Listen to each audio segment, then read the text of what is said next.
You're probably older than me, man. What the fuck?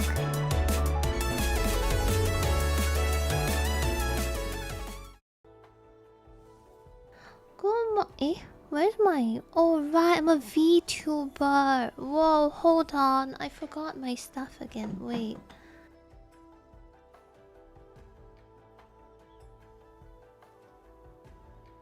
Oh right, I forgot. Hold on. One sec.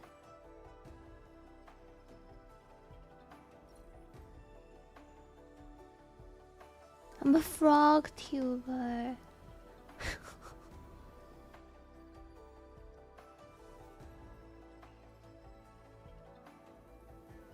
Oh, hey, I move.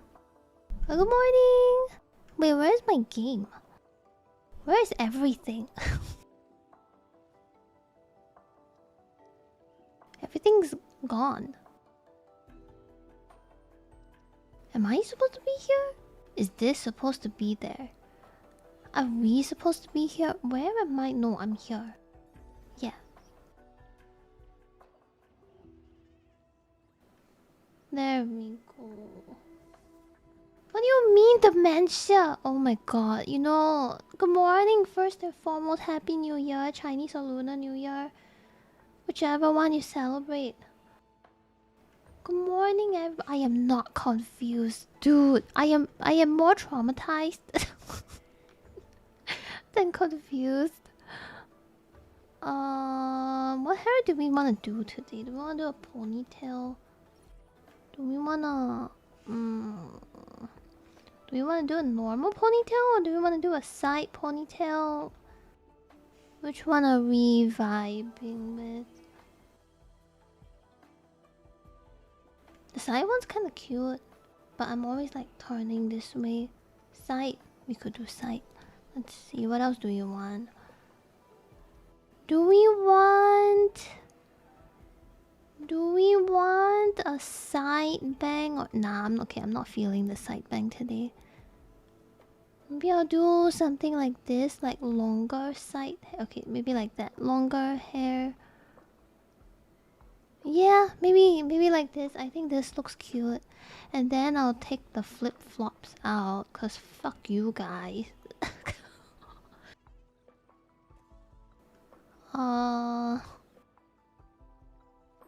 Do you want the glasses? What about the scarf? Maybe no scarf with glasses?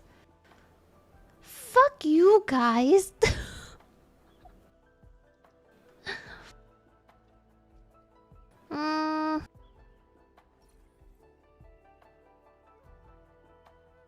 Not the slippers. No, this is a floating glasses.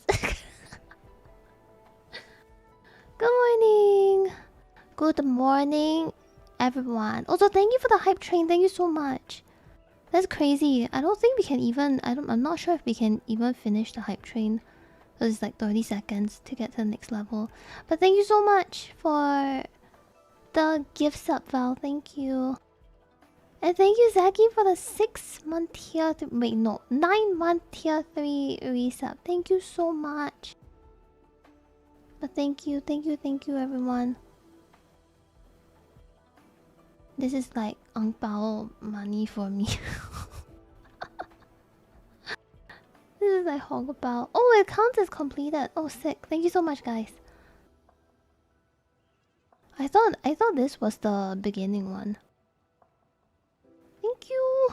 Let me do the tweet real quick. I'm so sorry I'm late, by the way. I got home at about 2 p.m.-ish. But I only slept at 4:30 p.m.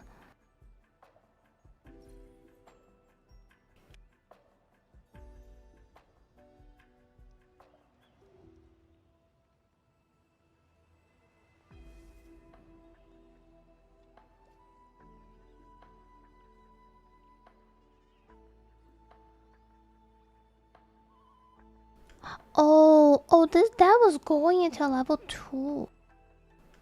I feel like I should know better. Considering how long I've streamed for.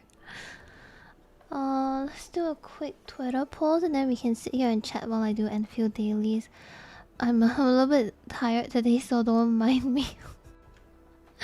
Don't mind me.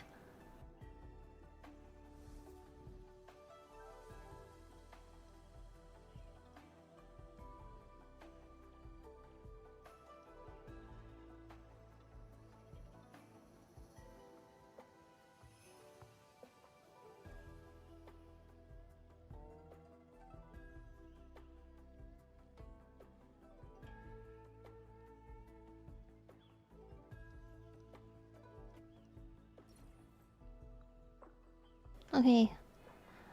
Sounds good. Alright! Good morning, my gamers! I'm glad that I managed to make it back for stream today. Good morning! Hope everyone's having a good Wednesday. Hope everyone's vibing. Okay. This looks comfy. Wow, actually... Okay, no. I wanted to say I'm vibing with the main ponytail more. Because I'm turning around. I turn to this side. Above the skills. Oh yeah, of course. This works. 恭喜发财，万事如意，龙马精神，马上发财。Also, thank you so much for the $20 earlier. I think it was Krill, right? Thank you for the $20 and Eugene, thank you for the $10. Thank you for the hongbao. Thank you so much. Thanks a lot. I appreciate it a lot. Thank you, thank you. I will be able to also give you dog updates like end of this week too. Can you flip us upside down and put us above? No, I cannot do that. I will have some dog updates eventually. Hey? Can hear alright. I think 60 should be fine. Good morning, 新年快乐！安息，安安早，新年快乐，新年快乐。Dog is doing okay so far, but the next vet visit is like end of the week. So I'll let you guys know how that goes soon, TM.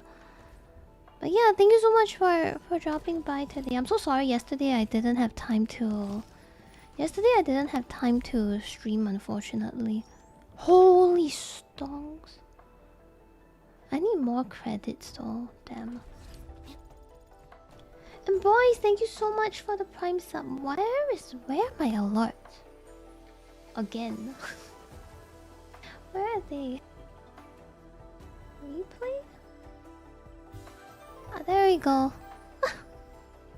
Gaming. Thank you so much.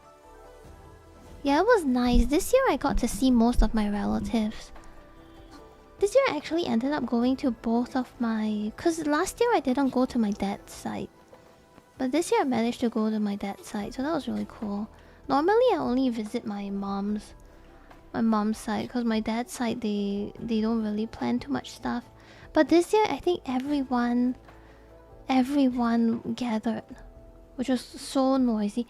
That was when I realized that my ear really is just sensitive to frequency stuff. Maybe, I think. Because they have kids. Like my cousins and whatnot, like they all have kids now and they were screaming and shit and I'm like, yeah, I fucking hate kids, bro. I'm sorry. But like it's not for me. They were so loud. Wow, my ear. What is Coco, bro? Okay.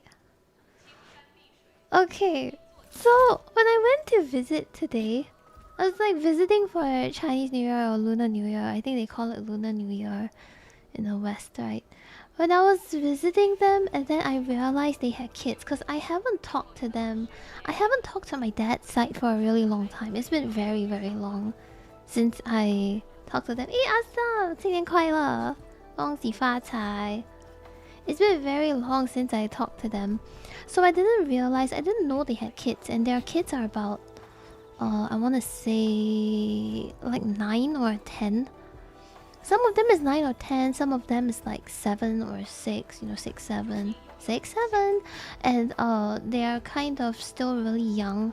But I didn't meet them for such a long time that I didn't know that they had kids. So when I went there, they had to call me something, right? Out of respect. And then motherfuckers called me Gugu, and I'm like, Gugu means aunt, basically. And I'm like, bro, I'm not even 30. Why are you traumatizing me like that? I'm not even 30, man. And they're like, oh, my relatives were just like, oh, 你要叫她一声姑姑.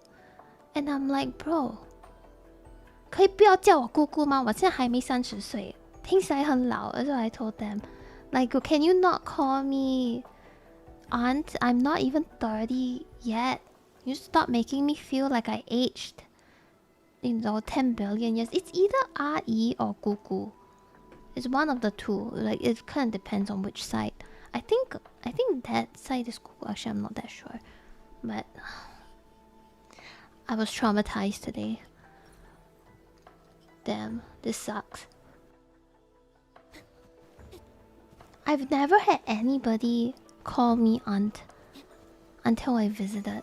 And that was when I questioned my decision of whether visiting was the right choice, because I was able to sit out if I wanted to. But after that incident, in my head I was just like, damn, maybe I shouldn't be here, Also, it was kind of awkward because my cousins were all there, and I'm a generally pretty awkward person myself, and they were just talking about work and stuff like that. And I was just sitting there feeling so weird about it because they're talking about corporal speak. They work in with a lot of... I can't say because I will dox them. But if I was really hoping that they didn't turn and ask me what I did. Because if they asked me, I could say my IRL work, which would be fine, but it wouldn't sound anything cool.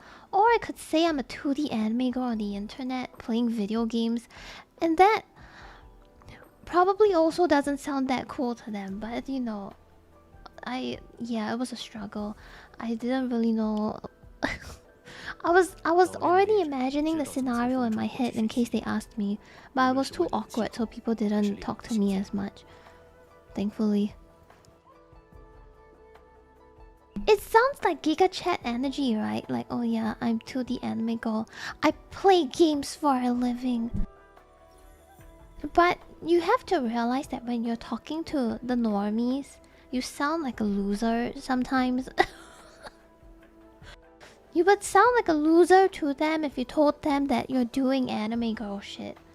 To everyone else here that's more cultured, it's just cool.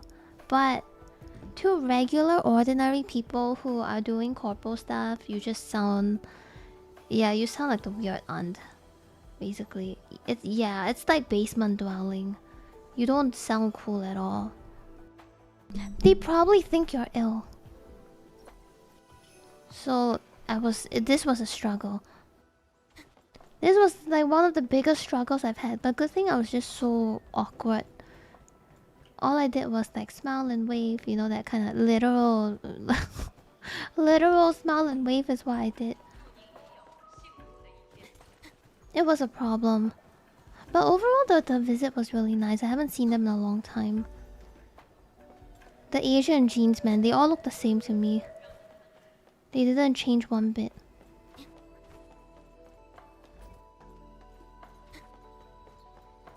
Kids don't care about cool or not. Just give them phone with games. That's kind of true. The outside didn't smell like shit. Hey, if you guys are... You know when you are young and you call people cuckoo and stuff like that, sometimes the young people will give red packets out of respect to the elderly. So if I'm cuckoo to you guys, right, I think you guys should also give me some red packets. Also to everybody who was doing the... I saw this tweet and it was... I resonated with it. Everybody who was doing the meme about I'm at a very Chinese time in my life. It's time. Where is the red packet? I think that you guys should commit to the bit all the way. I agree with whoever put out that tweet. I think you guys should commit to it and you guys should start giving red packets too. You don't get to be selective of which part of the meme that you resonate with. You have to go all in, lock in. So I think these people should probably give red packets. To me specifically, because I'm so old, right? I think they should respect me. Actually, it depends. You give red packet either if you are married. Actually, even if you're not married, you can give if it's like a respect thing. Like for me, if I wanted to give my mom, for example, if she would take it, if I wanted to give my mom, it's possible for me to give because it's out of respect. Cam, thank you for the gifts. Bruh. Actually, I don't want... Nah, I don't want your pity red packet. Actually, you know what? Take it back. Take it back. I don't need that. I don't need the pity Hong Fao. I'm not that old. Damn. Give it back then. I feel so old, man. Holy shit. I felt so old. It was weird. The snacks were good though. I filled up on snacks. They had like a bunch of bakwa. I haven't had any pineapple tarts this Chinese New Year actually.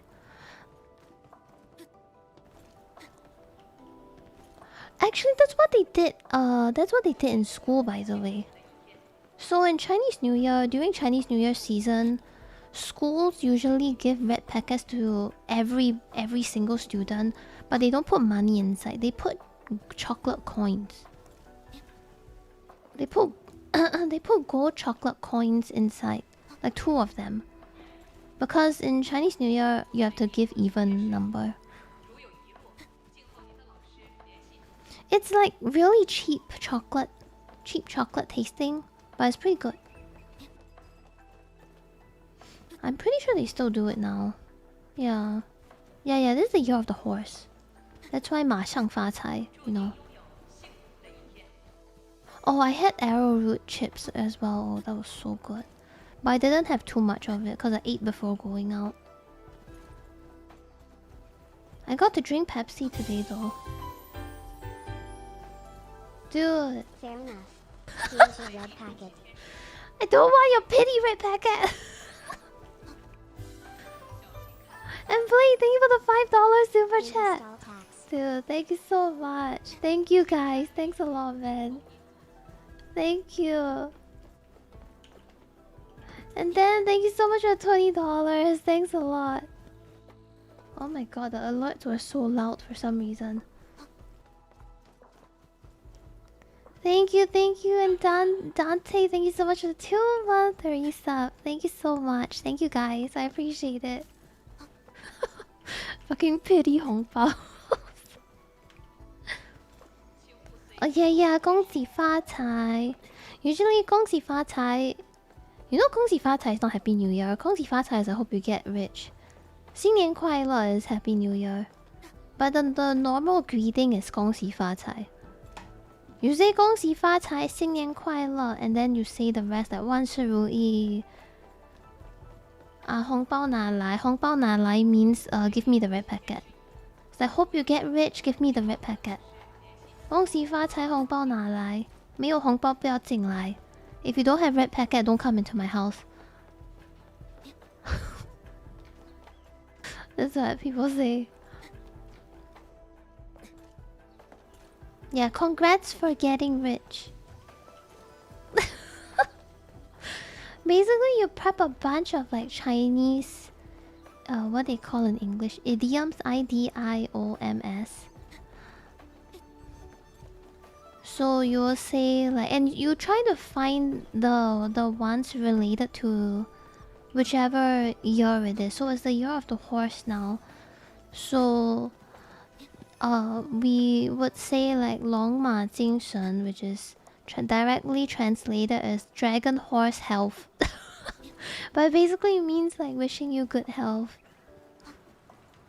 And there's a bunch of stuff that I don't know as well. I don't really know the horse idioms, but other than that, you can say the generic ones like 身体健康 is wish you good health, 万事如意, 生意兴隆, hope your business prospers. Then if you're studying, it's 步步高升. You know, that kind of stuff. It's just a pretty generic one that works with all of the New Year greetings. 我红包来了 Pog you.阿Sam，感谢你这个1500的小起点，感谢感恩，谢谢，新年快乐 ！Thank you so much！ 哇 ，so many red packets today 。You know, eventually when you celebrate Chinese New Year, it's not even about the money anymore; it's about the food.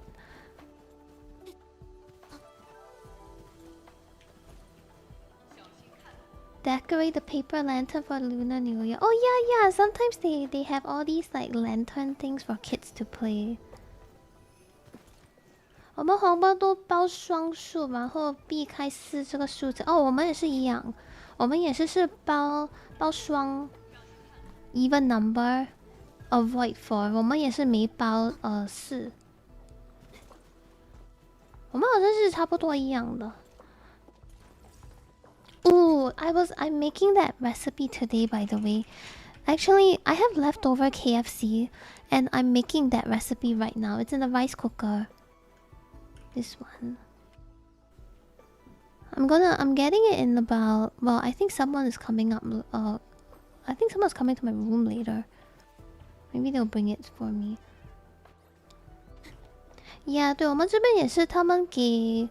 好像我父母这边是给家人就是给50块，然后给邻居这些都是给10块。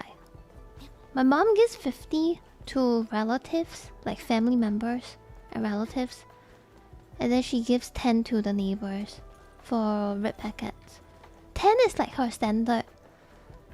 Even if she doesn't know people and all that, when she gives, it's always 10 base. And then family is 50.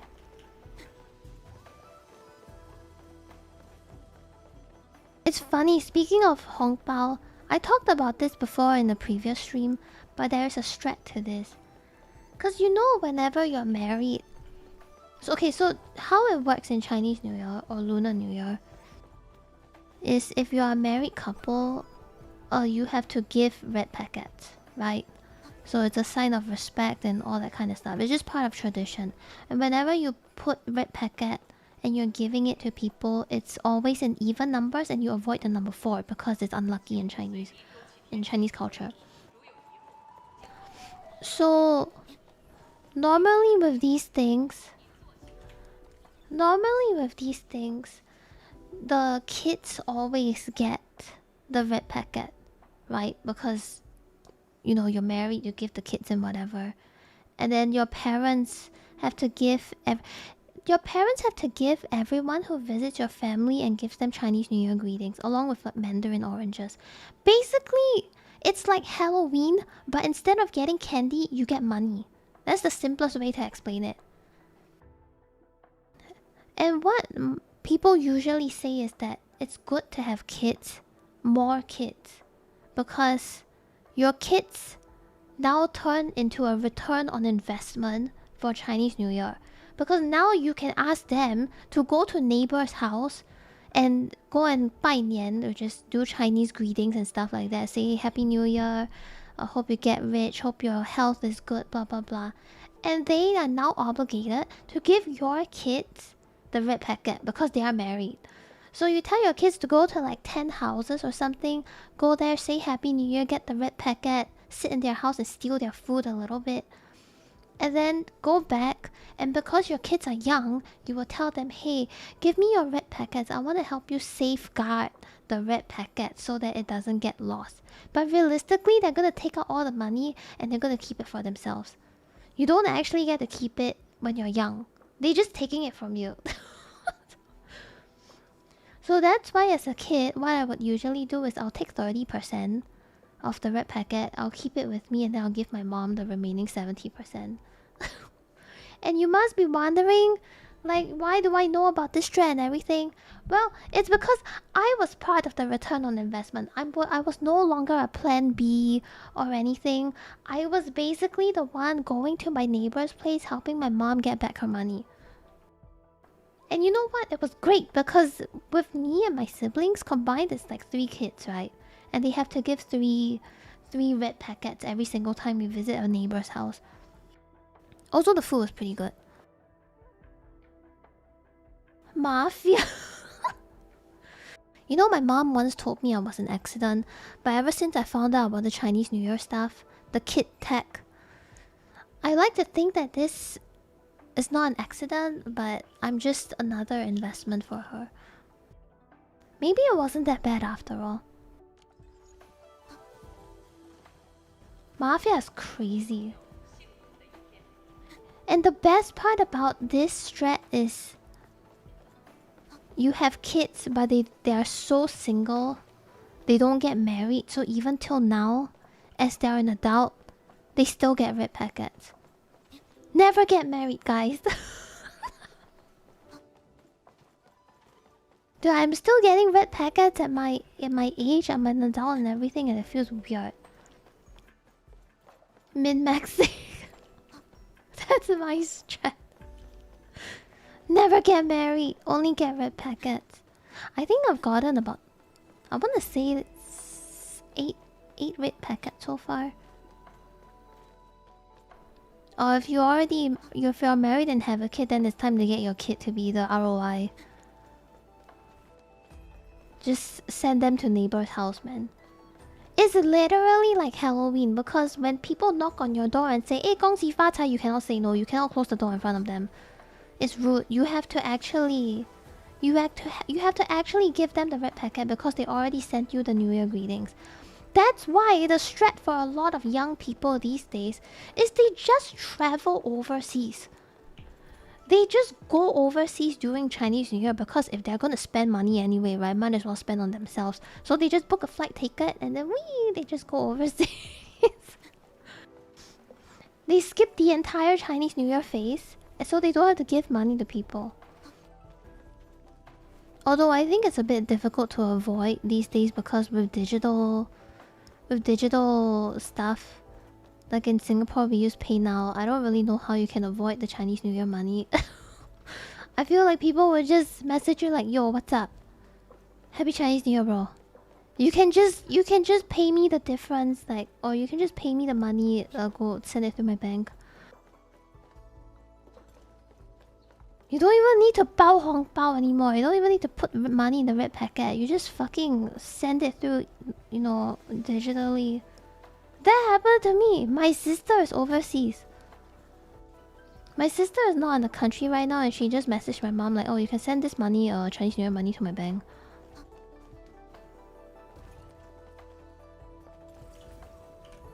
So, yeah, I don't think it works anymore. Broke my phone 2 days ago, bro. It's advanced now. There's so many things you can do to send money. Can I send you empty red packet for the money, bro? Yeah, just mail them. Mail them an empty red packet. Yeah, digital red packets. They're starting to be a thing. Oh, more like they have been a thing during COVID at least. Because, you know, when COVID hit, people couldn't celebrate Chinese New Year, right? Or Lunar New Year. So they start doing digital red packets. Isn't it wild?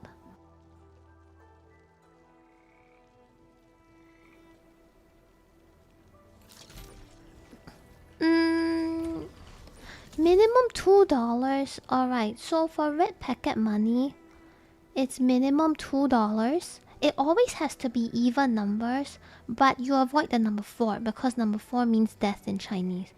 If you put $2 and you give it to people, we will all think you're cheap. Okay, I'm just gonna say it out here. People don't like to hear it, but I'm just going to say it. If you only give $2, we all know you're cheap. People at the very least tend to put $4. Oh, sorry, not $4, like $8.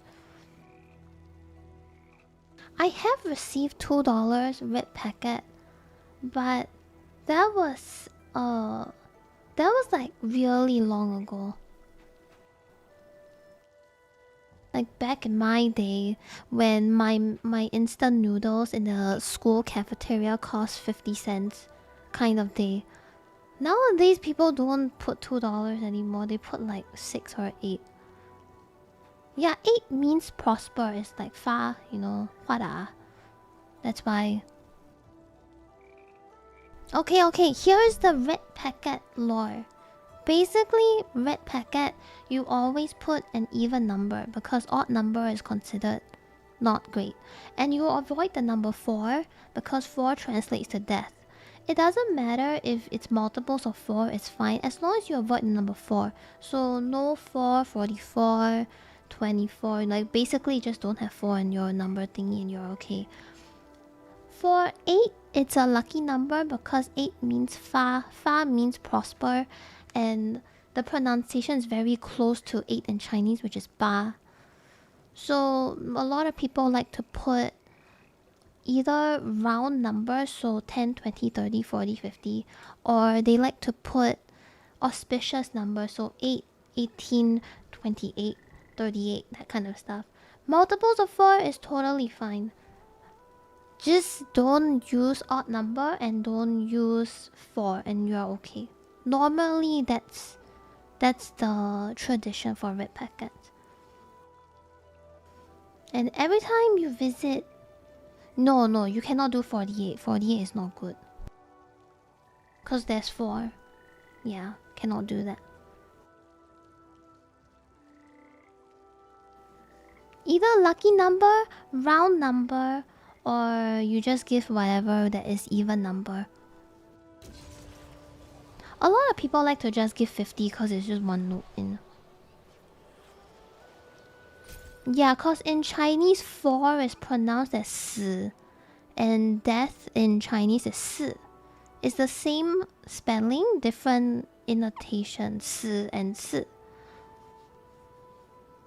So that's why they don't use the number 4. In Malaysia, I think specifically Malaysia, a lot of them like to use 3A to replace the number 4, which is a bit funny. We don't really do that in Singapore, I think.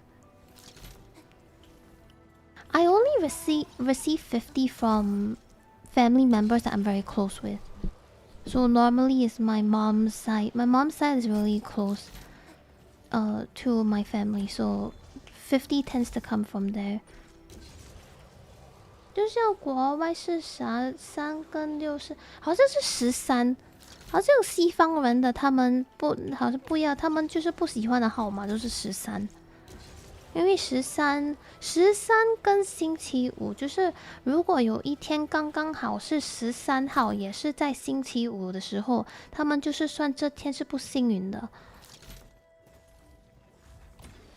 Friday the 13th is considered unlucky to you guys, right? Specifically if the 13th falls on a Friday. I think in Western culture, that one is not good. You kind of spitting? Wait, what do you mean?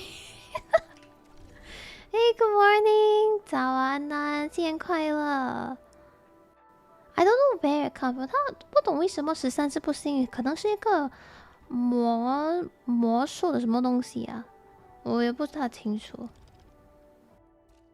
I don't know why 13 is unlucky. I think it's a devil thing or whatever. I'm not super sure. I don't really know. But I only know about it because of games. Because they named the horror game. But there's a horror game named after Friday, like named after Friday the 13th or something like that, if I remember correctly. 啊，是他们好像宗族的东西。I see.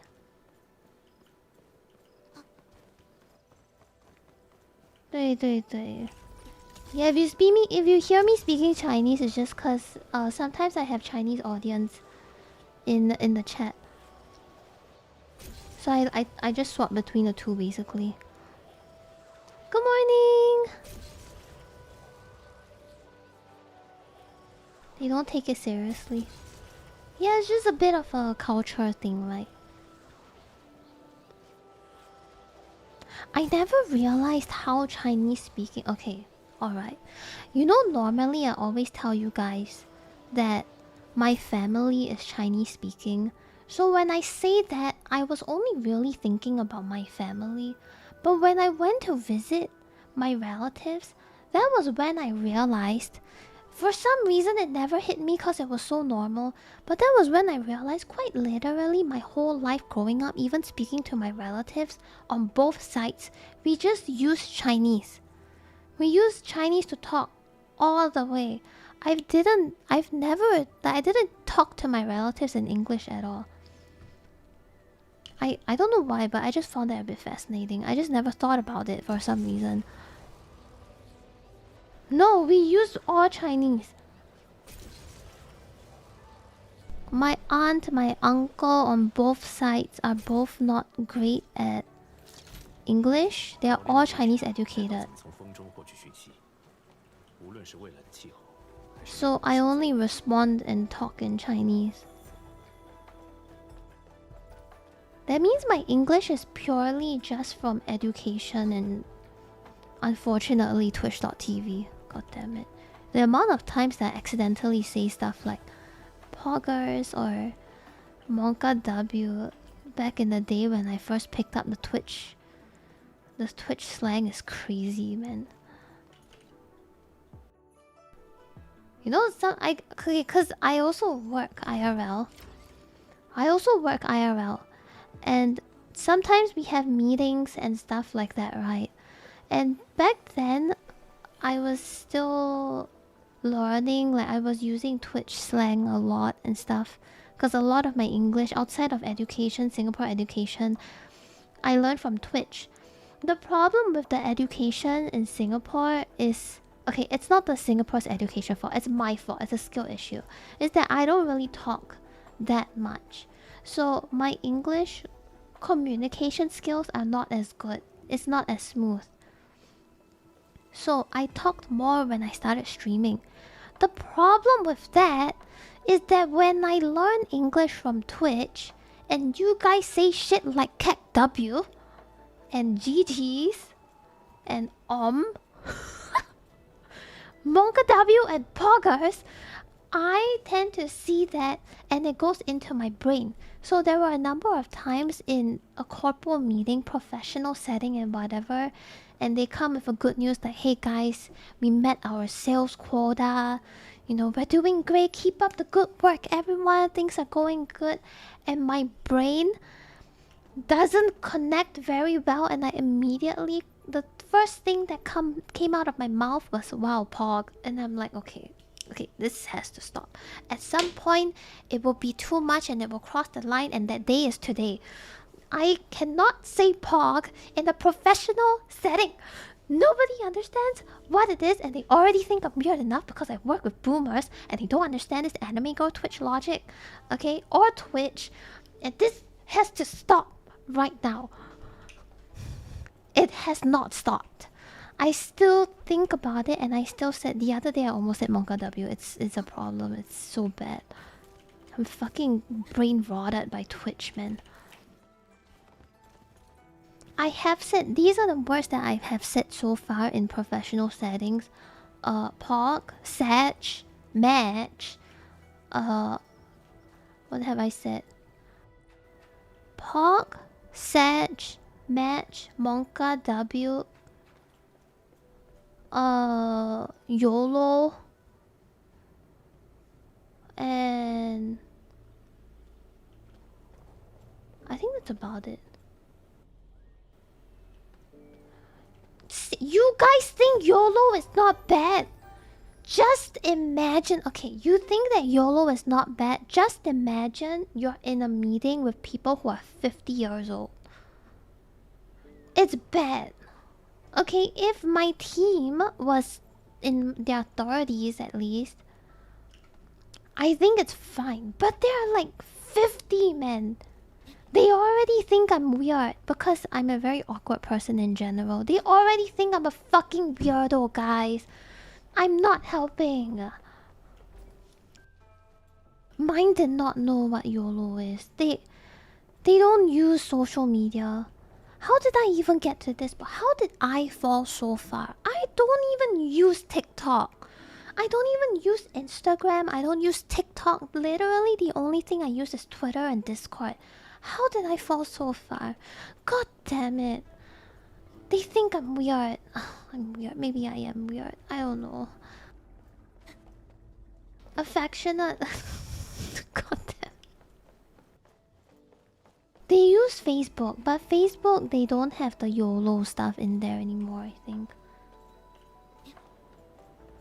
I cannot believe I used Sag and Match. They were talking about how like something fell through or whatever, and I was like, damn, Sag. And I had to correct myself really quick, like, oh, that's really unfortunate. It's bad. It's bad and it's a problem. Yeah, I have been learning to not use the Twitch words. Not because I'm embarrassed of the Twitch words, but more like it's for my own good. Pog. Pog is hard to get rid of, like. It feels weird to say that's amazing instead of Pog. You know what I mean? It's a pro. Oh, I've said sus before, but sus is not that bad. Sus is not super bad because sus is very, you know, related to suspicious. So I don't feel that weird saying sus. Good. Thank you for 46 month resub, and Zangba, thank you for 36 month resub. Thank you both of you. Thank you so much for the 3 and 4 years. Thanks a lot, man. Thank you so much. I have said based.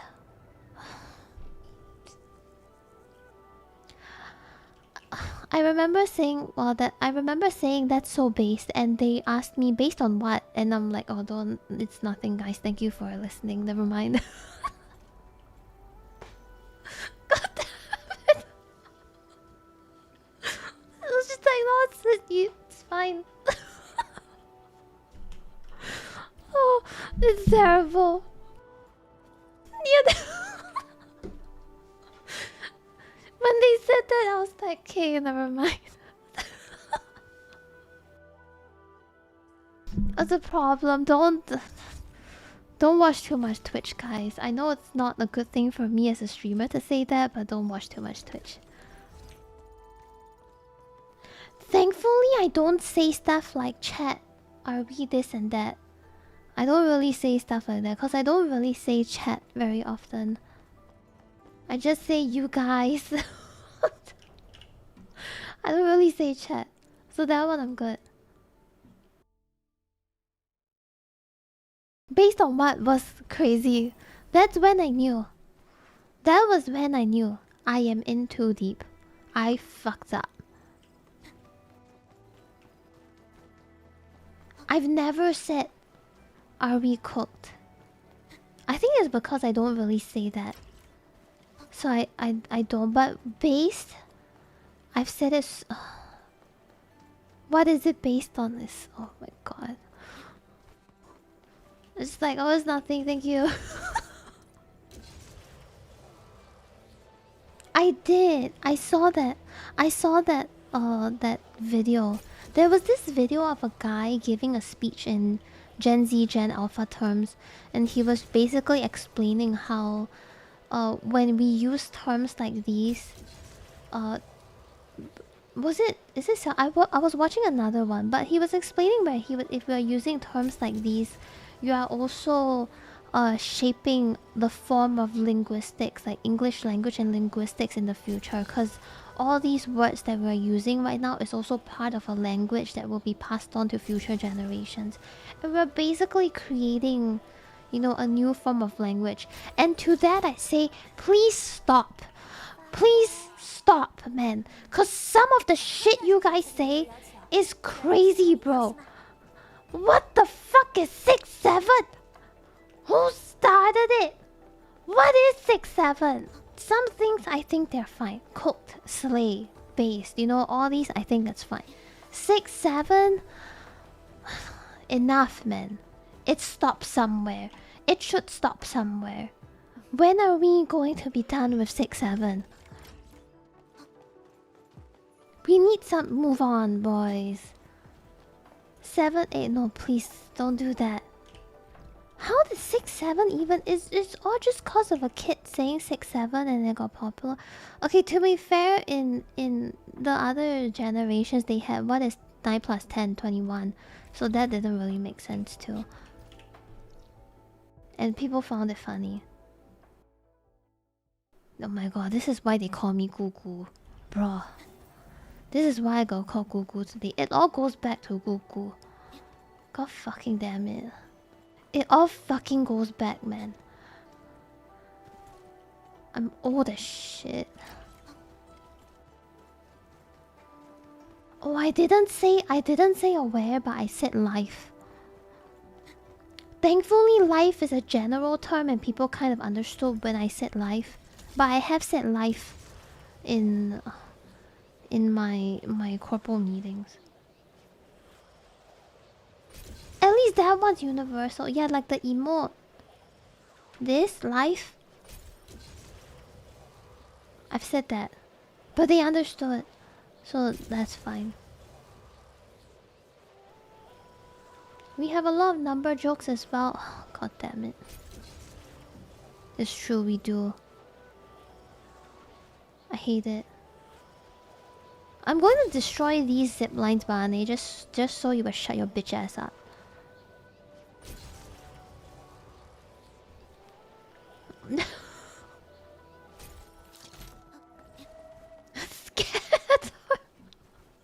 Scatter is crazy.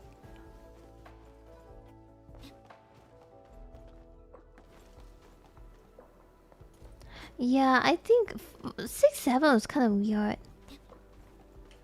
I didn't know that we had that many number jokes because I don't really use it. Yes, I found all the chest and oralites. Do you say lock in? No. Not yet. Maybe if I lead anything in the future, I will end up saying lock in. At the moment, no.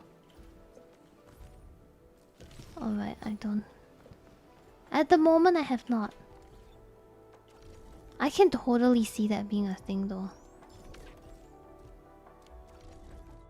Guys, we need to lock in. I didn't have to say that because I think people over here are pretty serious about what they do. So it's more like they're constantly locked in. Ooh, flatline is killing it.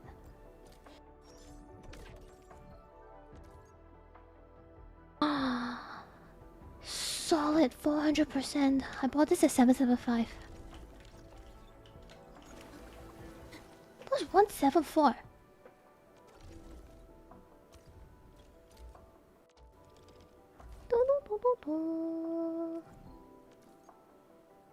This is still low. Wow, the feng shui is not feng shuiing, man. I didn't get a 3-digit today.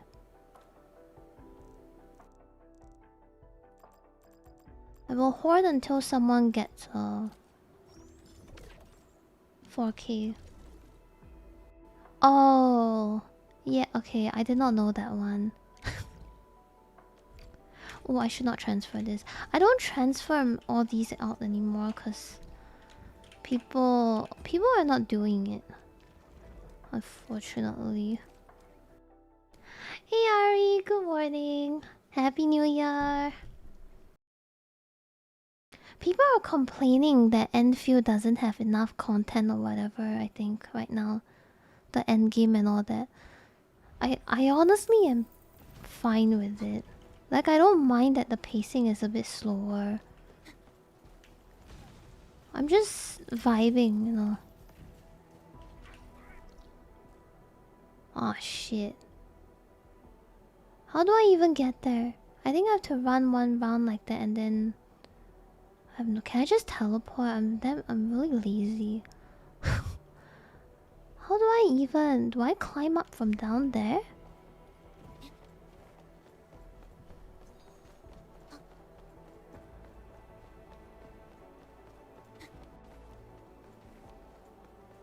Like, I'm honestly pretty chill with the game being like this. Oh my god, that scared me. Son of a bitch. I get scared easily. I'm good with this amount as well. I know a lot of people want more. And I feel like I should want more as a streamer, but I'm okay. Yeah, I think I'm okay. Which way do I run? How do I get there? Do I run this way?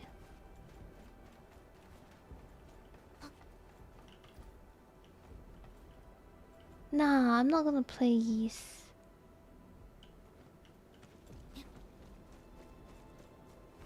Oh yeah, it is this way.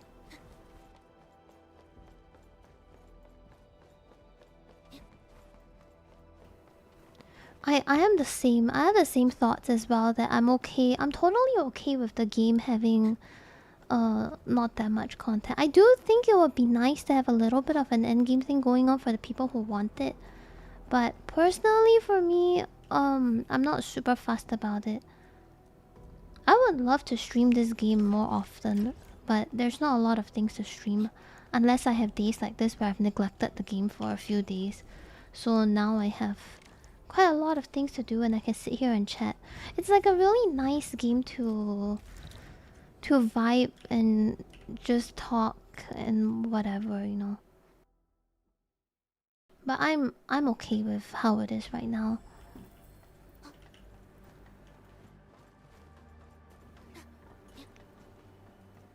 Loud minority. Well, if it comes from content creators, I can totally understand. But I feel like a lot of these content creators who play gacha games, they have multiple gacha games they're cycling across. So I would like to think that it probably is kind of okay for them anyway. I think generally they're chill about it for the most part. If you cycle multiple games, then it's not like you have much time, you know. I personally also feel that the game is really nice to play because it doesn't expect me to be on all the time. And I say that as someone who streams. Not that I do like full-time streaming and shit like that, but it's always nice to not have to worry that, oh, I should log in this day, you know, whatever. As a consumer, I appreciate that. How am I supposed to get up there without jumping? Oh, the site.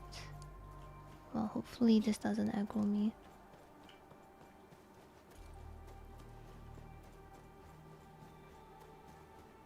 Yeah, I appreciate that. Thank you. I didn't really take this route before.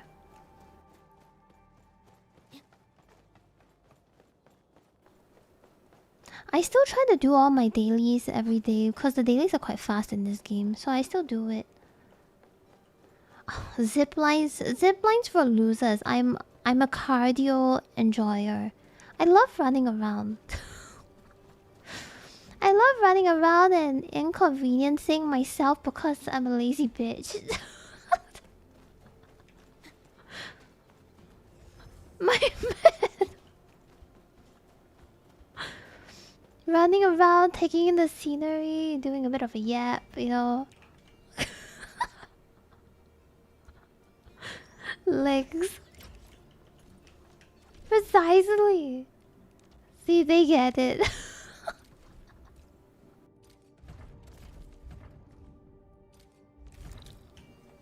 Where is this one?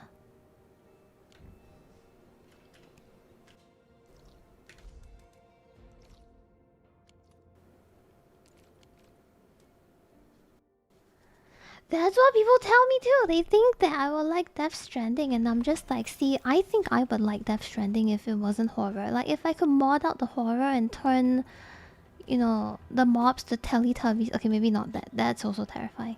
Maybe if I can turn them into My Little Pony or something, maybe I'll be less scared of it. You know?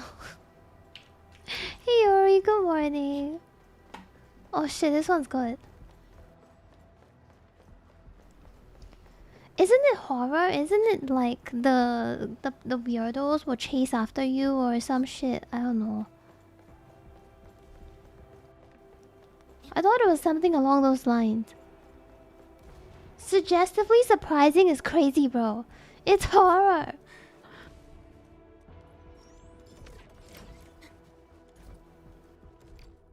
Oh. Everything is horror. I'm basically a pussy. It's a problem. I'm not proud of it. I'm not proud of it at all.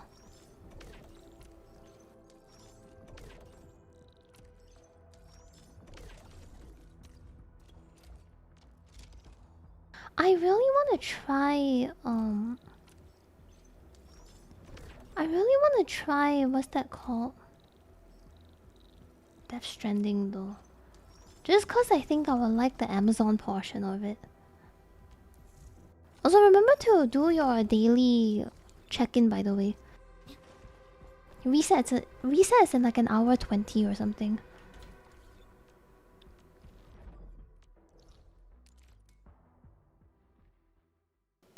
Yeah, I'm scared too. I got you guys. The reset is in 12 my time, so it's super easy. But the reset is in about 1 hour 20 minutes. Just do a quick check-in. Then after that, midway through the stream, if you're still here, I'll let you know when it resets again. You can just do it one more time. Don't need to think about it for a bit. There's 2 dailies. There's one is like the normal check-in. The other is some like pre-download stuff. I don't know. They give some raffle ticket. I don't know what the raffle ticket is about. Thank you everybody who visit, and thank you everybody who sent me card. I love and appreciate you guys. Is this a meme, by the way? This like Clue 7? Because I saw it quite a bit online. That people say it's a meme.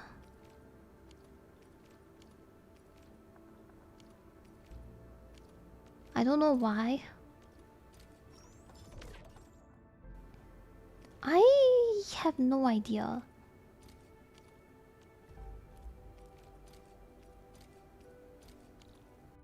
Almost send. Oh, I only have no. I only have one to send. I'll send to Crunchy. I have absolutely no idea. Oh yeah, the clue system is from thingy. Oh, whoops. Hey, good morning. Good morning. Good morning.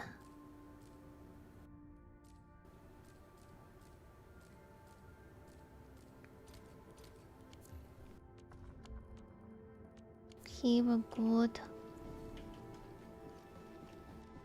Now I need to go to people's house. Hey Dan, thank you. Enjoy your work. Thank you so much. Thanks for hanging out. Oh my god, Ari is just at the top for me.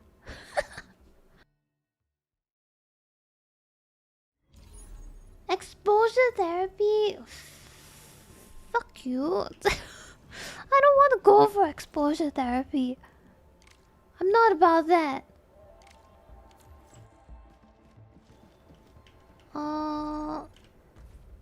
I wanna check the price.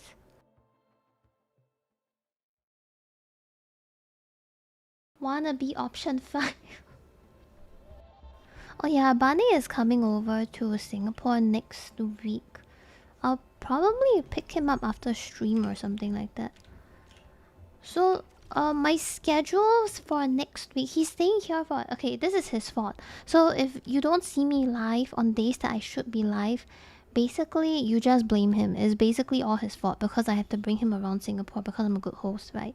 So, if anything, if you don't really see me live on days or my stream is shorter, it's you know who to blame. You can ping him and just yell at him or something, you know. But basically, from next week onwards, my schedule, I will still stream. I still want to play games and shit. But I would probably do earlier streams. I say earlier, but it wouldn't affect half of you because daylight saving hits in March. So, yeah.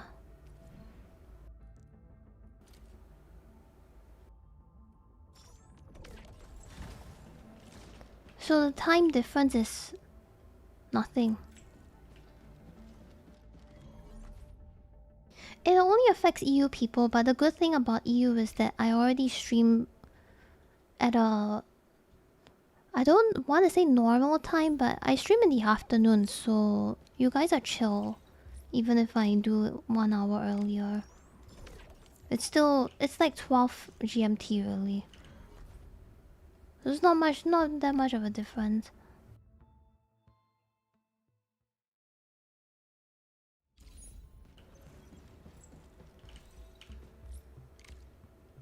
Yeah, basically I'll be live an hour earlier. Ow.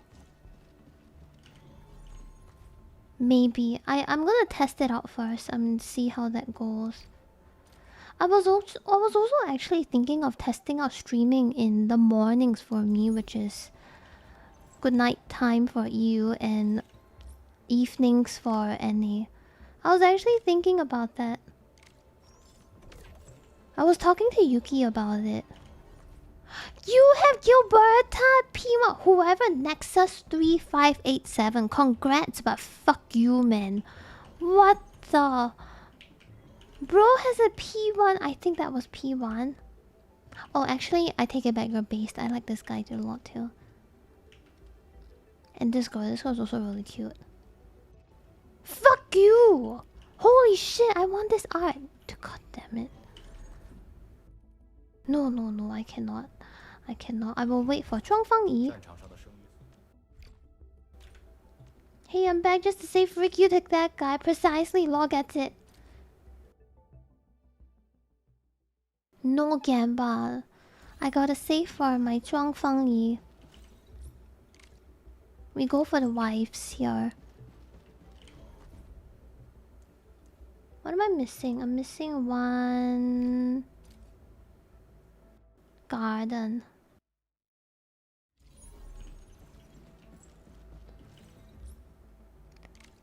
I'll have you know, I want to say I'll have you know I'm loyal, blah blah blah, but that's also not true. I kind of have multiple wives in this game already, never mind.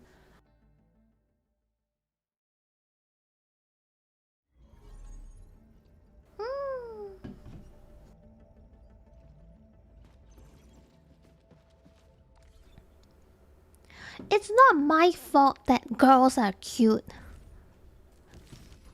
I may not swing that way.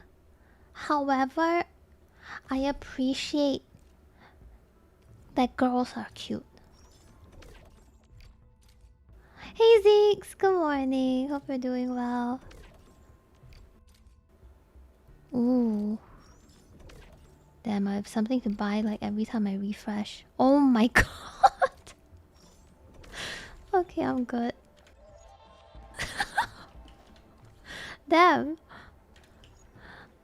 I bought like 3 of the weapon and 1 berry. I may not swing that way and I'm straight and all that kind of stuff, but I cannot deny that girls are really cute. It is what it is. I'm straight too, and I agree with you. Thank you, Law. Law gets it. Thoughts on fluorite? Impeccable. She's flawless. Also, her VA is so good, man. Her VA matches her aesthetic so well. You can appreciate the menu without the need to order. That is so... Damn. You know the meme? The gif of like this guy riding in a book. Is it Harry Potter? I don't know. He's riding in a book and the book is on fire.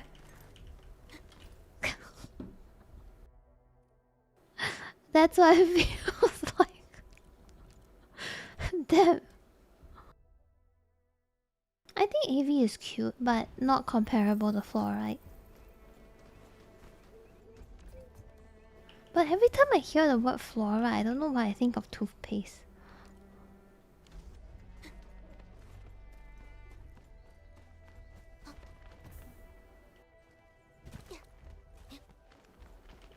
It is a toothpaste thing, right? Yeah, no wonder I'm thinking of toothpaste.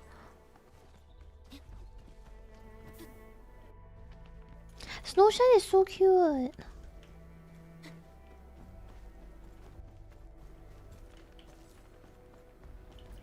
Cute as justice, you're so real for this. Because there's an element in toothpaste, damn.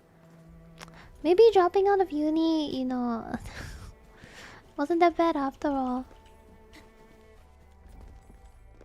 I thought I would be dumb after I dropped out of uni, but at least I know about fluorite.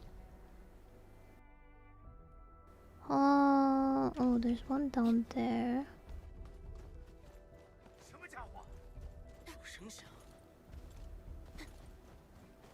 I'm sad I don't really vibe with her gameplay though.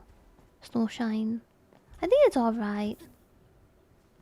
Don't know if I exactly vibe. But it's pretty comfy.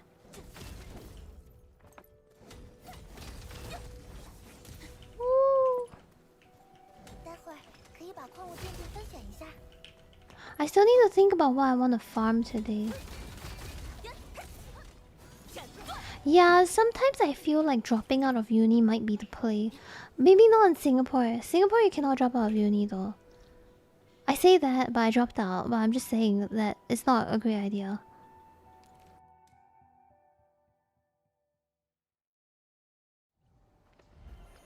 Cause if you do that, if you do that, it's very difficult to get opportunities, like, you know, actual work opportunities. It kind of sucks, but it is what it is. 在下面. Oh yes, it's here.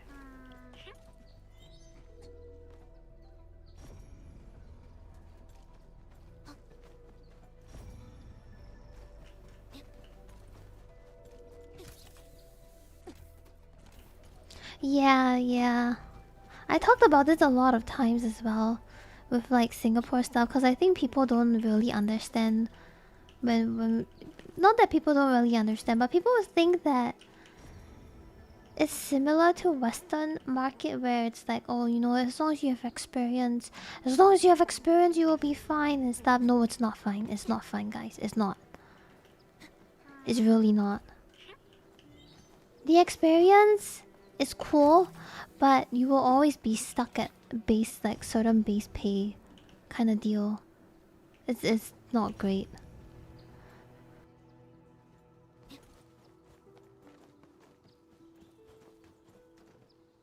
Hino Jingo, good morning.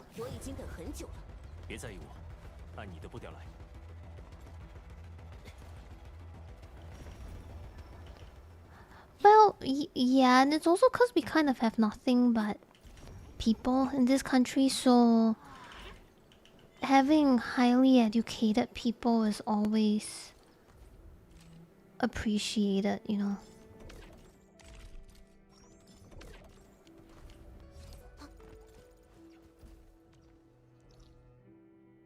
trade jobs don't do very well because a lot of trade jobs are outsourced to foreigners.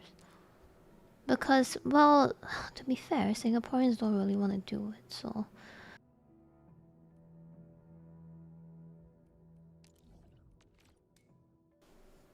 I feel like a lot of them are outsourced. They all want 10 years but still pay entry pay classic. Classic job market. Undervaluing. Shit's rough, man.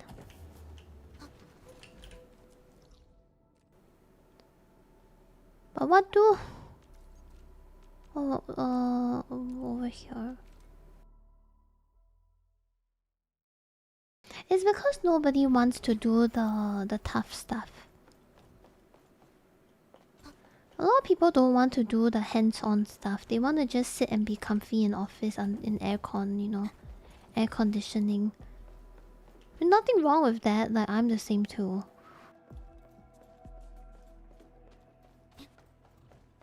It's just that a lot of these things get outsourced to foreigners over here. So... yeah.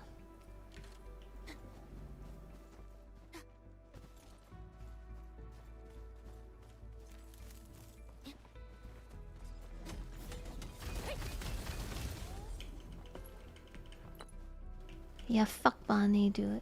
If I'm lucky. I can't wait to curse his account with my terrible feng shui when he's here. I'm gonna turn my bed and like... I'm gonna... no, yeah. I'm gonna turn my bed, face it to the door. You know, do the worst feng shui placement ever and then ask him to roll.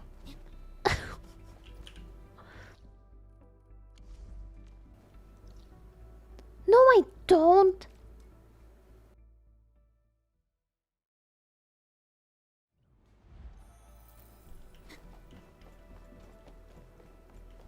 Where do I go? I think this way.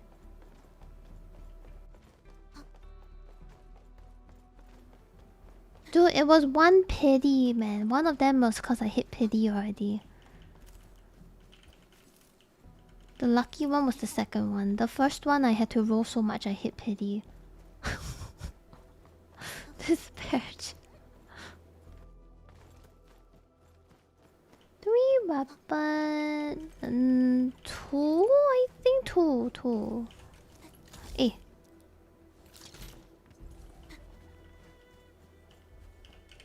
Yeah, 2.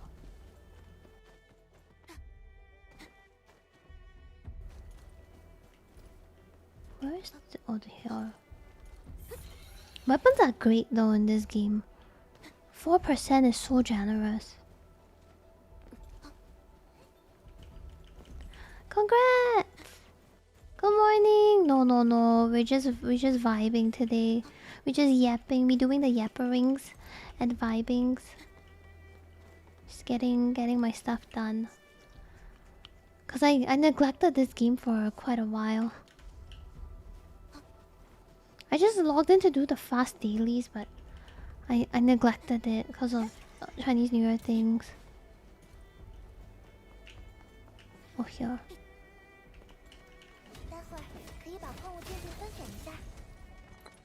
What were we talking about? Alright, job market. Yeah. In Singapore is a bit on the weirder side. Even if you're qualified, but if you don't have the paper, they legally cannot promote you, and they will ask you like, hey, can you go and study? Yada. One day. Oh, before that I was also prepping for stuff. Like cleaning, helping my mom do things. I think I missed out on maybe 2 days.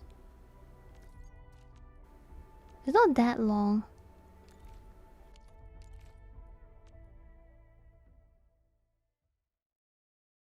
Good morning! Happy New Year to everybody who is celebrating. Hope you get lots of good food and money. Good morning. Eh? No, this way.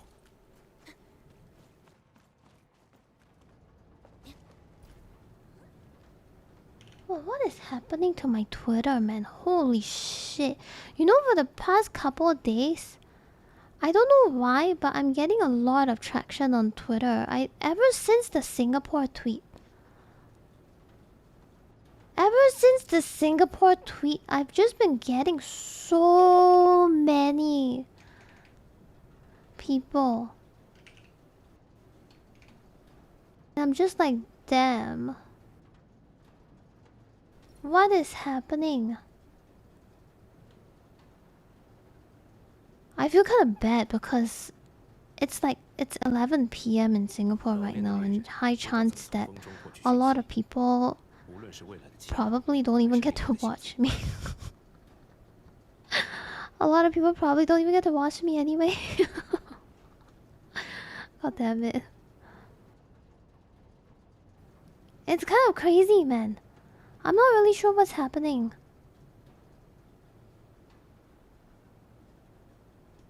And I think, you know, there's this gacha creator that's also from Singapore. I don't know if his name is Poke or Pokey, one of the two. I don't know how to pronounce it. Bro also found me. And I'm like, damn, that's crazy. Yeah, the Singapore gacha creator. Bro also found me and followed me, and I was like, oh shit, I'm so honored. That's crazy. That's so nice. I'm not sure if it's Poke or Pokey though. Like, I'm not sure how to... There's drama happening in gacha. When is there not drama in the gacha space? And anywhere really? Just like saying, hey, a Google Doc dropped in Final Fantasy 14. Like, when did it not? Doesn't this shit happen all the time?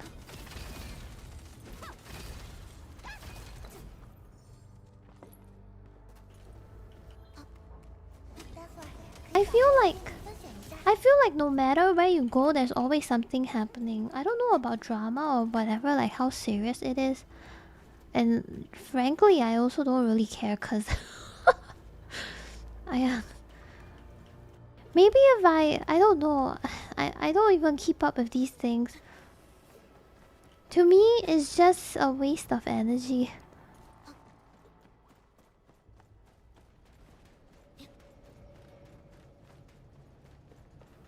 Yeah, I don't keep up with all these stuff. I just do my own thing. I just play the game and whatever, man. I've had enough of this kind of nonsense. Yeah, I live in my bubble.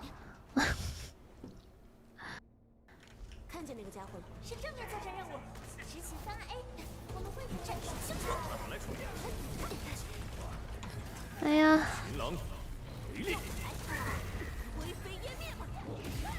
Whatever it is, I just hope that nobody gets hurt and everything is, you know, becomes chill at the end. That's my take on all of this.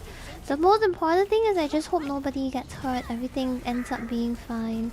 Maybe at the end of the day, you know, people won't like each other, this and that and whatever, and that's totally fine as long as nobody's, you know, everybody can still live their life and stuff. Then whatever, man. Yeah, happy for you or sorry that it happened. I'm not about that life.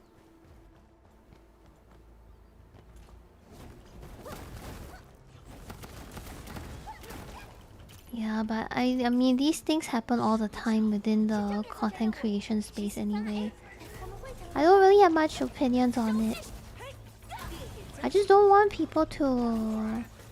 I just don't like it when people get too affected by it and then it ruins them, you know, that kind of stuff. It's just not good for the... Not good for the brain, you know. Everyone's just out here hustling and stuff. But obviously if someone came out to attack you and they did like stupid shit for no reason, then, you know, I kinda get it. If not, just close eyes sometimes. But yeah. But yeah, I thought it was really cool that he managed to find me. I think the Singapore VTuber algorithm made its way over to him too.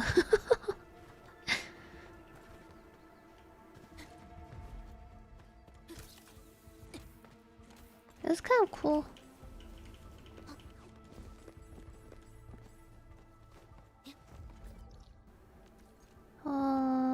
Did I take everything? I think it's only 2 things here.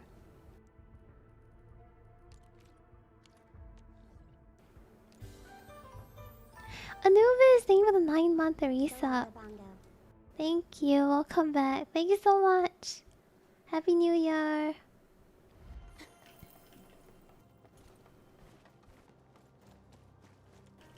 I just hope he doesn't think that I'm a gacha player or something. I just happen to fall into this.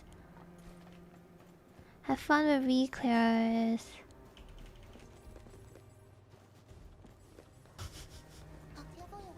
Bro sounds so depressed doing re-clears.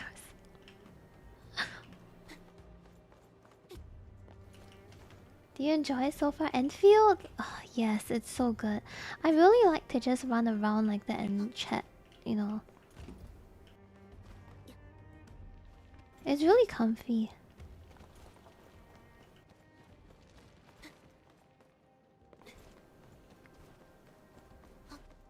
Cardio veins rise up. Zipline gamers would not know about this secret tech. Look at these zipline and cardio non-enjoyers.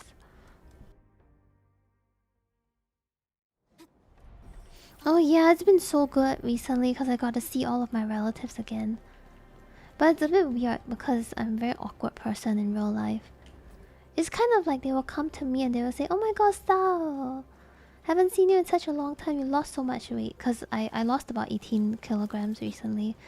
And they would be like, "Oh yeah, you know, you look so much better now." And I would just be like, "Oh, haha, thank you." I'll just all I'll say. I said, "Oh, thank you." I don't have a follow up, nothing. It's just like, oh, yeah.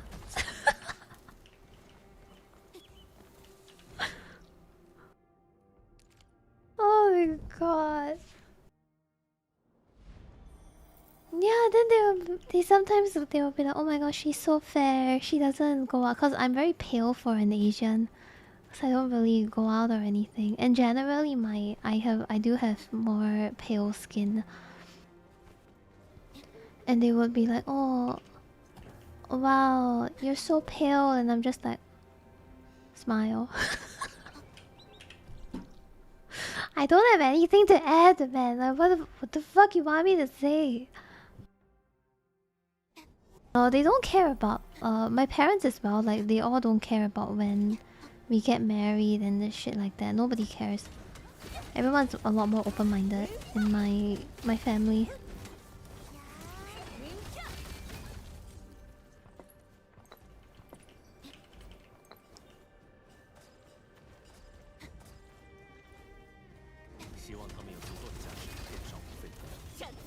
Well, if they ask me to have kids, I'll just tell them straight up I won't because I hate kids. Like, I already couldn't stand when there were 3 kids in the house just now and they were screaming. Like, I meant it physically. My ear started hurting when they scream. It's like I can feel the air pressure in my ears because my ears are very sensitive and stuff. So it was really painful for me. Physically painful. Yeah. They do love pale skin. Chinese people do like it when you have pale skin. Look, give me a moment, give me a minute real quick.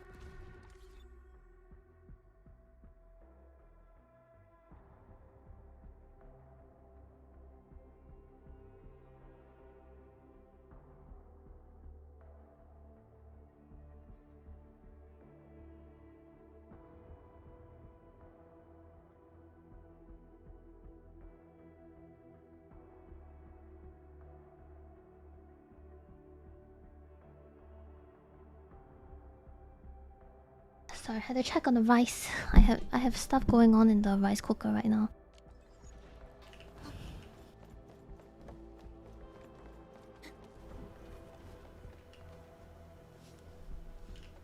I think it depends. Some people think darker skin means hardworking. Some other people, they like pale skin because, you know, back in the day, people work under the sun and stuff like that.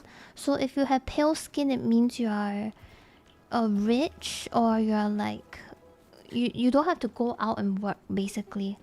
So they think that you are rich or something along those lines. So that was like the thought process of why pale skin is good back in the day.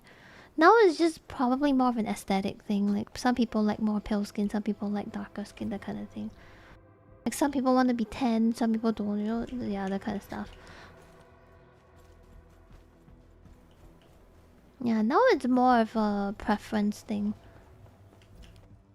Back then it was back then it symbolized whether you are so-called rich or not, because rich people don't need to go out under the sun and work, you know, like way back in the day, that kind of thing. So the meaning, it depends where you're from, really. Depends where you're from, what generation you're in. Yeah. 棘手的味道。我已经等很久了。别挡，我来处理。注意闪开。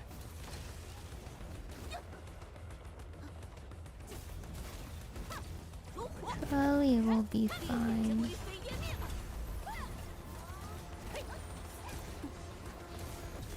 Oh, mine is very chill with height and things like that. But yeah, generally my family, we don't really talk about things like, hey, when are you gonna get married, blah blah blah. My relatives, maybe they do that sometimes for conversation's sake, but it's not really something that people care about. Yeah.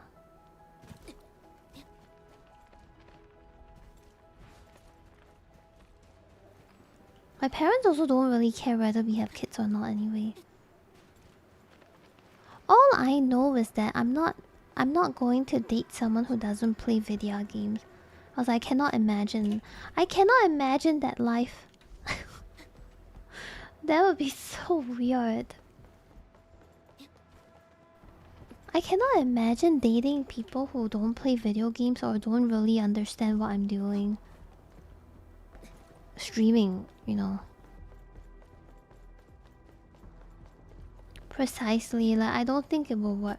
The thing is, even if you're both gamers, you will probably still want to like time for yourself and stuff like that. It doesn't really matter. 看见那个家伙了，注意脚边，各位。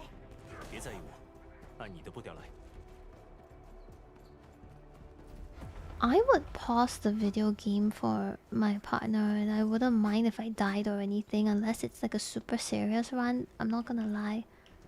What if he's perfect but just doesn't play video games? At the very least, I need someone to accept that streaming is very important for me. Like if there's a Nintendo Direct announced randomly and I have to cancel our plans because of this Nintendo Direct, I need him to understand how important this is. Does that make sense? I gotta cope.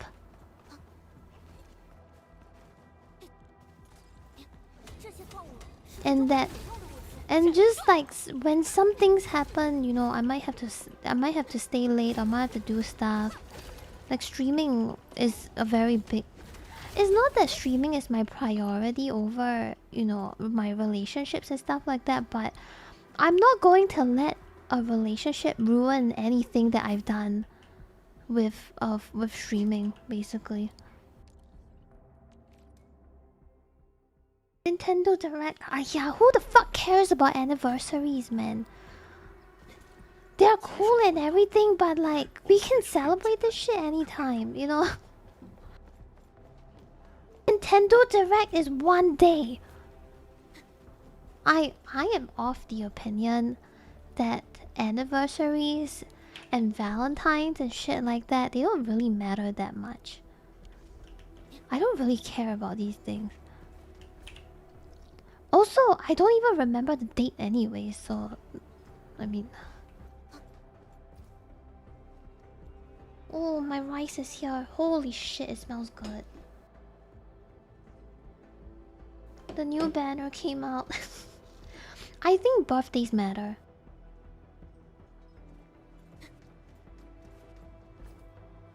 I think birthdays matter, but I can look past all the anniversary, Valentine, whatever. That one I don't need any of that. 注意脚边，各位。好，相信我们之间的默契。 I'm not really a fan of going to fancy places and shit like that too. Because it's a lot of effort.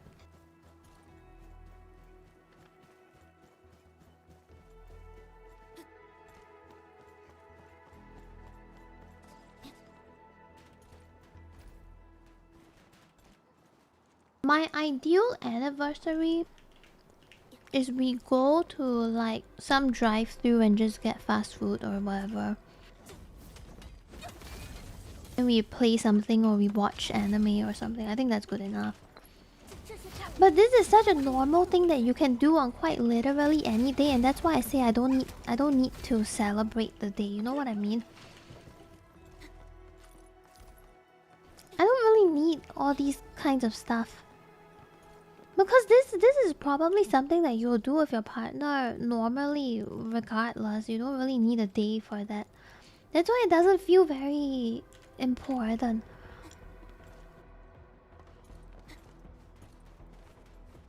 Also, just buy chocolates, man.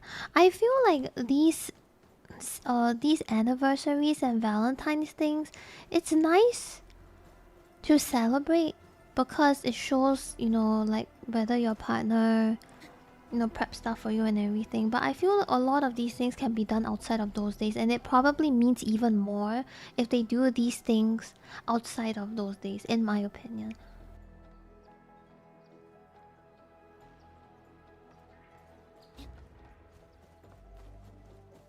Yeah, it's the thought that counts. Basically, it's the thought that counts. But for me, it hits harder when they do it outside of Valentine's, outside of anniversaries and stuff like that. Because it's like, it's nothing special. It's not like we're celebrating anything, but then they did this and that, you know?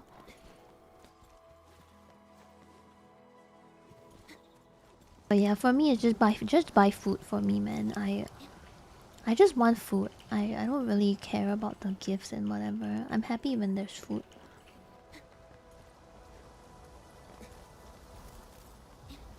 Oh, you know what? You can get me RAM. Maybe RAM. Wow, that'll be sick, man.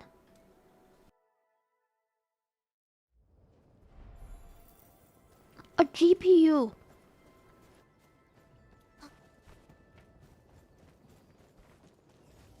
RAM as a wedding gift, bro. He knows. This guy got his bro.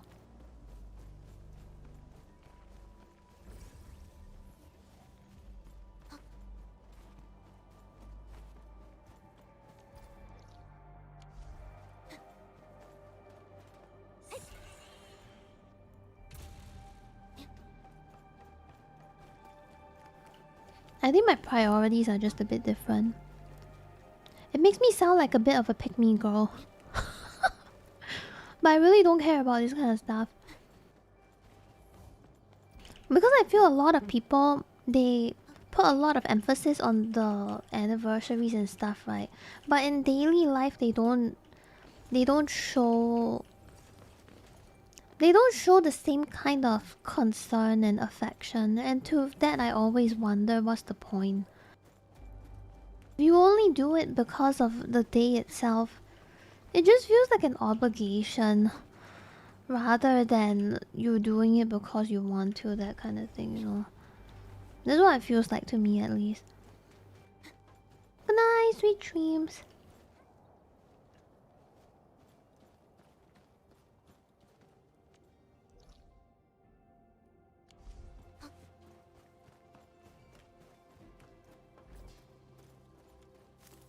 I'd rather you split that big effort across the whole year and just do small things instead of one burst effort.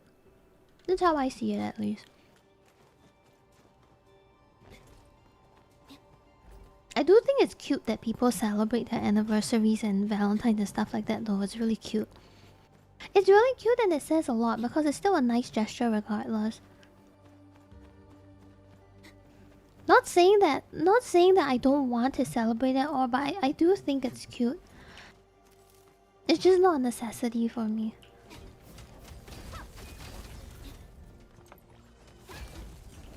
I still think it's wholesome and it's really nice when your partner does that for you. But I am fine with whatever.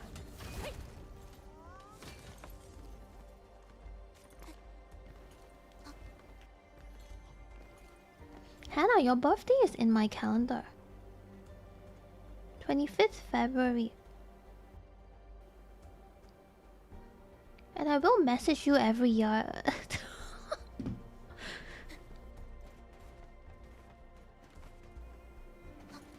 The day we became friends. But there's no fixed day though. I feel like with friendship it just develops over time. It's kind of like some... You know, some relationships, they kind of just evolve over time. You never really ask the questions, will you be my girlfriend or boyfriend? You don't really ask, it just happens. And the timeline starts to become a blur at some point because you just vibe so well with the person that it became a thing. That's how... I feel like that's how a lot of my friendships are like. We just talk and then suddenly we are really good friends. Hey Akari! Dude, thank you so much for dropping by, man. My fellow local Singaporean. Happy New Year! One person thought you were friends before the other thought you were. Does it matter though if you guys end up being friends anyway? That has definitely happened to me. Like, I think people treated me as a friend first before I realized that they were doing it. They actually... before I registered it, really. Because I'm quite wary with... I'm quite wary when it comes to friendships from past experience. Leandro, thank you for the 4-month resub. Thanks for the chill stream. What a good... Thank you for being here. Thank you so much. Like, it kind of registers a bit differently for me because I have had a lot of experiences with people in the past where they... Wow, is it okay to say this? Yeah, I think it's okay. I don't name names.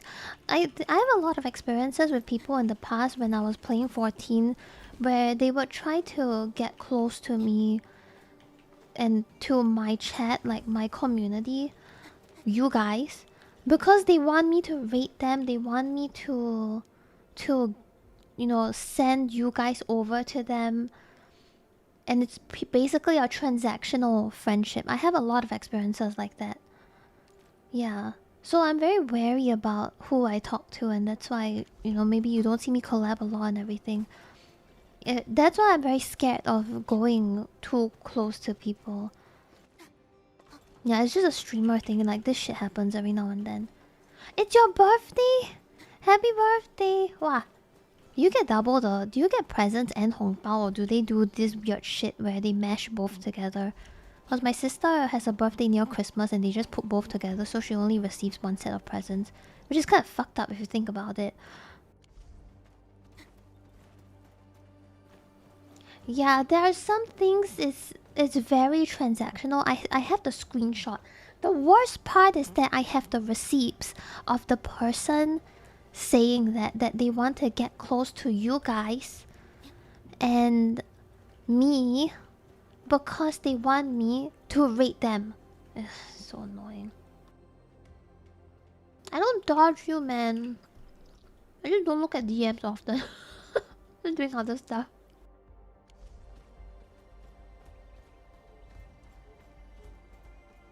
is, if I didn't have the receipts, I wouldn't think about it too much. I would just listen and forget about it, you know.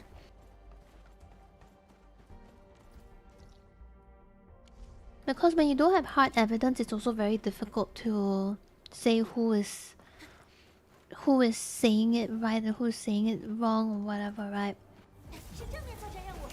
You don't want to accidentally wrong someone, for example.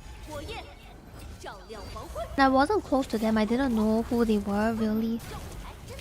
So it's not like I could really tell. But because the worst part is because I had the receipts, I couldn't even gaslight myself. Because normally when shit like this happens, I just gaslight myself and tell myself like, oh no, maybe it's just, you know, wording wrong or whatever.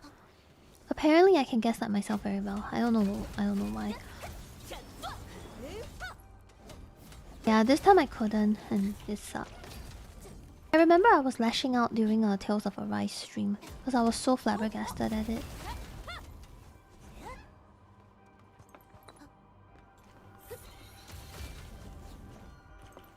I'll get to people's head. It does. That's why it's so difficult to find like actual people that you can vibe with. Because a lot of people, they like to use you as a pedestal. It's crazy. And then some people you can tell, right? They only start to talk to you a lot. Like, let's say recently you get a lot of attention. And then they go like a full 160 or something and suddenly, wow, they want to be your best friend.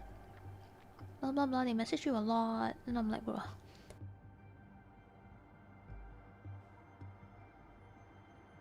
Kind of weird.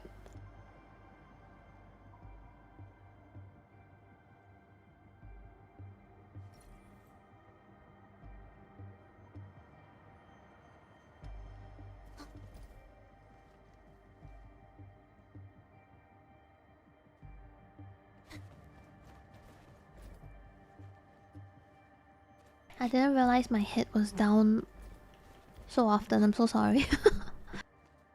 But yeah, sometimes you can tell they only try to get close to you after you become friends with them and that kind of stuff. It sucks. Like, these things really suck.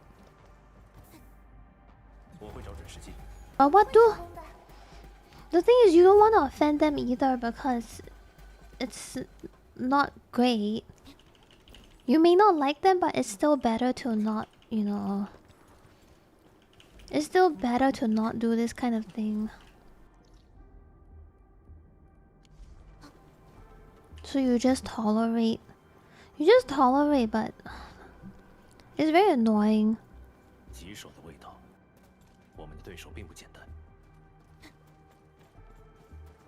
is what it is. It's just how the space is. What do? Cannot do anything about it. Former streamer I used to mod for people would come to me asking about a collab with them. And I was like, they said no because they were shady. Yeah, that's... You protect your streamer, man. Don't let them get taken advantage of. Interesting conversation. It's crazy, and some people take offense to that when you say no, and they're like, oh, it's cause you get clout all of a sudden and now you don't want to share the growth with people. Like, no, I'm okay sharing the growth with people, just not with you. Okay? Like, sit fuck down, man.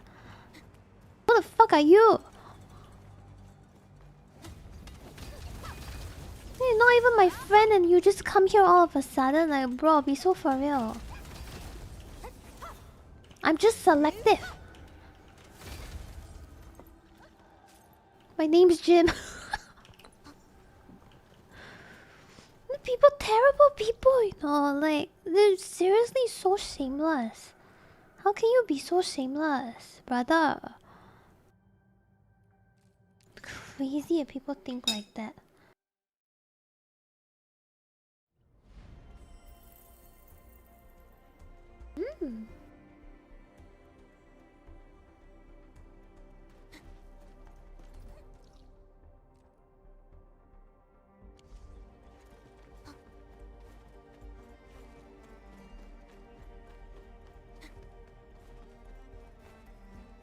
The thing is, I'm not even a big streamer, so can you imagine how it's like? For people with a bigger following, It must be so tiring worrying about, you know, or having to deal with all these kinds of parasites. And then doubting whether your friendship with people is real or not sometimes. That kind of thing, like, it must be so tiring for them. And the thing is, because they're a big streamer, it's not like they can say much or do much, right? Because if you make it public or you say or you do something and word gets out, then you gotta deal with all these people asking what happened. You have to keep everything private, you know.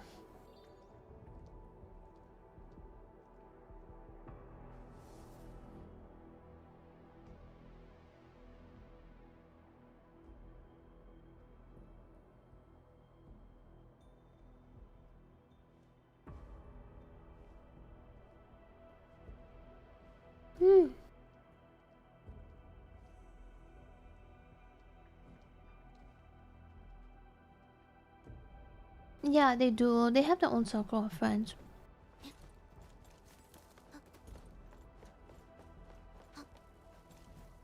But it is a bit sad. It is a bit sad to have to be so wary about these things. Liv, thank you so much for the 80 watch streak. Good morning, good morning. Morning, Yujin.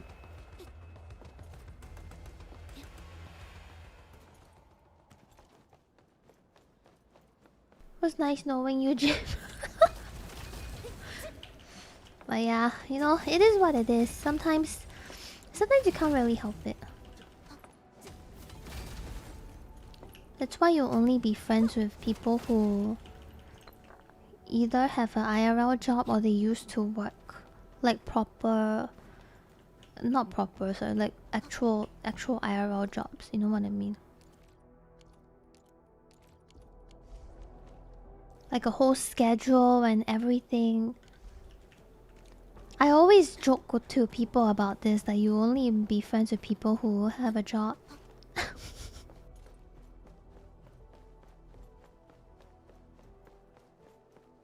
Because a lot of people in it's very accessible to get into VTubing, and a lot of people who do it, it feels as if they don't really know how to conduct themselves. I don't know if conduct themselves is the right word, but you can kind of tell they are very entitled. Something like that. I don't know if that's the right word. So I always joke with people that yeah, we just make friends with people who have a job.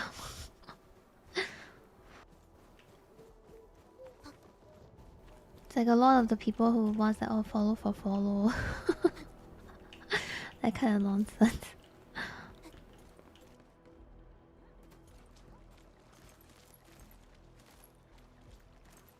How goes factory maxing? Pretty good. Now I'm just running around doing my dailies, like gathering stuff before it caps out.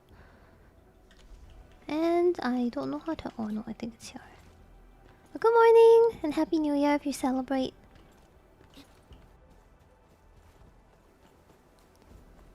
I think you should give me a follow. Did not understand this. I'm unfollowing you right now. Doing an unfollow real quick.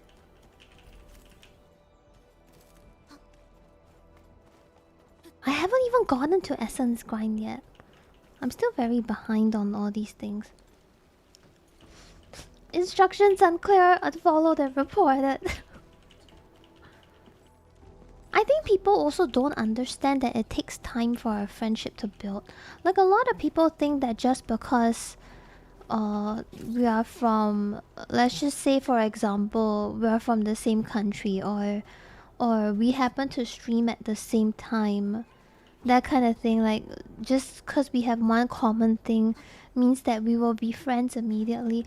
I think a lot of people don't understand that it does take some time to cultivate it, and you need to find out whether you vibe with each other or not. And sometimes people take that a bit too personally if you don't want to be friends with them immediately, or you just want to vibe check. It's not really anything serious, it's just that if the vibes don't vibe, then it is what it is, right? Dude, actually my name is Stal because my name is Crystal. I think quite a few people don't know that. My name is Crystal.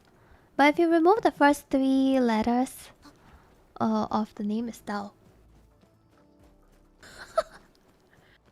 People thought that it's not my actual name because on FF my character is Crystal Azure. And people didn't think it was my actual name. But it is my name. Yeah. That's why my name is Stal. I did make a lot of stalling puns though.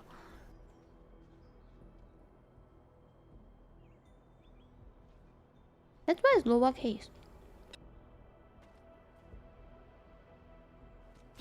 That's why Stal starts with a lowercase s.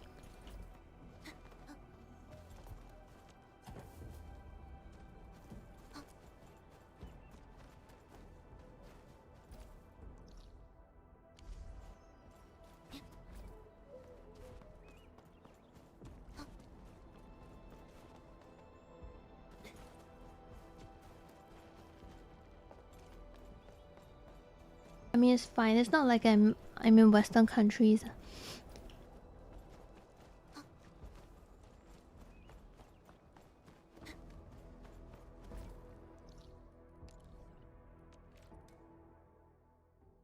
Now can I have your credit card number and the 3 magic numbers on your bag? You're gonna swipe my card and it's not going to go through.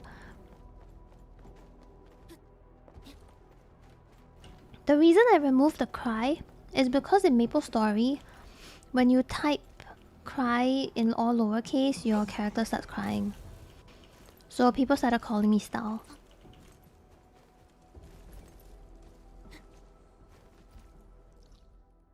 And that is how it all started. Not a very interesting lore, but it is what it is.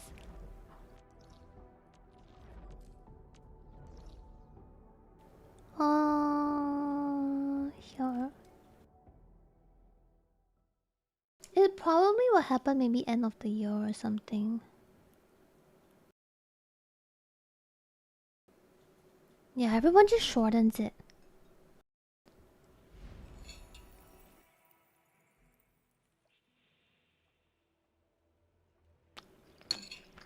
Check DM.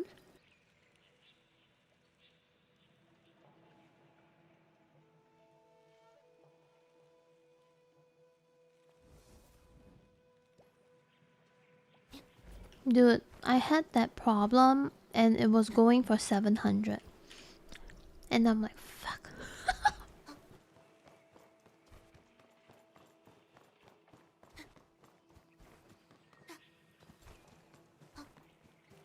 He had a low price on the stock market. But he couldn't buy, like he wasn't able to buy like all 960.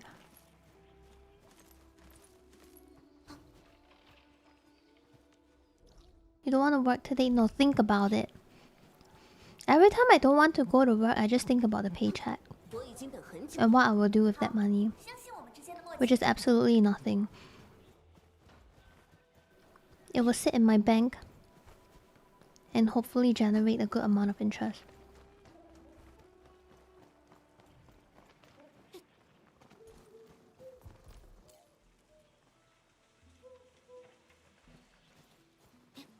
Oh yeah, I used to do FF14 stuff. I did FF14 stuff. If it was before VTuber, it was maybe about 2019? 2018, 2019. Most people that watched me for a long time found me in 2019 because of the a specific raid.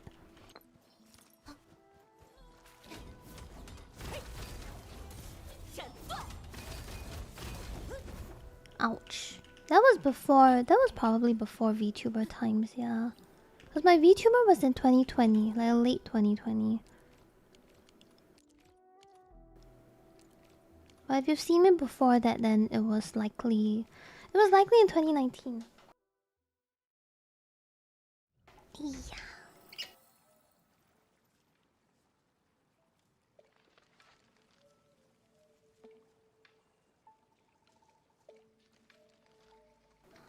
Oh, let's do a stretch.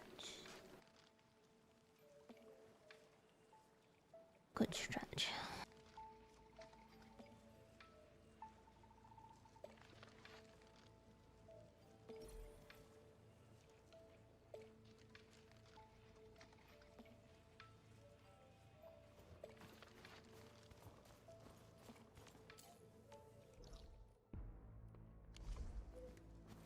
Tea happened so long ago, man.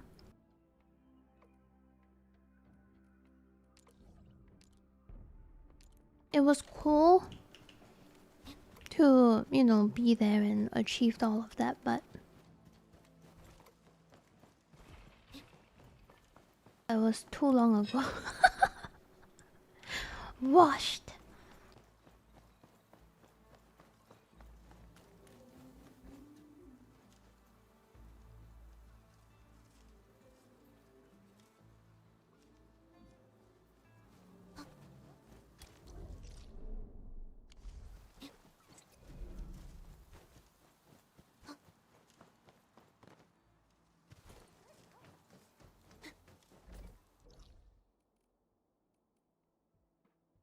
Yeah, I was just happy to have had experienced that. 我已经等很久了，我们会成功的。 I was just happy to have experienced that, have gone through all of that. It was a good time.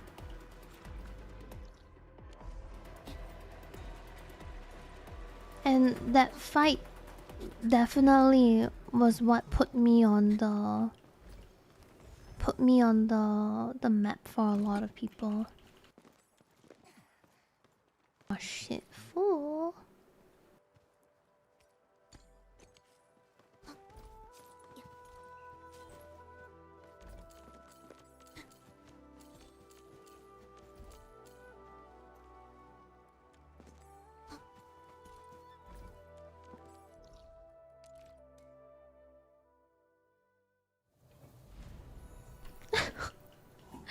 Insta redeeming the hype.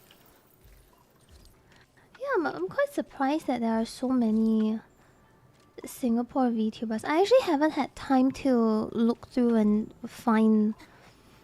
I wanted to do it like 2 or 3 days ago or something, but I haven't had time yet.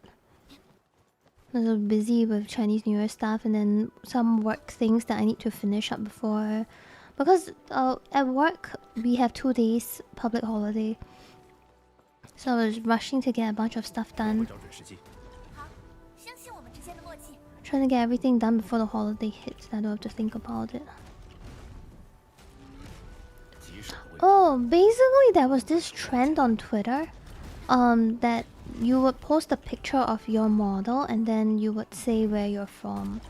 So I saw that trend and I was like, oh, you know, I needed something to post for today anyway. Because I try to post on Twitter at least once a day. I'm not really on there very much.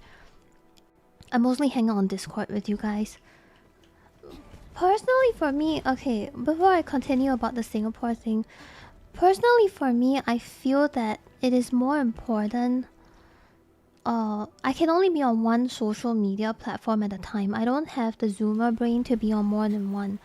And I feel that it's more important to redirect my attention to community engagement over being on other social media platforms to get more like likes and retweets and you know that kind of stuff basically. Personally, I prefer community engagement because I think it's more important for you to have a good... It's more important for people to have a good idea of what they want their community to be, or more like how you want them to come back, right? For example. It sounds very businessy, but it's not really that businessy. Also, I miss. God fucking damn it. You don't want people to just be here for one time. Like, you want people to have a good time. Like, I want people to have a good time. I want to talk about video games too, you know. I feel like I would have a lot more enjoyment out of talking to you guys than playing around with algorithm stuff, because I generally think it's also just more engaging to talk about video games. And we get to talk. The thing is, we talk about video games, then we hang out in VC, because sometimes we're all in VC, right? And we're just hanging out together and doing our own things and talking. And that's so much more fun than being on fucking Twitter, trying to argue with other blue check marks about whatever the fuck they want to talk about, you know. Like, well, I give a shit about them.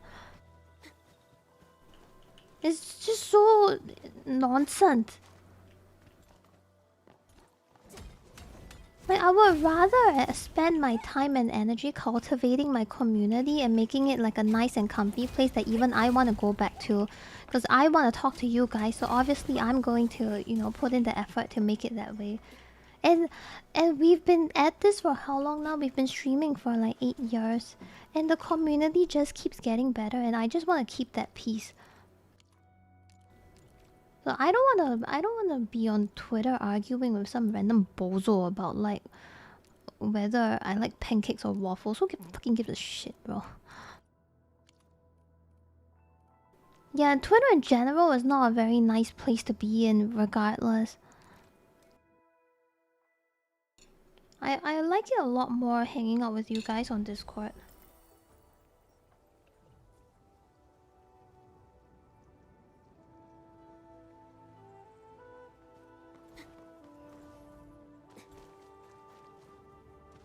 Also, I like waffles more than pancakes.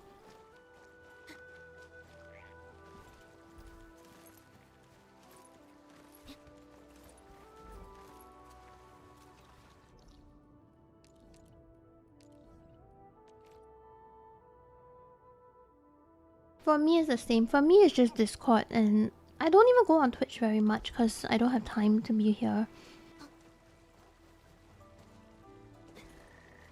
But I'm usually on Discord. And then my next most active one is Twitter. But even on Twitter, I'm not really there very often.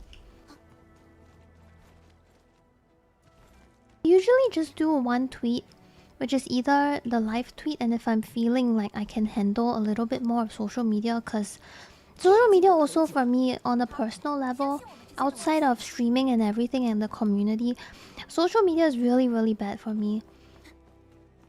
I know it because I used to have a lot of problems, you know, having to read social media all the time.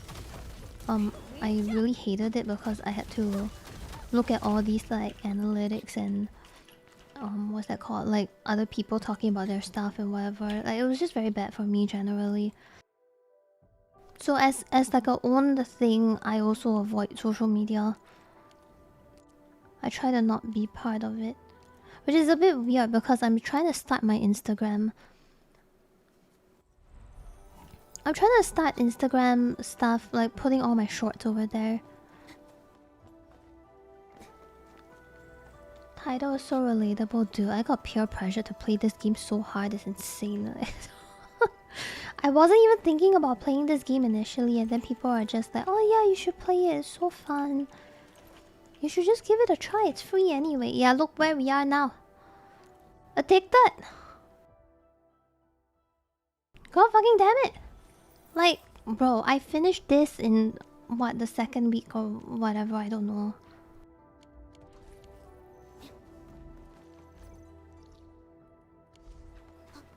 Terrible.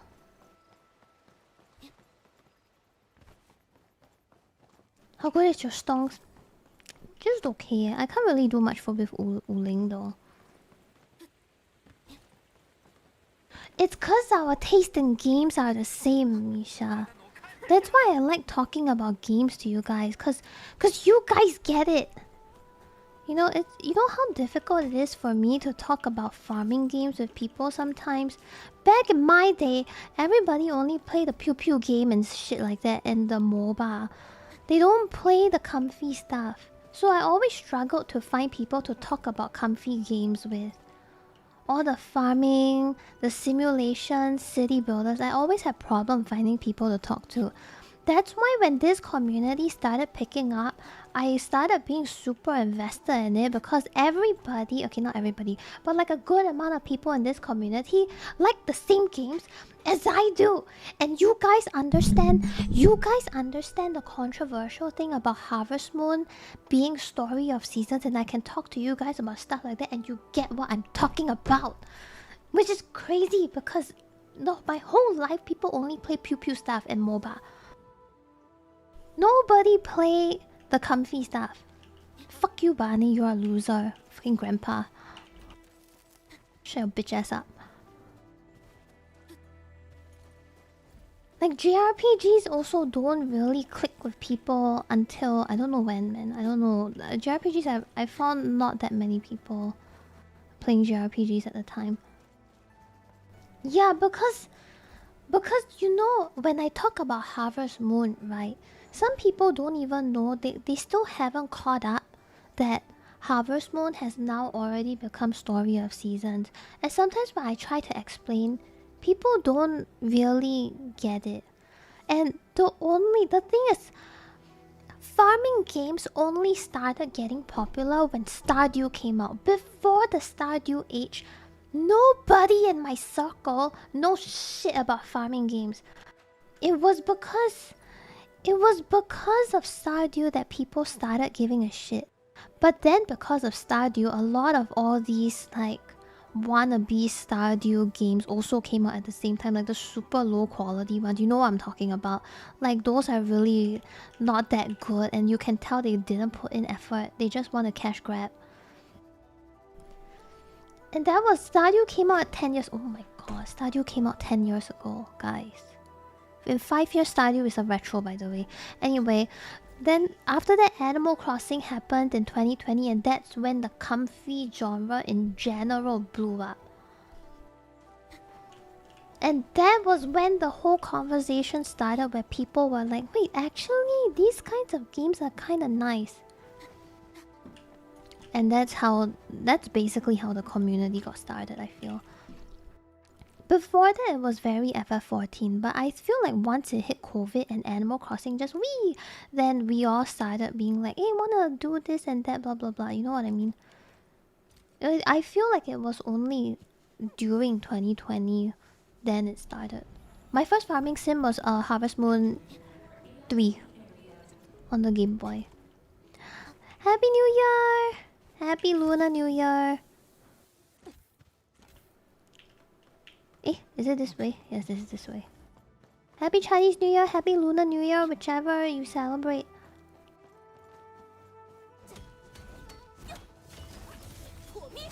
Wow, I'm someone who really liked Island Sanctuary in 14 because I like mindless grinding.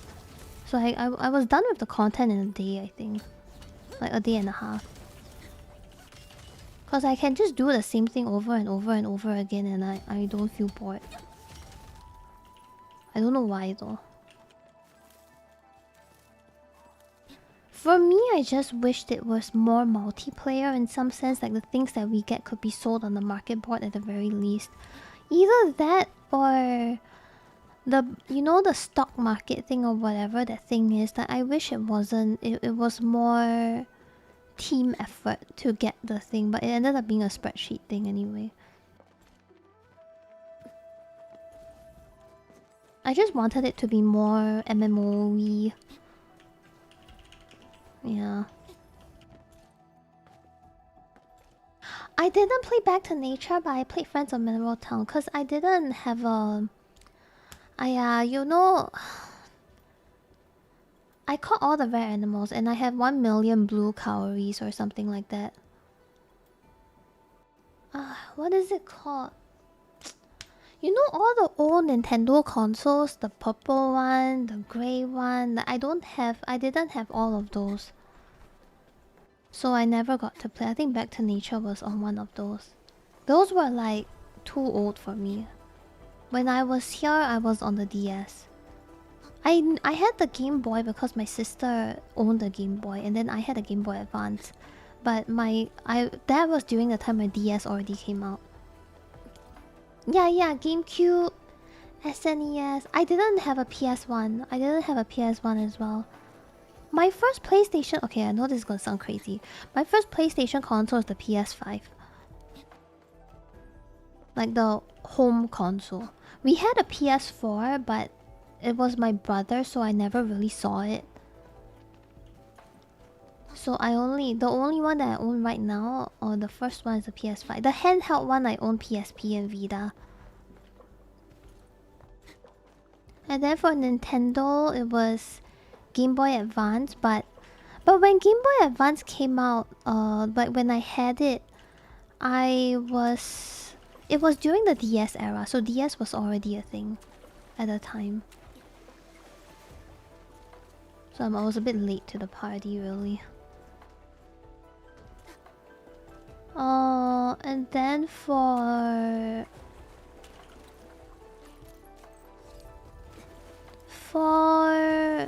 home console, my first Nintendo home console is actually the Wii U. I didn't play it much or at all. I just happened to have it because I saw Xenoblade Chronicles, but I didn't play it.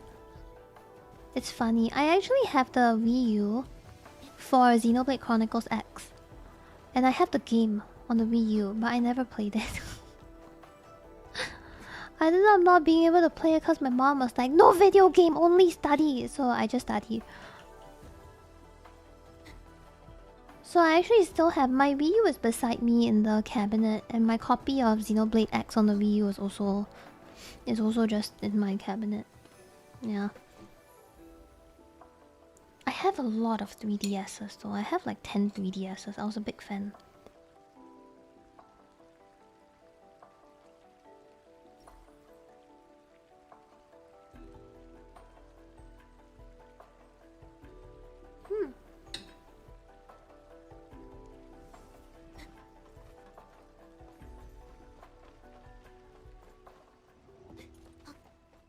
Hey bud, good morning.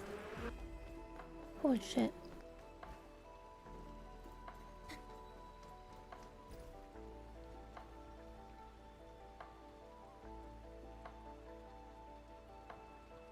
Framing them would be so cool. If you actually frame them, can you take a picture? I want to see it. I think it would be so sick.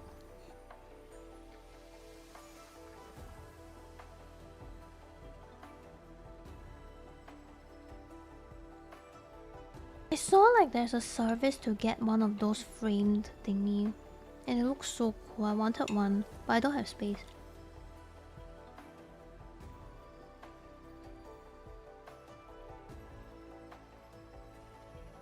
老练的猎人知道怎么从风中获取讯息，无论是未来的气候，还是猎物的行踪。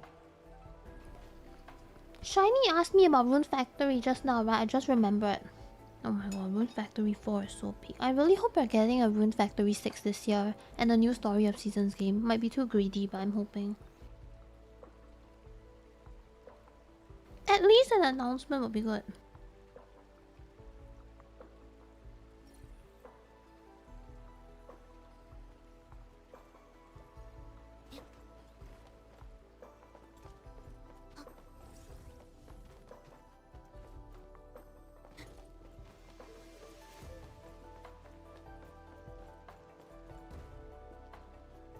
We are probably gonna get Story of Seasons first, I think.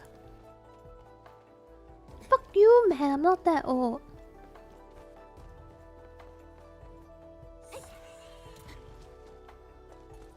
I'm hoping that we get... Well, the Story of Seasons back in 2023 when Marvelous had a direct, it was hinted to be... They're gonna add multiplayer. So I'm hoping that we get some news on that this year. Also, my day has been really good. Lots of good food, good vibes, relatives and all that. It has been amazing.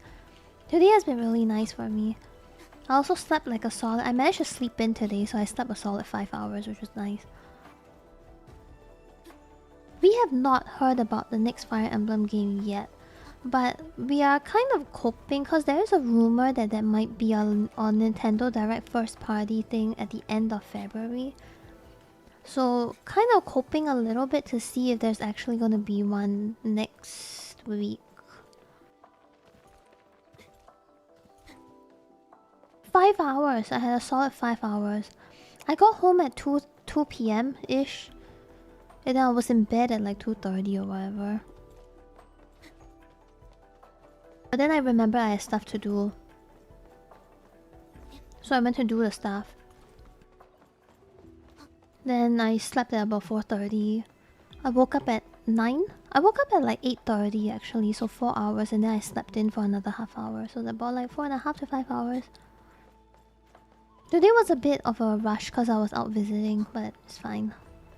I'll just sleep more. I'll just sleep more later. I didn't want to cancel today's stream because next week onwards, when Bane comes to Singapore, I might have lesser streams or shorter streams.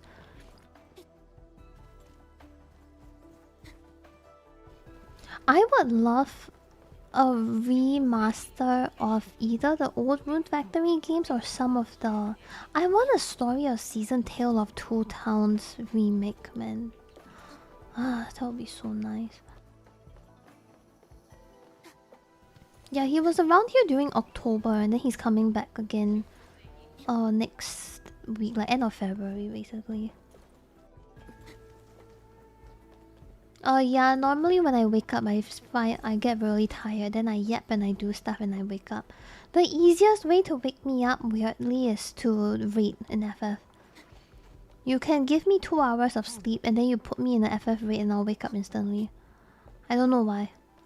I feel like it's the 16 hour, you know, like all the hardcore proc stuff. I feel like it's just an instinct now. When you raid, it just it just turn on. I don't know why though. It became a habit. The thing is, other games like raid don't wake me up, but FF does.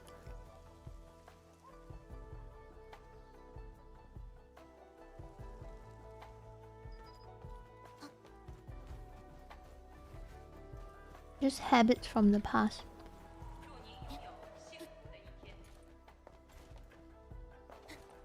Isn't there a Rune Factory game called Tides of Destiny or something like that? Let me look it up.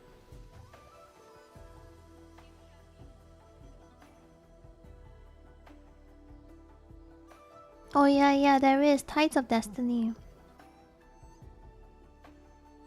All the old Rune Factory games look so good, man.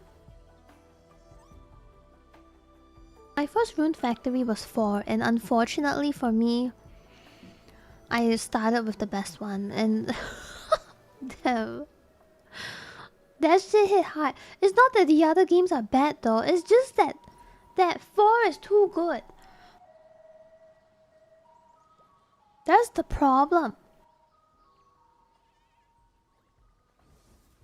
发呆。反正战术手册里没有要求，要来一些破冰游戏吗？ I on reflex Google things you ask, and I appreciate that. Thank you. Thank you.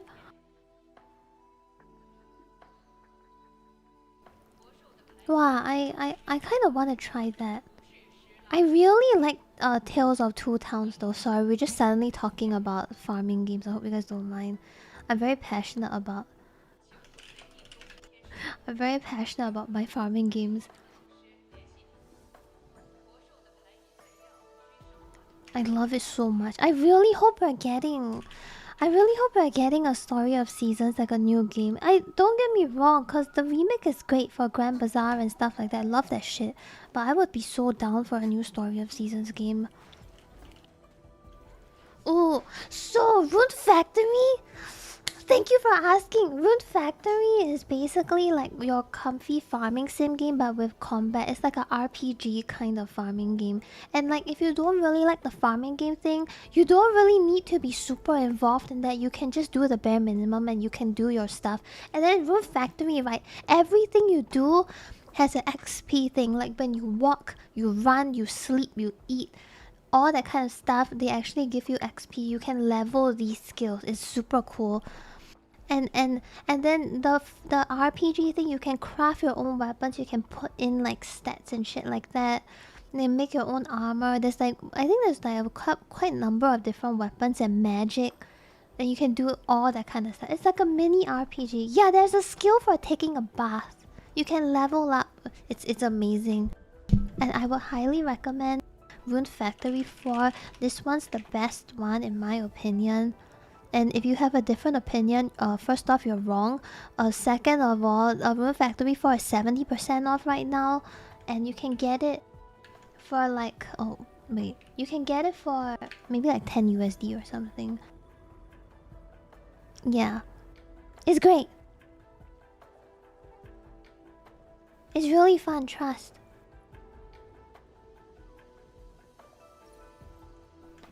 Dude, I wasn't sponsored for Rune Factory 4. I was sponsored for 5 and Guardians of Azuma though.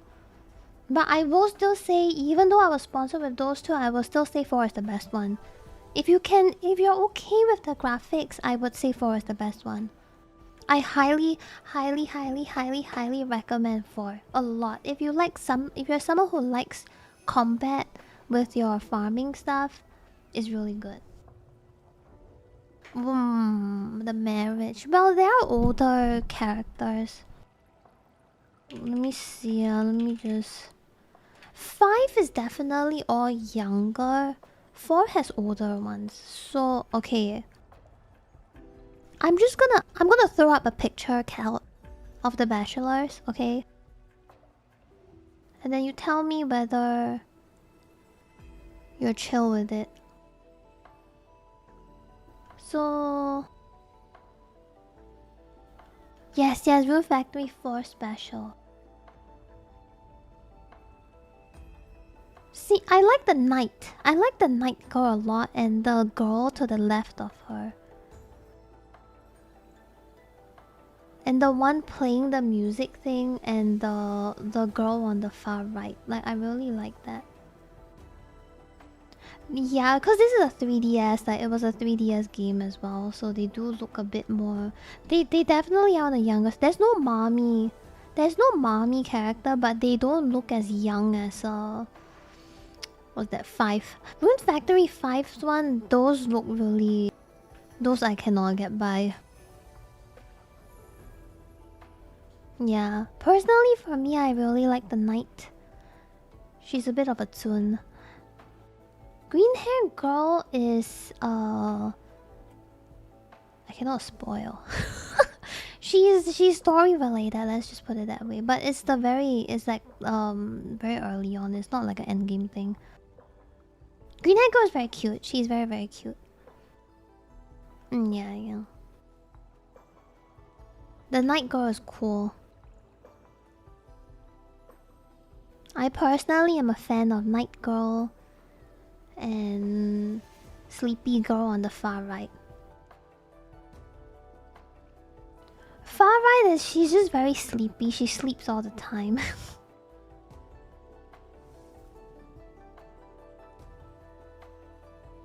I don't think Rune Factory 4 has the Bachelorette quiz, but the Rune Factory 5 has it. Yeah, Rune Factory 5 has it. But yeah, I would highly recommend getting this game. Well, I dated a guy, and so yeah, the guys are also pretty nice.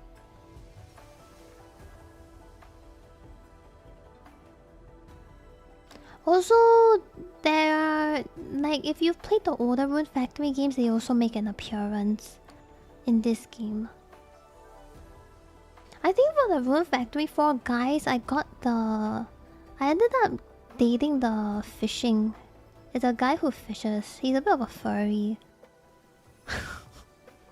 But he fishes. And I was like, oh shit. Fishing dude? Hell yeah. Let me see. He has feet. This one. These are the characters. I dated the middle one. But fuck that guy, cause like every time it's a fishing event, right, I have to try really, really hard. If not, he will beat me at the fishing event.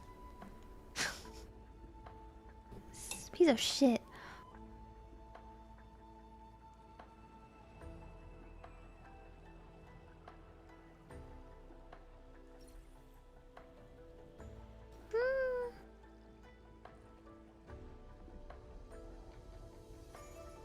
Yes, he is a butler. He works with the purple hair girl from just now.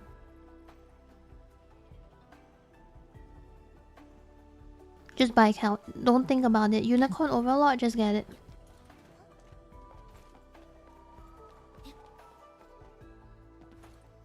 Good morning!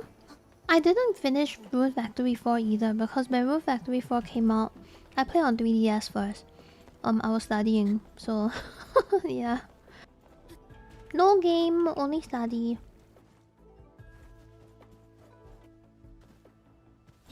Barney will tell you to buy Unicorn Overlord in a heartbeat. But okay, I have to tell you though, when you play Unicorn Overlord, right, don't have high expectations for the story.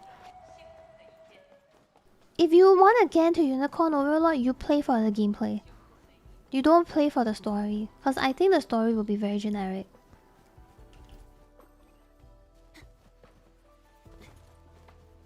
At least from the bits that I play, it's looking like a very generic story game. But if you like tactic stuff and your planning kind of thing, like FF12, you know, you plan if you do this attack, if this person's HP is low, you attack the front row, or prioritize archer, blah blah blah. Like you set criterias and then they auto attack based on set criterias. If you like stuff like that, you should get it. I am being threatened. 恭喜发财! He got it. And then once you're done, right? Once you play Unicorn Overlord, you go back to the e-store. Then you buy 13 Sentinels. I cannot even tell you what this game is because I don't know what this game is. But then you start to realize that anything Vanillaware touches is good. So you just buy.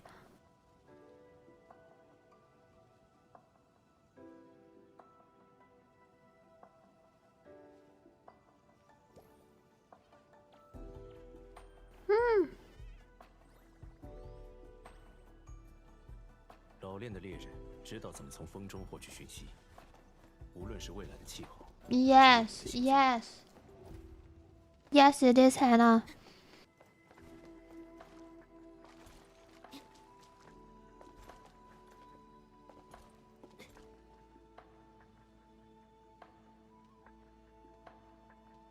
The thing is, I cannot even tell you what 13 Sentinels is because I've never played it myself. What happened to me was I was playing the demo for Unicorn Overlord. I didn't have the game, it was just a demo. Then I heard the soundtrack of the tutorial and I was like, oh my god, it's so good. Then I went online and I bought 13 Sentinels. I don't even know what the game is about.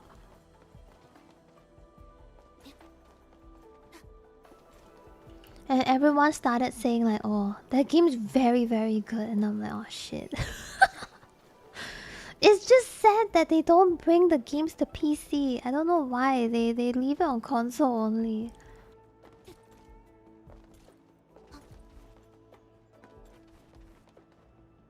Yeah, people cannot even explain to me what 13 Sentinels is because it's full of spoilers. And I told them like, it's fine. Don't need to convince me because I already bought it.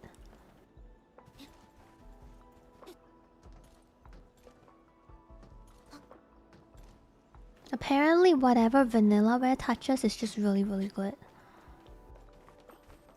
I don't know why they hate PC so much. I don't get it.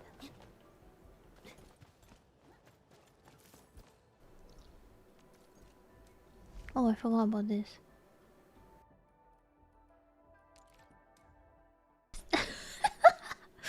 I got you, man. You tell me what game you like. I sometimes have a recommendation.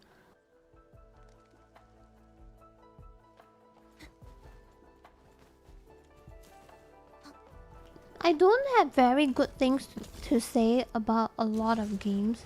Like, most of the time I'm like, yeah, it's okay if you like this and this. But if I really like something, right? Wow. You will know.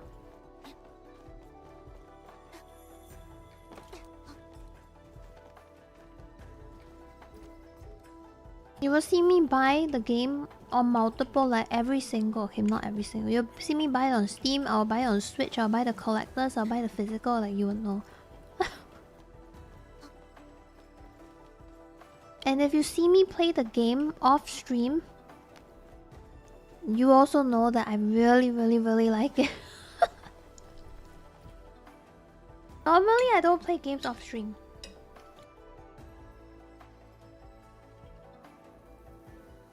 Come on, don't ask me about platformers. Don't ask me about platformers and don't ask me about shooters and horror.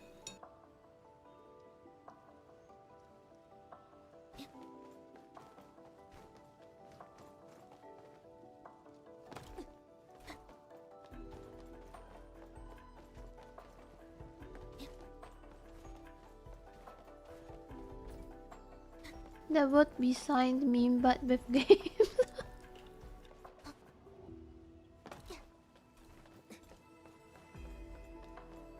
Hey, Profane, good morning.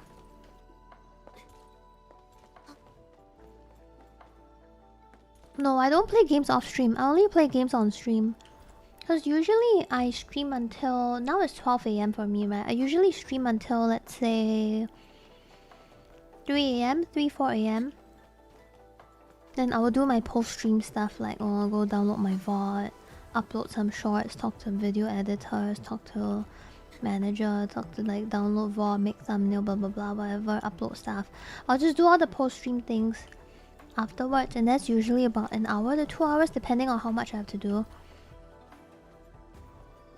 And then I will rest for a bit and shower and eat and whatnot. Then I'll go to work. IRL work.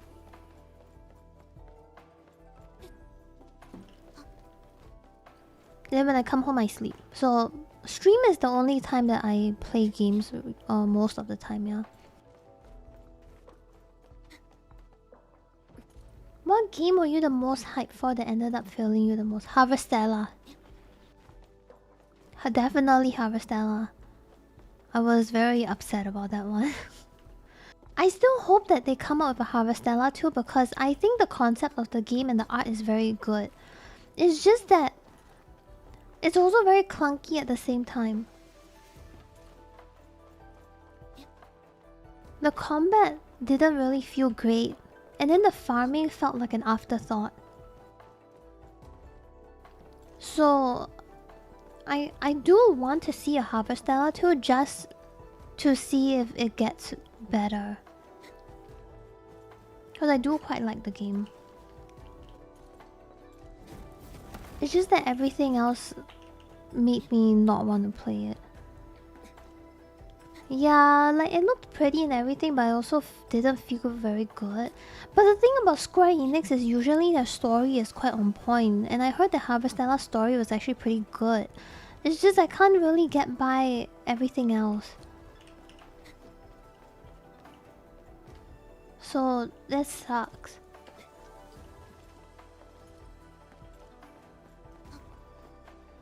Yeah, I sleep in the afternoon, cause my streams start at 9 PM.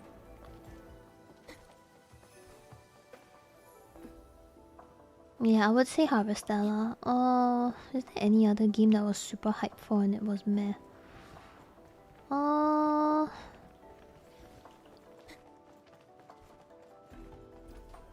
Look at my Steam library. Actually, I don't think it's that many. I don't think that many games I was like very disappointed. Like Rune Factory 5 wasn't as great as I thought it would be, but it was more like it wasn't a disappointment on their end, but more of because 4 was just too good. It's difficult to top 4. That's what it felt like, really. Yeah, now I can try Xenoblade 2. Xenoblade 2 or Xenoblade X. Proc.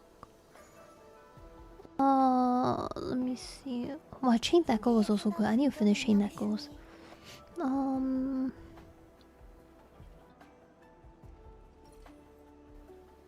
it was a disappointment. I also got no rest for the Wicked. I bought it because wanted to play together with Barney or something. Because he was hyping that shit up and I was like, okay, fine. Roked. Wow, I don't remember anything about Xenoblade 2. I still hope that we get a Nintendo Direct next week. Is it reasonable? Probably not.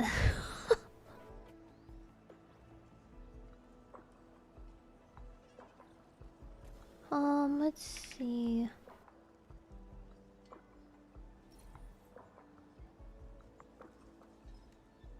There's a rumor of like a new 3D game. 3D Mario game, sorry.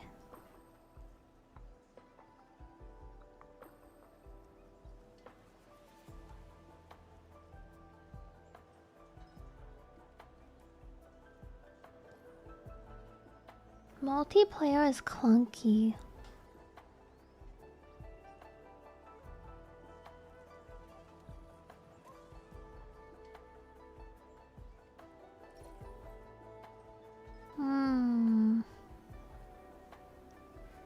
Yeah, I feel like every other game wasn't... I don't think I had very high expectations for a lot of games, so... It didn't feel like... It didn't feel like I would be... It didn't feel like I was very disappointed, yeah. I think it's just Harvestella. Cause it's Square Enix and their first time... Their first time coming in to do such a huge...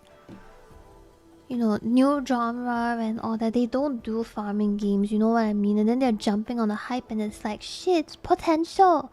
From like a big studio and... Yeah. That's just the sad part, really. It was a lot of like, it could have been this and that. But... And it didn't really hit, so... Unlucky.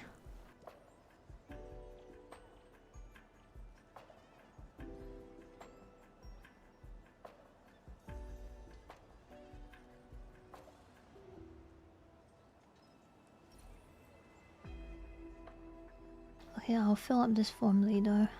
I just opened my email and I'm like, damn, okay, lots of forms. Lots of things that I need to fill up.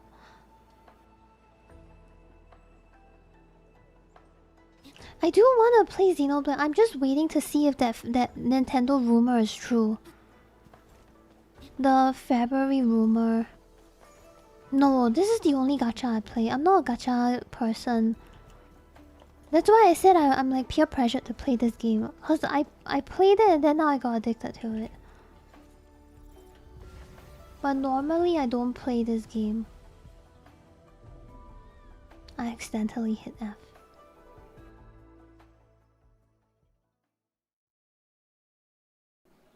This is the VTuber from Twitter. Is that why people are finding me now? Are people just finding me from Twitter? Damn. Dude, I am as surprised as everyone else that it blew up. I did not expect that. Oh, it doesn't work if she... Huh.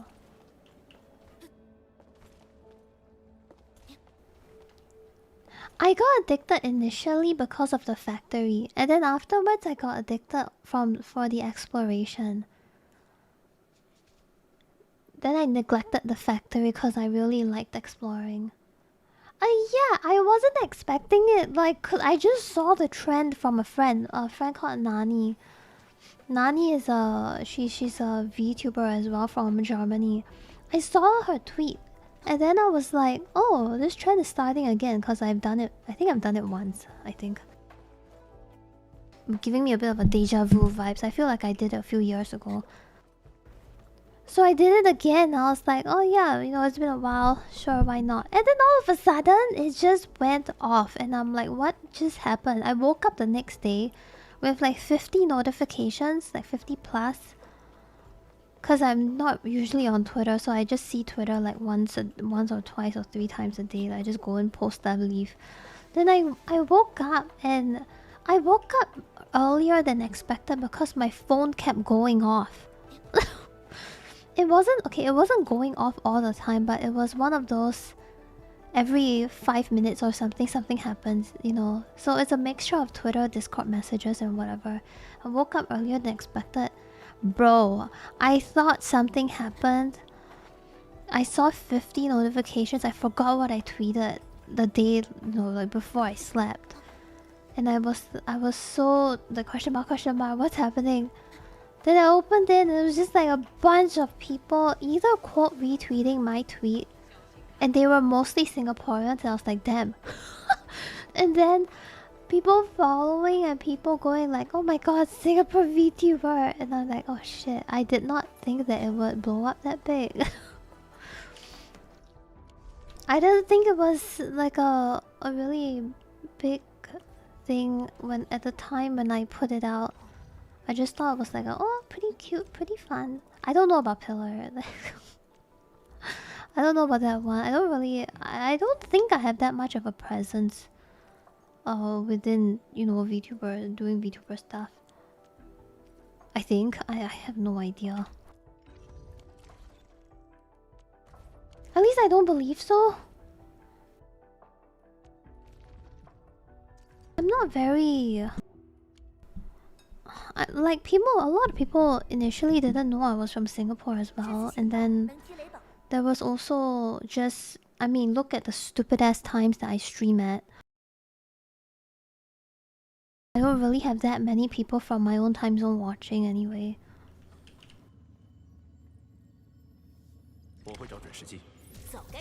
A lot of people who know me, they're all just like FF people. Yeah, my time zone is just kind of bad for local.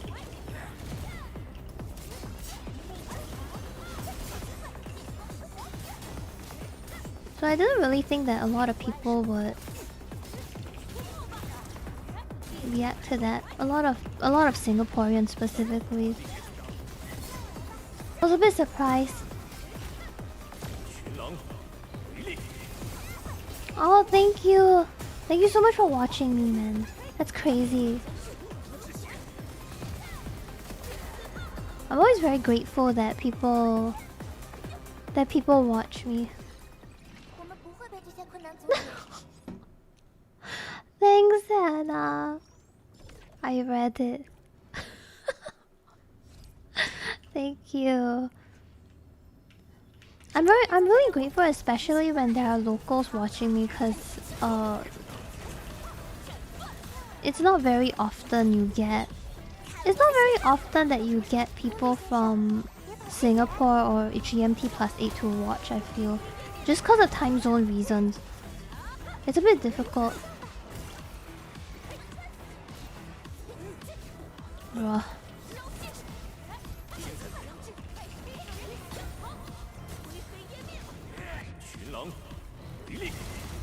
Well, yeah, it's the same time zone, we're chill. Siblings!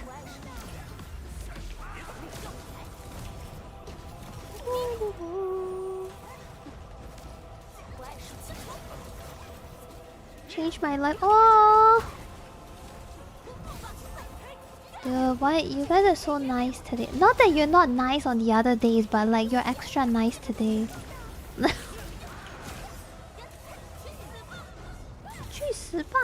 She says go and die, by the way. Fuck you!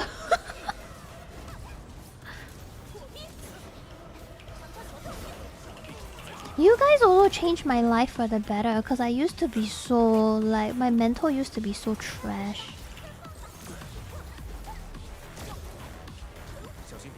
And it only got better after, like, the more I streamed, basically. The more I streamed and the more I realized how to pace myself with a lot of things over. However, I streamed for like 8 years already. Over the 8 years that I streamed, like, things just start getting better over time. It was really rough initially. Just because of some logistic stuff and whatnot, and how to deal with just being online, right? It's a bit of a weird thing sometimes. Now things are a lot easier to deal with compared to before.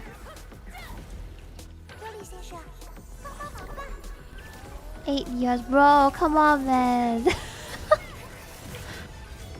I don't play for a team, but I watch you because I like you. Oh, thank you.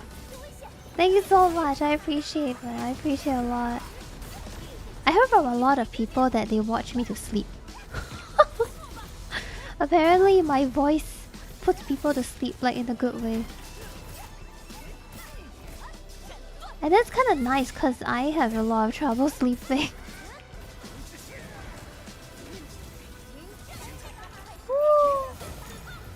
Oh, I don't have a code or anything, but this game is really fun. I'm not sponsored by this game at all. But this game is pretty comfy. It's very casual for a gacha game actually. I'm a bit surprised. If you like factorial kind of stuff, there's like a whole thing to it. Like where you build your own factory. I can show you in a bit. This bro's dying in a bit.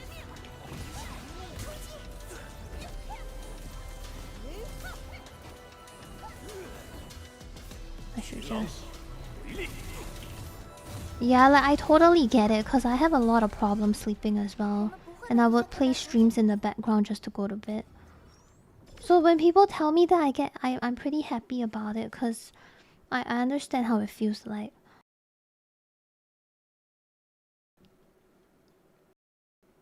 Let me show you. Oh yeah, I want to play Factorial one day. Factory.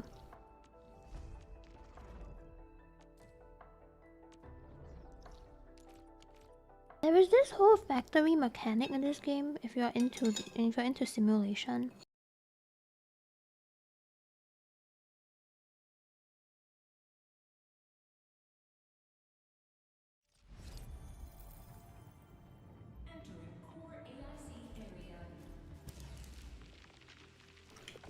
Hmm.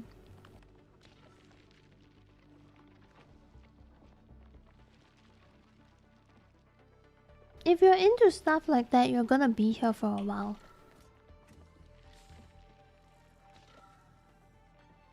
But if you don't like it, you can still play it because you can just copy other people's blueprints.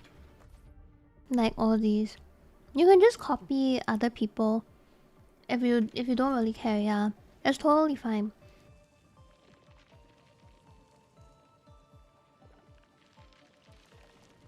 And the exploration stuff is kind of nice. I quite like the combat. I think a lot of people say the combat is kind of slow because sometimes your members can like cut in and you know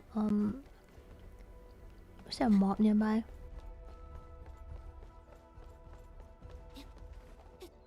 Like sometimes you do your attacks and you just press stuff, right? And then sometimes your members come in to like do things. So to some people it feels a bit slow.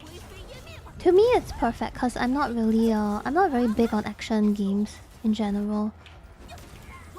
I'm more of a turn-based person.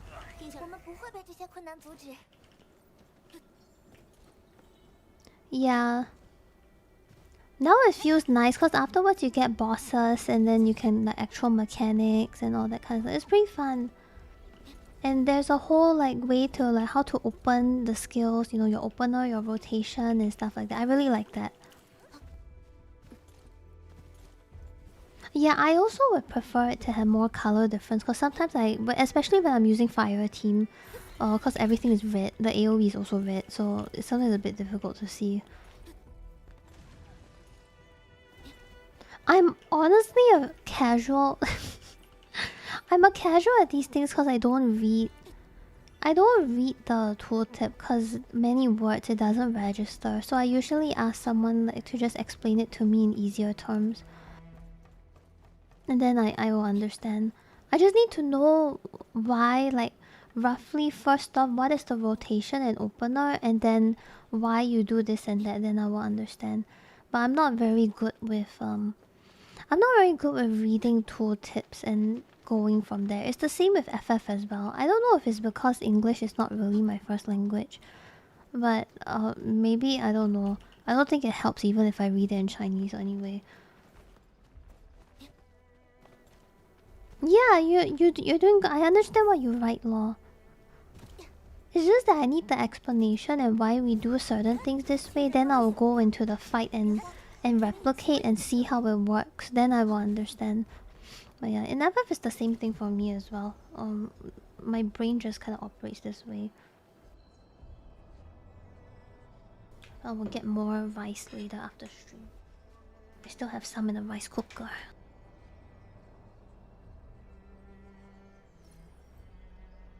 Oh, good dinner. But yeah, there's quite a bit of stuff, and then if you're a hoarder just like me, you get rewarded for hoarding a bunch of stuff. Like you get the gacha currency, which is really... Oh my god, this is not a good number to have during Chinese New Year. What the fuck? Don't look at that. Holy shit. That is not it, boys. What the fuck? Oh my god. It's so over. No, no, no. Look away, look away. Look away, boys. Oh, no, thank you. 10 pool. I don't have enough for... Wait, I do have enough for a 10 pull, but I should not be doing a 10 pull. Zhongfang Yi, please, dude, don't let me hit heart pity. God, please. If I hit heart pity, at least let me get Yvonne. No, no, no, no, no. I save. I listen to the wise words of law. We do not roll. Tomorrow will be better when my battle pass procs. And then I won't be stuck on this shitty number.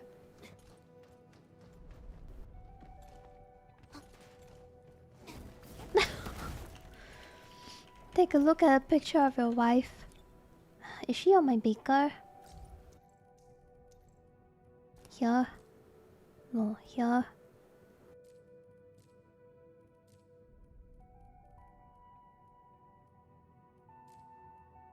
Is she even on Baker? Did she not message me before? Damn, look at me. Oh, man. Oh, I can't. I want Rossi. It's so over. Damn, yeah, I might have to slide into her DM. Oh, no, no, no. My wife. Just wait for me. Fiona is great. Top 3 games you recommend. Xenoblade Chronicles 1, Xenoblade Chronicles 2, and Xenoblade Chronicles 3. Does that count?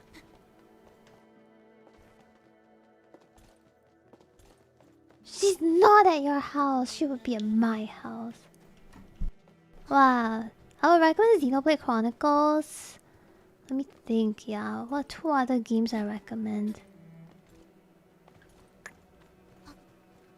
Shit, this is hard. Ace Attorney.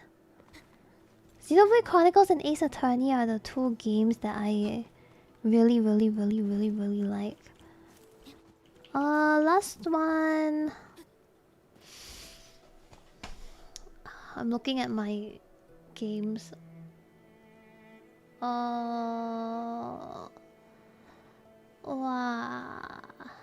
Voice of Cards. This one's probably very niche pick. Not a lot of people would like Voice of Cards, I feel. I personally really like it. That is like my underrated gem. Okay, if you play the first 2, don't need to play the third one. You're good. Don't play the third one. I love the series, but the third one is the worst out of the 3. I did not enjoy the third one as much. You're good. Just stop it. Just stop it too. I'm gonna be real with you. Just stop that. Just stop there. Don't waste your time.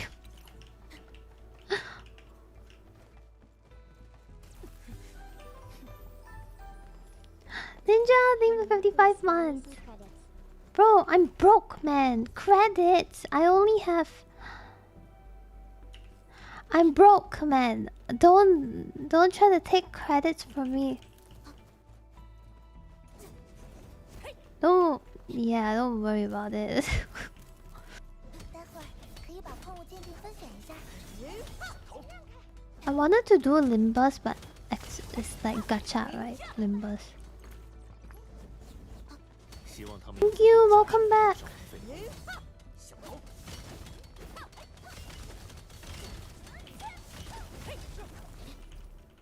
Yeah, voice of cards is pretty good.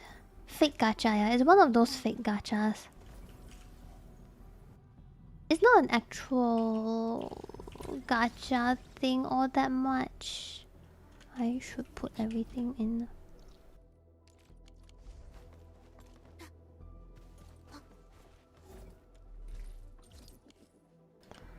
Whoops.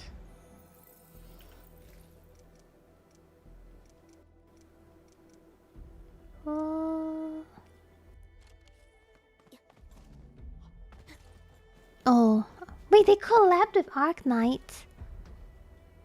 That's so sick. Well, let me think. Games that I recommend. Do you like farming games, or are you like a JRPG enjoyer, or like are there preferences in this one? Also, why is my Steam looking like this?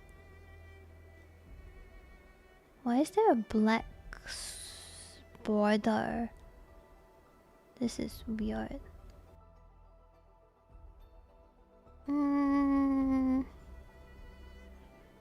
I almost wanted to recommend Hatsune Miku Project Diva Mega Mix, but that's a rhythm game. Oh, I already played Mugenix. I already played it the other day. That one was pretty good. The game was quite fun. I want to play Crimson Desert when it comes out.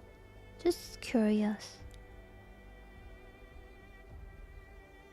It's really good. Rune Factory 4 is so good. I know it looks very dated, but trust. Trust me on this one.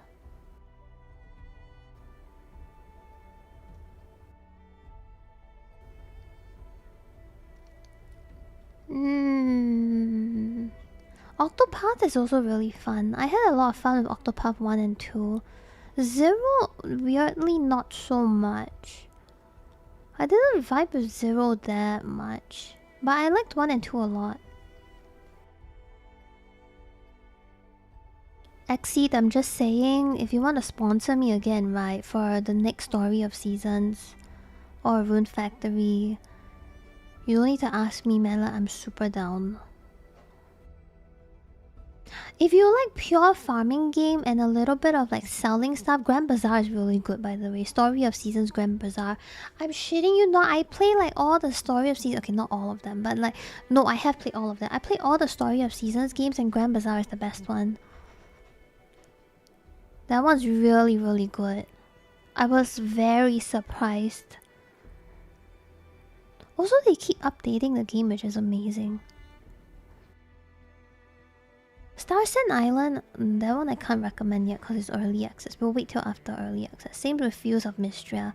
Fields of Mistria is also really good. It's like a crazy good farming game in early access. But I'm gonna wait until the full game comes out. Then I will make a judgment.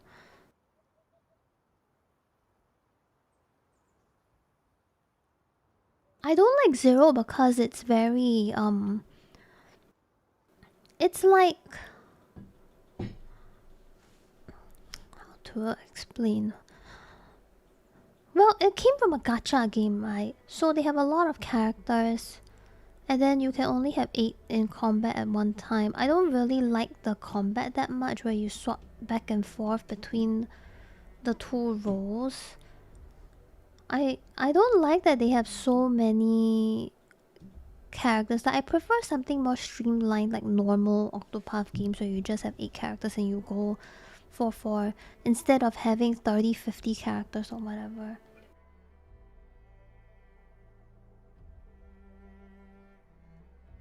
Oh yeah, if you like farming game, Fields of Mistria is gonna be really good. I know it's gonna be good, but I'm scared to pass judgment. It's gonna be good. Also, the game is like 500 MB or something.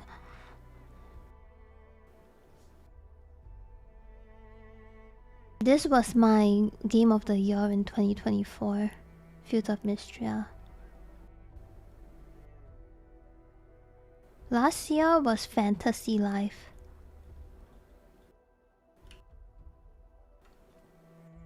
Stal Awards, bro. I don't know if I can ever do something like that. I would feel so... what's the word? Like 自以为是, you know? What is 自以为是 in English?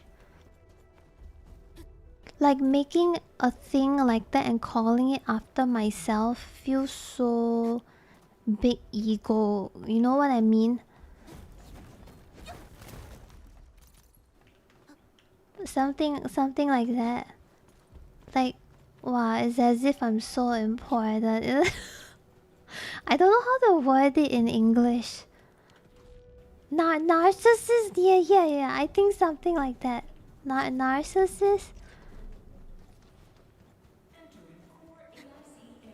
Yeah, I like it more. I like it more when I say, oh my god, this is like a style game or a law game. Every time I see a game that Law likes, I just say this is a law game. Like, Law would play this. Ostentatious. What does that mean? Wait, I need to Google this one. Ostentatious. Oh, I like playing the repair shop games, yes. Meaning... pretentious or show... Yeah, something like that. Something like that. Self-centered, yeah.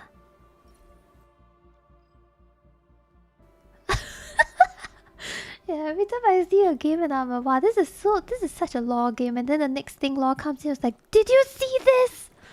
I'm buying this. It always ends up being this way. I found the next style game that I wanted to play. It's called Inconveni or something. I already found the next style game. I think this will be a Celt game as well. I think this is a Celt game. This one.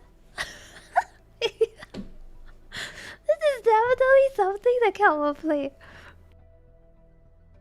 It's like, this is a game where you manage kind of like a small convenience store, and you also get to learn about like your regulars, their stories and shit like that. It's a very comfy, cozy game. I really like this kind of slice of life game because I feel that a lot of games these days, a lot of the games that we play are kind of like this, like action and stuff, right? And every now and then I like to have a bit of a palate cleanser and have a game where it's more life kind of stuff, just to, you know, have a bit of variety. And I always find that it's really nice to have that kind of games too, because it makes you reflect on things quite a bit. Yeah, I think they started making announcements where they are trying to get content creators or whatever. They opened up a forum and all that kind of stuff, so we're probably getting there. Love it. I love games like this. Yeah, we're probably gonna get it like sometime. I'm guessing maybe mid this year. I don't know. I have no idea.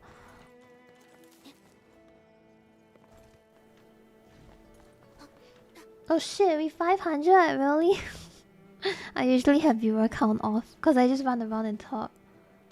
I have not played that game, but I've heard about that game. I think I heard it from Celt as well. It's kind of cool. I think it's also a bartender game, right?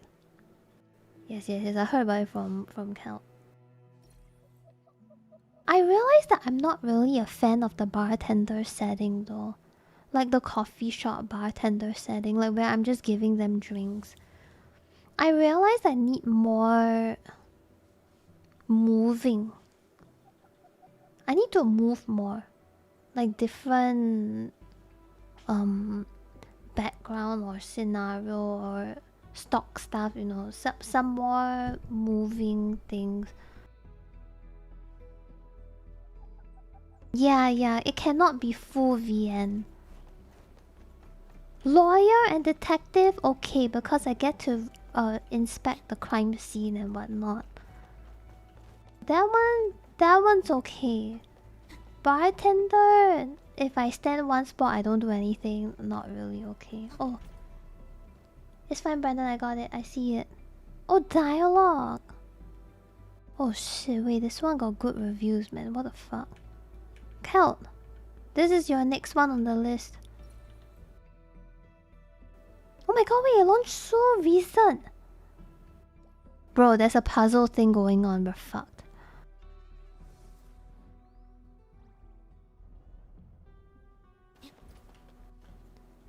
Oh, I followed Mineko's night market for many years before they launched.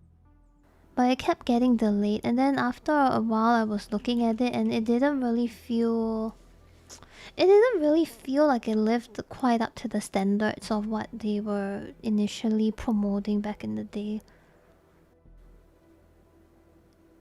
I followed Mineko's night market for, I would say, like 5 years or something. They were stuck in development hell for a long time. Very long time. Oh, Dev's Howl! That one I've seen this one before, because it's like tactics game. I kind of liked it because of the art style. Fuck you, no Phasmo.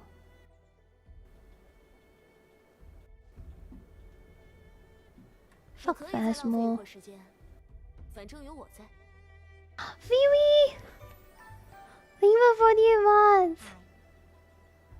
Thank you, Phoebe. Thank you so much. Oh my god, I am so sorry. I just saw your message from like January. I didn't actually. I am so sorry. I literally just saw this. Like on DMs. I'm sorry. Thank you, Phoebe. Cause I didn't respond to you and it was such a nice message.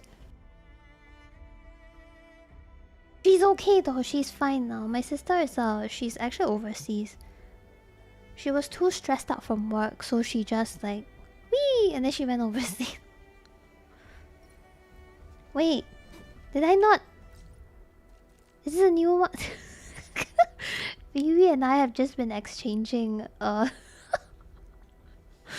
same sticker for like a while now. I love the sticker so much.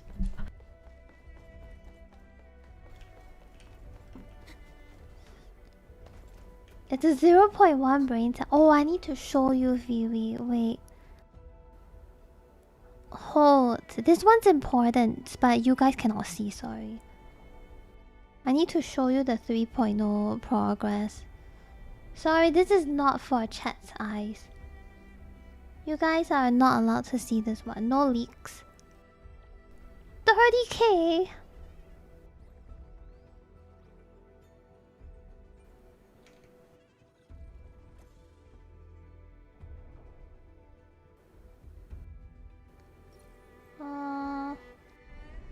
Where is it? I have another physical team, but I'm not done building them yet.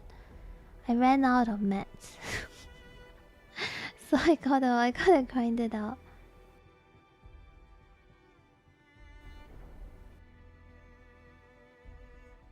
Oh!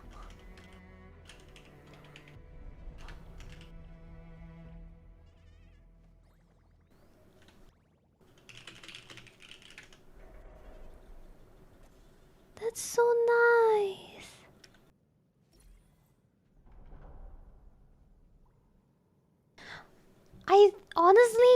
Here's my opinion is if you want to build first thing later, cause eventually at some point we'll probably get to a point where we're gonna see a game where a game thingy where it's like, oh, you need 2 teams, blah blah blah. Like, it's nice to just have a standby just in case we get there. Okay, but on the other hand, what if they don't? What if they don't release another DPS that matches well with what you have? Right. Or you just build till 6 maybe, like 3 and 6, and then your main DPS you 9 it, but the rest you 3-6. And you just have like support at 60, you don't need to go past 60. You leave your support 60, you do your DPS at 80, and then you don't need to max everything, you just do what you need. Then you just play around and see if you like it. It just takes a while to get resources in this game compared to other gacha.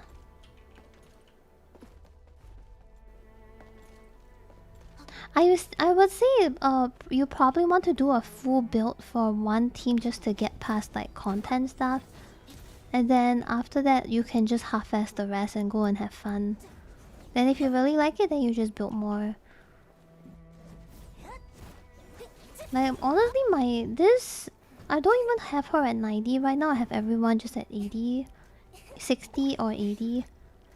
These are at 80 because, well, Ardelia is my only support before I got Gilberta. But before that, she was my only 80, everyone was 60.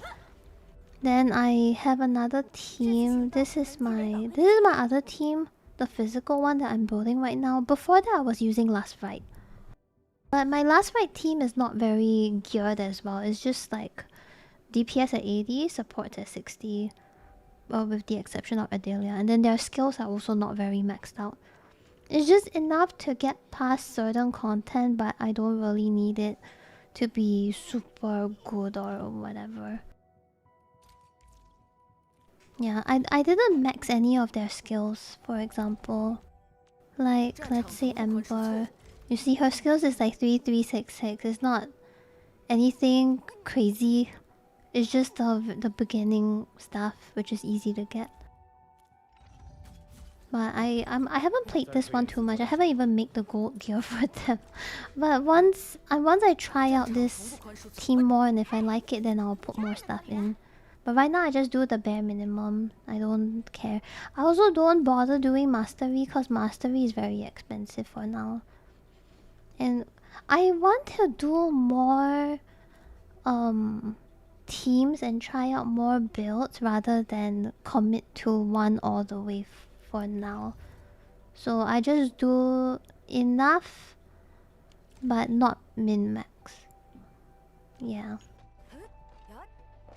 For me, I just play whoever look cool. Like Pog is my main DPS for this team because I think he's very handsome.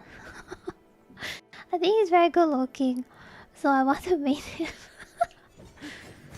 Sometimes it's that easy. If they look good, they look good. Yeah, apparently this build is like you just stagger all the way. This is the sit down build. And I get to use Chun, which is good.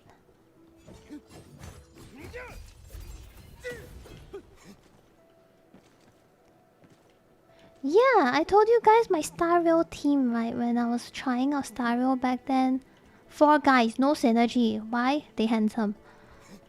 I don't need so many thoughts with these things. If they look good, I use. Can I clear the content? Barely. Do they look good? Yes. My Star Rail team is an Imbibitor. Imbibitor, Blade, Jingyuan, Luocha. Absolutely no synergy whatsoever. All of them are SP hungry. They do not work. Yeah, I couldn't even clear a normal mob at some point.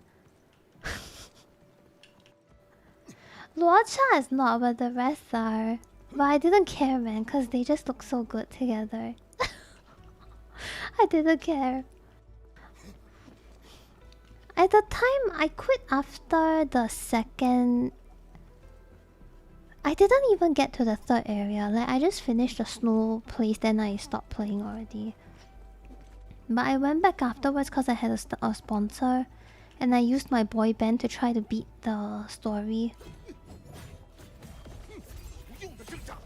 Yeah, it was a problem at some point.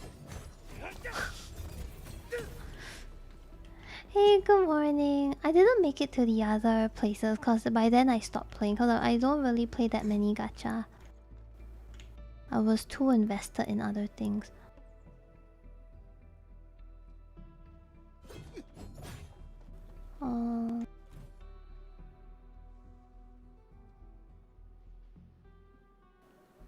Oh right, I wanted to show Phoebe something. Give me a moment, yeah. I'm just sending.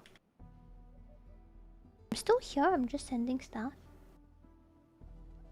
Wow, I don't know. I'm not somebody who can cycle through so many gachas though. Like I know gacha content creators, they just zoom. You know what I mean?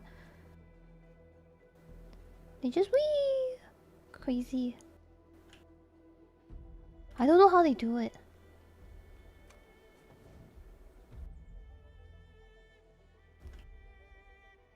But I'm not like that.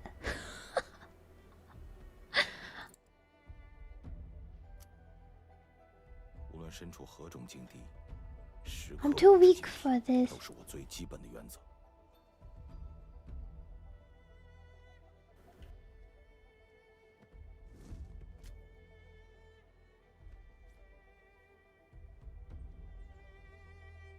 No, Phoebe, wait.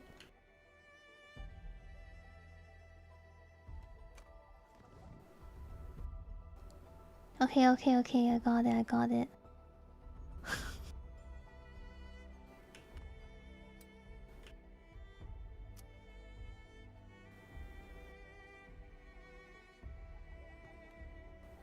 I said.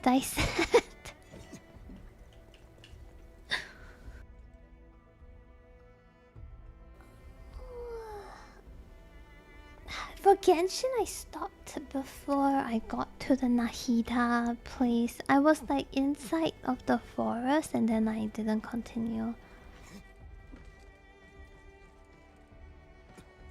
But my team was Nahida, Nilu, the guy that's reading the book, the water guy that's reading the book, and Yelan. Yeah. Happy New Year! 恭喜发财，新年快乐！Google your mom, man. Fuck you.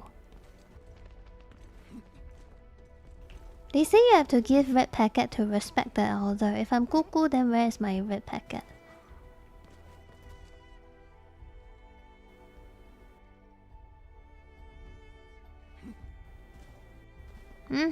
I'm waiting for it.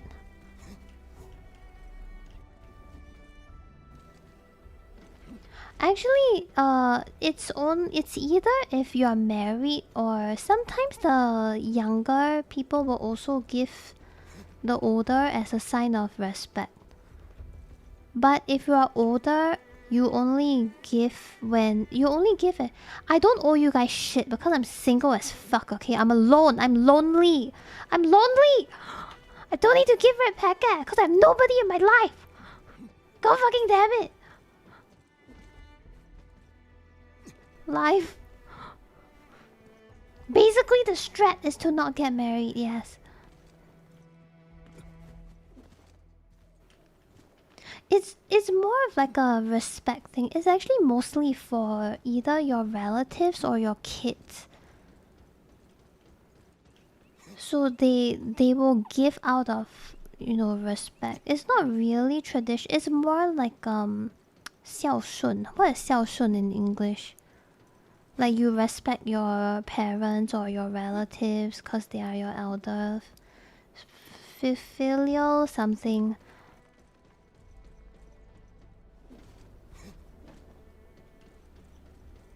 F-I-L. Yeah, that one. Piety. Yeah, that one. It's kind of like that. It's not really like a tradition thing to give them, but some people do it just out of that. Better single than be with the wrong person anyway. I'm telling you, like, being with the wrong person is more suffering than being single. At least single, you're just vibing on your own and you're just growing on your own. But when you're with the wrong person, bro can just, like, fuck your life up, man.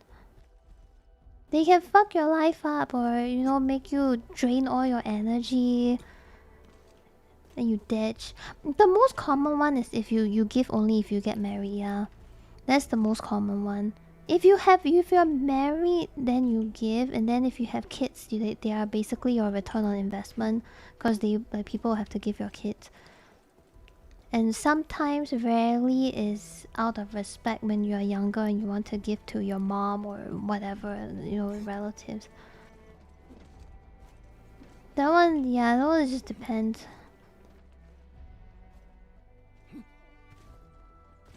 That's why you wanna be with the right person. The thing is, being moody is not a bad thing. It's just that I think what's bad is mostly if they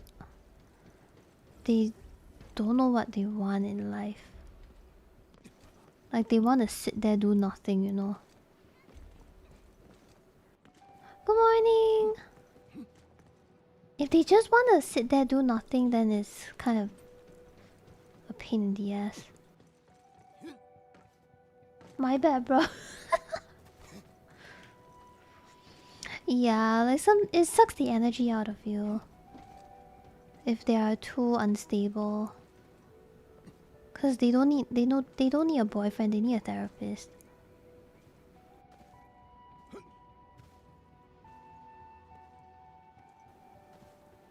Oh yeah, over here too in Singapore, like Valentine's is not really a couple thing. I mean it is, but you also see a lot of friends gifting each other stuff during Valentine's, like chocolate and whatnot. There's also a thing here. I wouldn't say it's very common, but it definitely happens. 哎，新年快乐！过年去亲戚，发现大部分人都生孩子了，最年轻的就是才20岁，bro。我是今年去看亲戚的时候，发现到我表哥、表姐全部他们都已经有孩子，他们的孩子已经要10岁了，brother。我自己都是看着他们就觉得哇，我好像人生中好像少了有点什么，bro。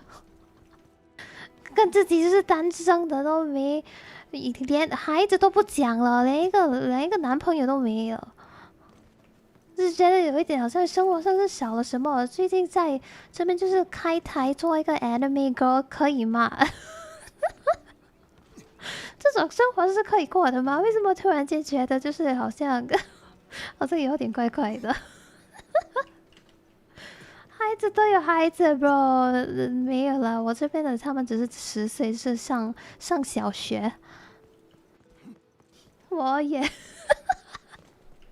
可是还好啦，蛮好玩的。就是看到他们，我太久没看到他们了，可能有5到7年这样子没看到。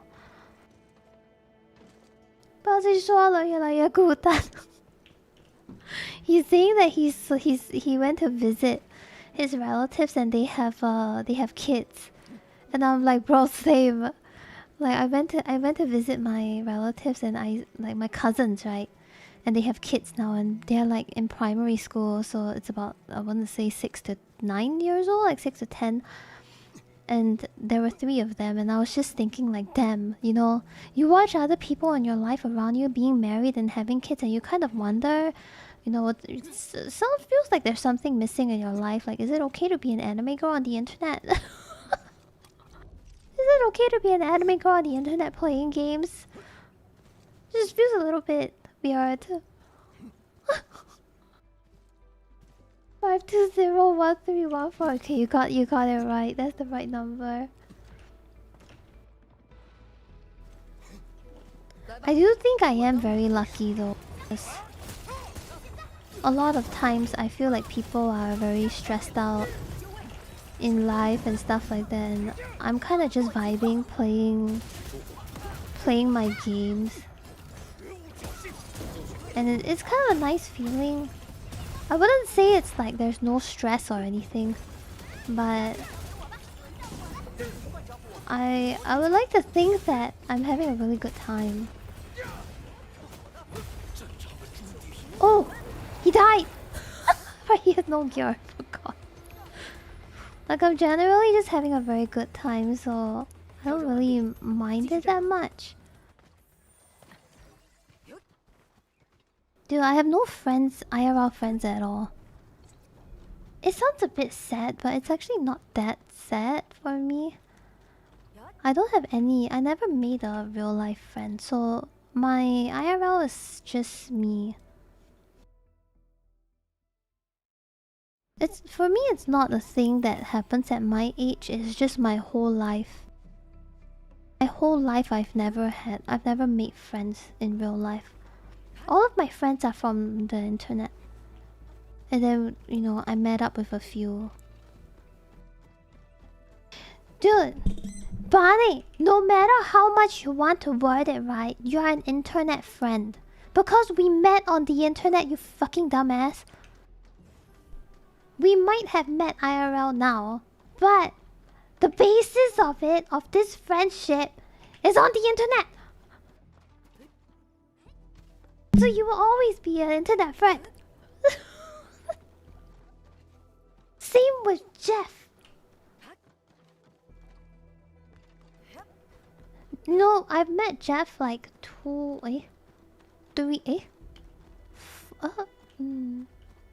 Malaysia, PC 3 times, I think. I think I met Jeff like 3 times so far, but he's still gonna be an internet friend. What if Barney unfriended you as an internet friend and became friends IRL? I will unfriend him back before he can friend me again.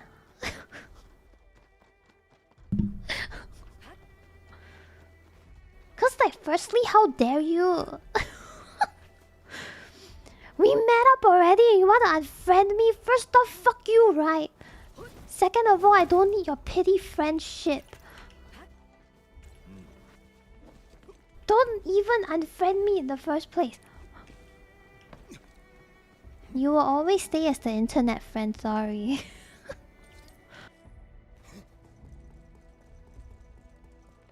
Block card.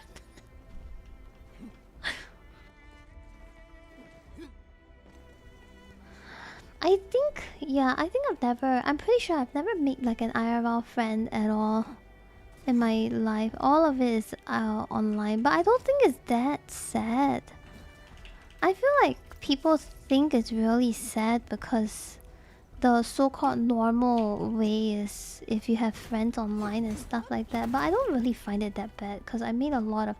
The good thing is that because I didn't have to go out and socialize with people, I actually ended up learning a lot about other stuff online, like people from other countries and all that. So it was really good for me. I got to experience a lot of things that, you know, people never got to do.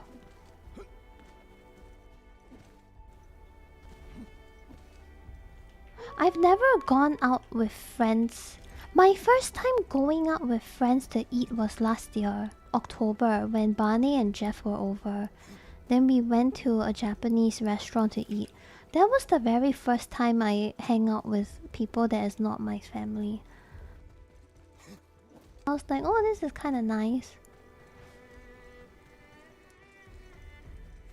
But I'm also okay that I didn't experience this when I was younger, because I see the money go out of my pocket, right? Wow, 心跳. My heart hurts. No, I didn't have friends in uni. I didn't make any friends in uni. I dropped out anyway.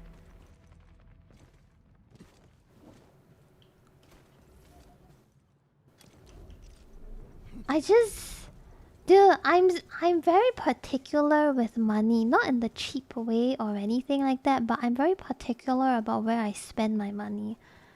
I need to know what I've spent it on.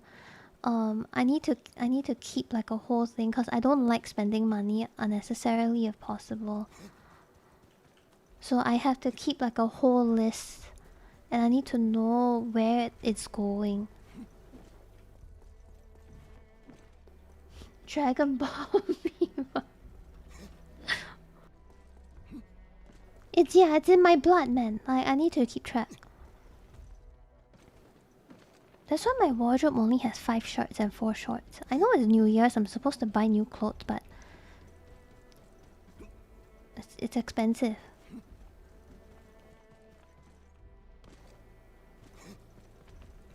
Good thing is that my relatives are all very chill. No, I'm okay spending money on people. I just don't like to spend money on myself. Like, I'm okay treating people food and buying stuff for them, but I don't want to buy stuff for myself. Because if I don't need it, I don't want to get it.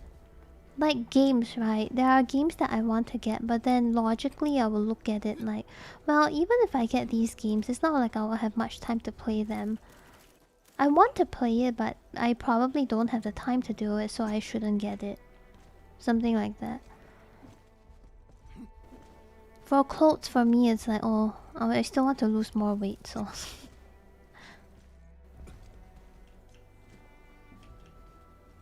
Yeah, I need to be logical. There are times, okay, I do have moments where I impulse purchase, but I impulse purchase after researching. Does that make sense? Like, I will be sitting here like, oh, I really want to buy, for example, Crimson Desert. I really want to buy Crimson Desert. Oh, I really, really want it. I know that I want it. But before actually jumping on it or anything, I will go, like, research it for a few hours and everything. And only if it clicks after I research it, then I buy the game. But even then, it's very rare for me to buy the game because I don't like buying things at full price. It feels wrong. My blood is rejecting this action that I'm trying to do, which is add to cart and check out. My body says no. I cannot do it. It's difficult. I don't know why.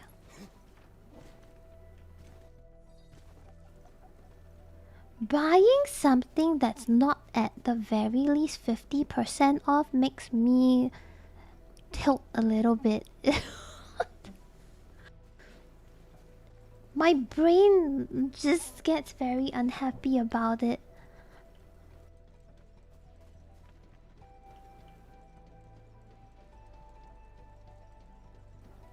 I will pay full price if it's like Xenoblade or Ace Attorney, like a game that I really, really, really, really, really like.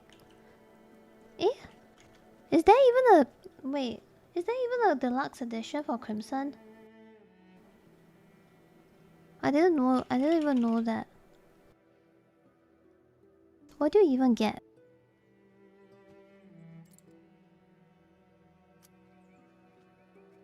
Wow. It's quite expensive. Oh, deluxe is $15 more SGD.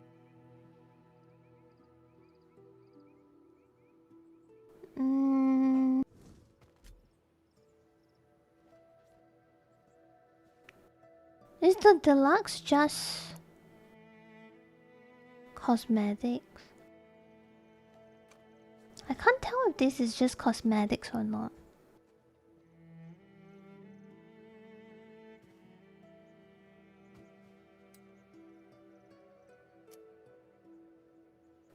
Usually if it's just cosmetics, then it's not worth, right, getting deluxe. If it's actual items or things I can use, then it's pretty cool. But if it's just cosmetics, then usually it's whatever. 300!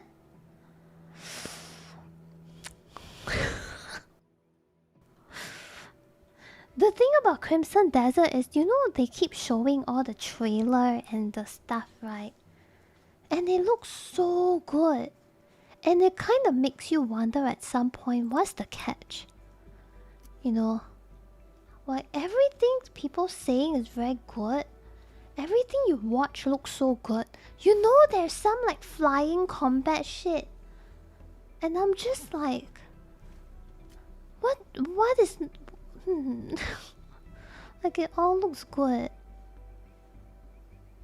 Hannah, what are you doing? Story is bad. Well, I feel like it's okay for story to be bad though. Like if your focus is on the action adventure RPG kind of thing or whatever, then I think it's okay for your story to not be very good. For example, Unicorn Overlord, the emphasis is more on the combat. I think having a mid-story is not exactly the worst thing. I think it's still fine. You make some sacrifices other places. But the thing is, see, it's Black Desert devs, but it's a single-player game. Right? So, and there's no MTX, I think.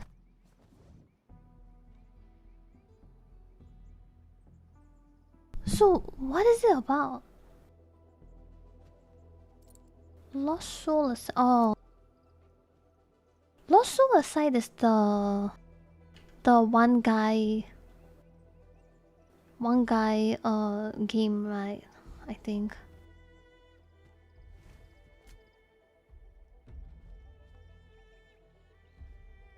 Yeah, I heard it didn't turn out very well. Lost Soul Aside, yeah.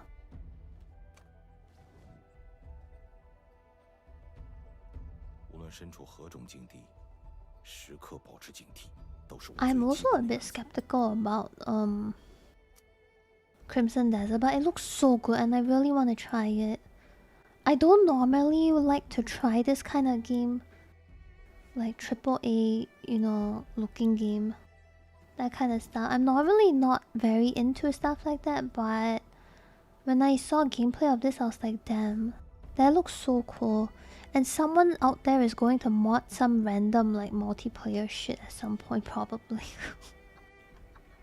I don't know.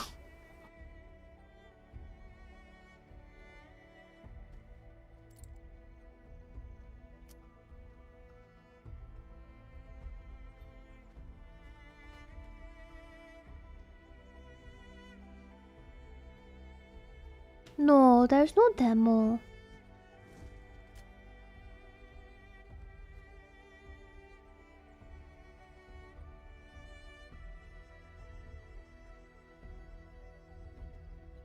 Throne and Liberty.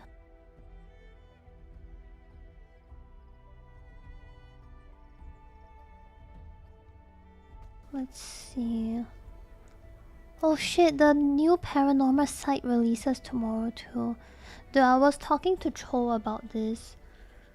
And Cho was telling me to play Paranormal site and I'm like, but I'm a pussy though. And she said it's gonna be really good, trust.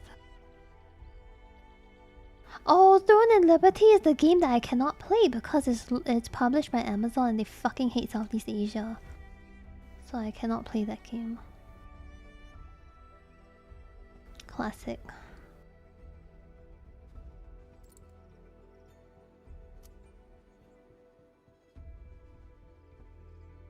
Back to the mines, bro. I'm letting my FF house auto demolish. I took all my cherry blossom trees out and then my sub ran out. Now I'm just waiting for it to demolish. My poor Shirogane large house.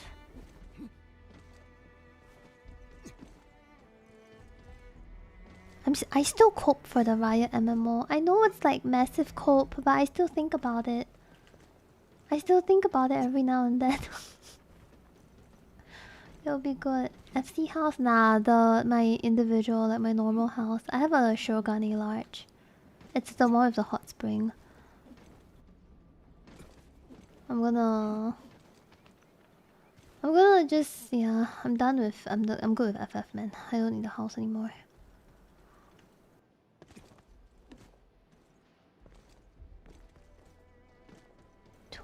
Oh yeah, actually that game didn't perform that bad, did it? I feel like people were playing it and people liked it.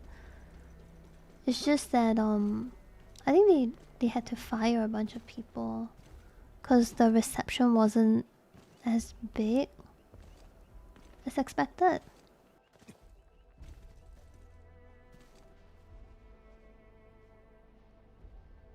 Yeah, apparently they just have a lot of people on that team.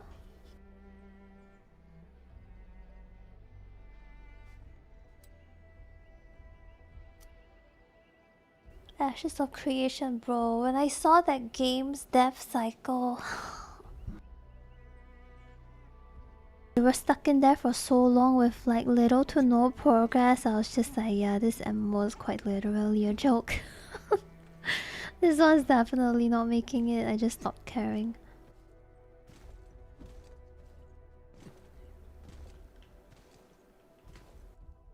Yeah, I feel the same too. I feel like it was just that their team for the fighting game was too big. They didn't really need that many people, so it's quite unfortunate. 110 value drops are the same as classic. Money's gonna be hard. MP either and heal shit. Oh, never mind. Well, it would be good to go in and try out, I guess. Like, I wouldn't mind going in to just, you know, play around. I still hope the Riot MMO will show up and it will be good.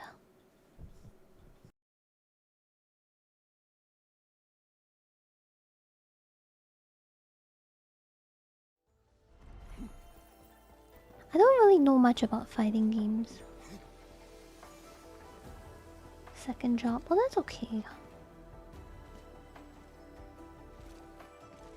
There's also the WoW stuff coming out soon.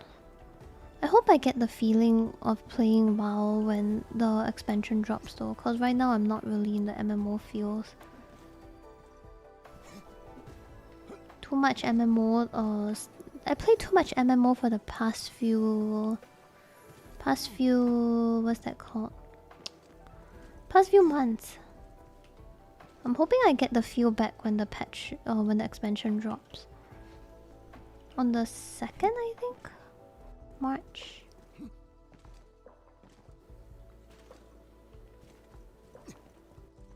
Yeah, now I'm craving for JRPG, like Dragon Quest.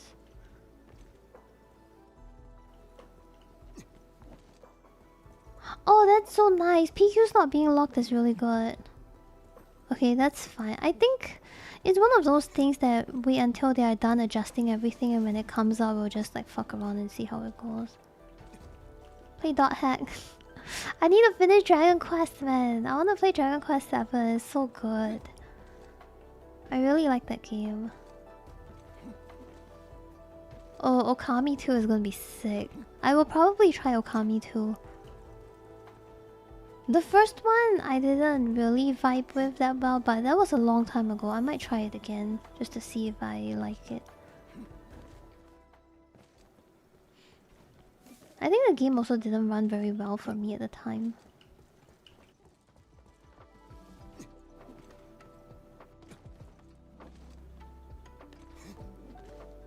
I don't really have a problem finishing games anymore.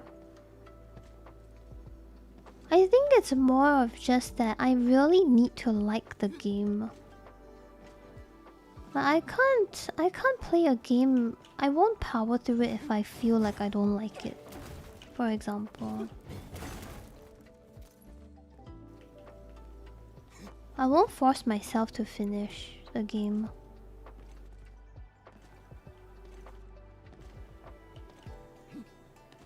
If story is good but the game is a slog to get through, I will drop. I like it more if the game is fun to play. If the story is shit, but the game is fun to play, I think it's better than game bad to play with good story. Cause if the game is fun to play but the story is shit, then you just skip cutscenes. But if the game is tough to play, like it sucks and the story is good, you watch a YouTube video.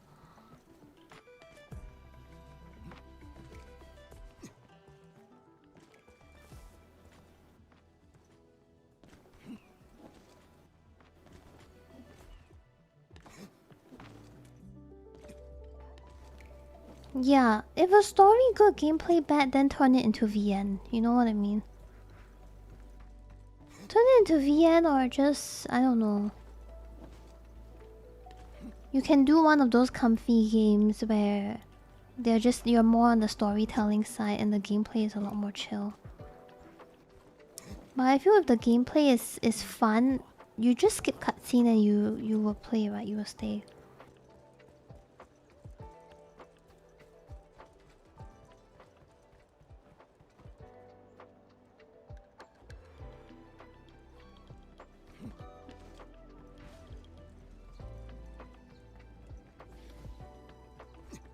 Yeah, I think that's how I feel about it.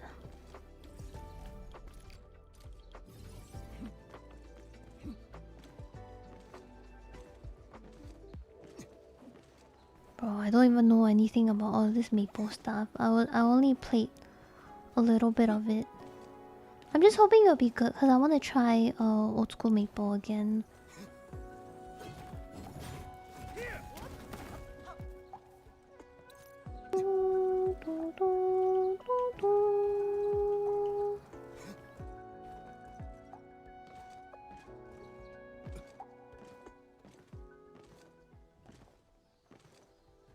I don't know about giving up in WoW. I think giving up is a bit of a strong statement. I didn't say anything about giving up. I just said I'm not in the MMO mood.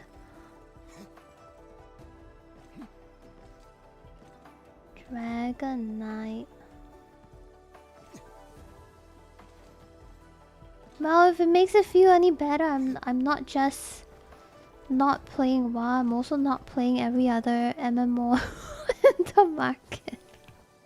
I think it's just too much MMO because it was like FF, and then after that off stream I was playing WoW, so it was just MMOs on and off stream at the same time. Oh no, you're fine. I'm just thinking. I'm just thinking about.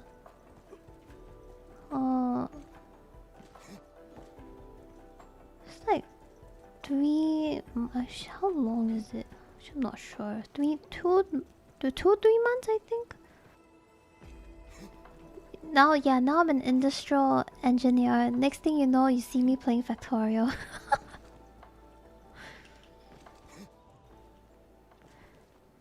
Yeah, I feel like I've recently been in a bit of a I've been jumping around different genre kind of mood.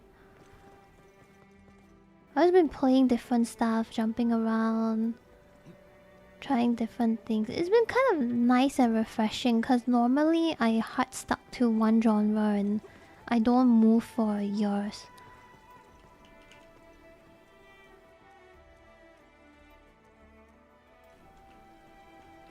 Like FF MMO genre was there for a very long time, and then JRPGs I was also there for a very long time.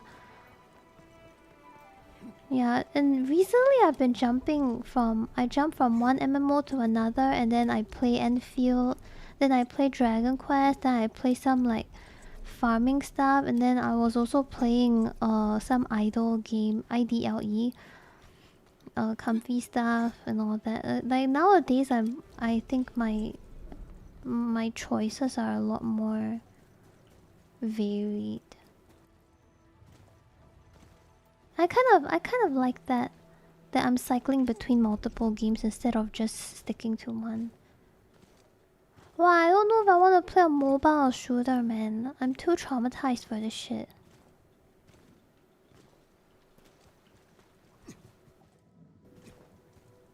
Yeah, it is pretty nice. I also was playing the Dragon Quest MMO, which was pretty cool too.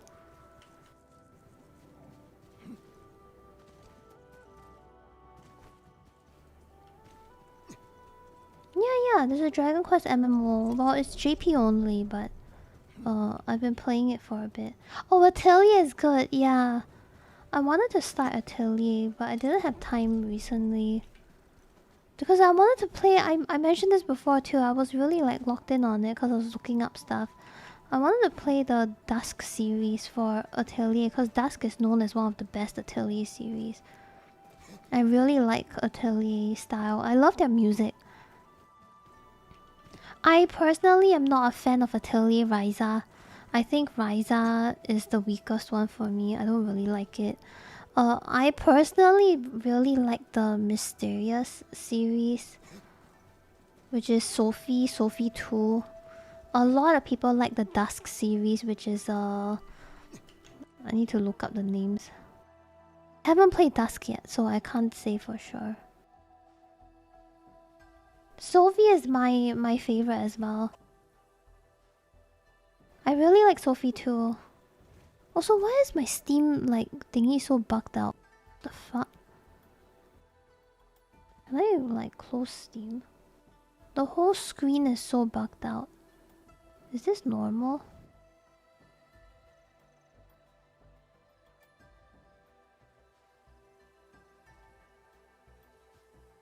Why is this so weird?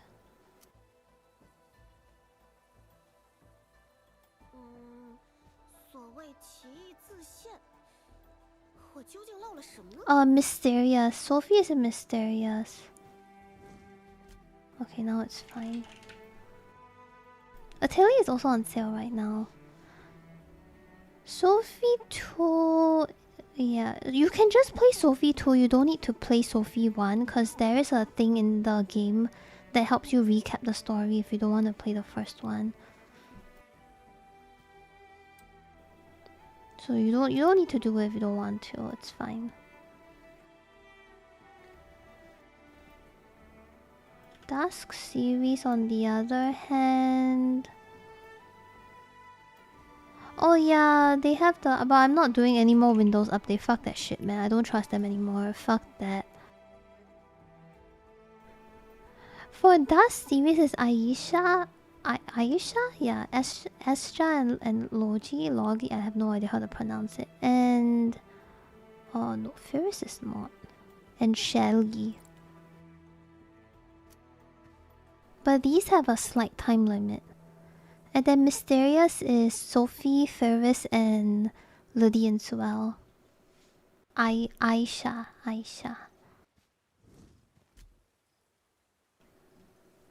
Yeah, Ryza was the most popular one, but Ryza is my least favorite. I don't really like Ryza.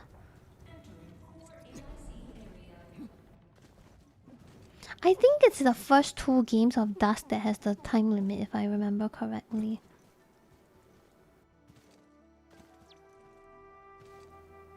But I heard Dusk time limit is very chill compared to like Rorona and Totori or something, or those apparently are really bad, like really difficult. The more OG Atelier games, that was really tight. Then from Dusk onwards is very chill, and then Mysterious trilogy doesn't have a time limit at all.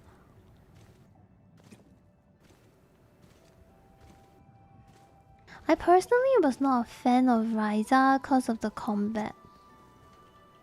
I prefer my combat turn-based in my Atelier games. The new one was not bad, the Wrestlenaria or whatever. That one was from a gacha game. So initially that game was gacha and then they turned it into...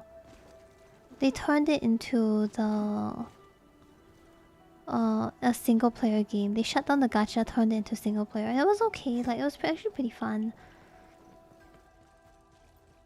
Ryza Alchemy got dumbed down like crazy. It was more pandered towards the mainstream audience for Ryza. The alchemy in Sophie and all that was a lot better. Sorry, we're suddenly talking about Atelier. But yeah, the combat is one thing, but the alchemy was very weird. Especially for an Atelier game, having a dumbed down alchemy system just felt so odd.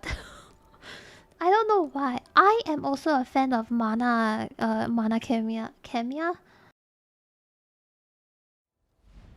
I am also a fan of that. I watched my brother play that game. I didn't play it myself, but I watched. The one that I also watched him play was Atelier Iris. Barrel!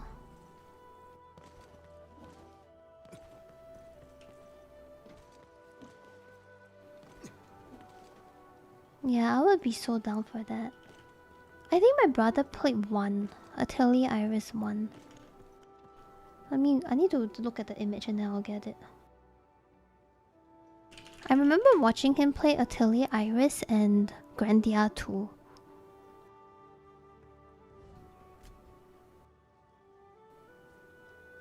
I didn't get to touch the PS2 though, so... yeah. Yeah, he played Atelier Iris. I recognize the girl. The purple hat and she like had claws and the thingy.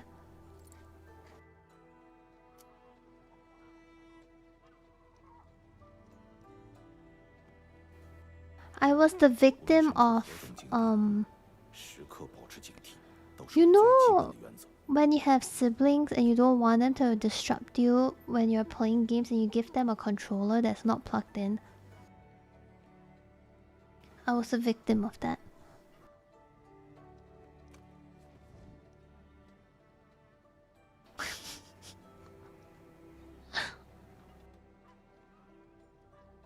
That was basically me. Wow, I didn't play the Pop Princess one, but I've heard about it. I did that to someone as well. You ain't ruining my save file. Dude. They did that to me and I was just happy to be included. I sound like a fucking sad person, but I was just happy to be included. I was like, oh wow, that's so nice. Thank you so much. Like, thank you for including me. So kind of you. Wow. God damn it.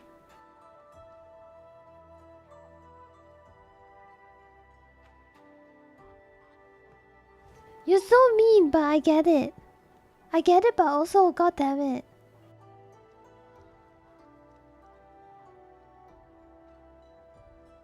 No.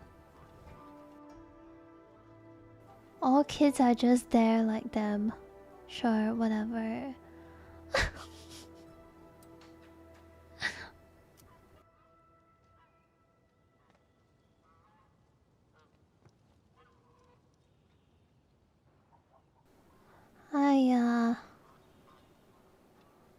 See, I never got to do stuff like that cause I didn't have a sibling to bully. So I'm just a victim.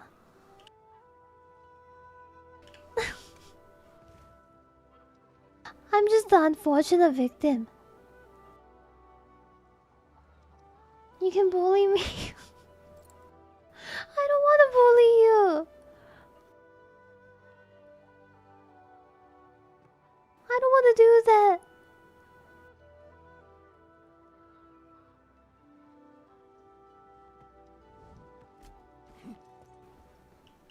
I would not tell you to delete a save. What the fuck? Oh, the physical team is fun. I just don't have gear for them yet. I'll get it soon, TM. I'm thinking if I want to like swap to Dragon Quest for a bit while I continue yapping, because at least I can grind. I can grind some XP while I yap. I just mindless grinding so I can continue talking anyway. Yeah. I'll do a swap.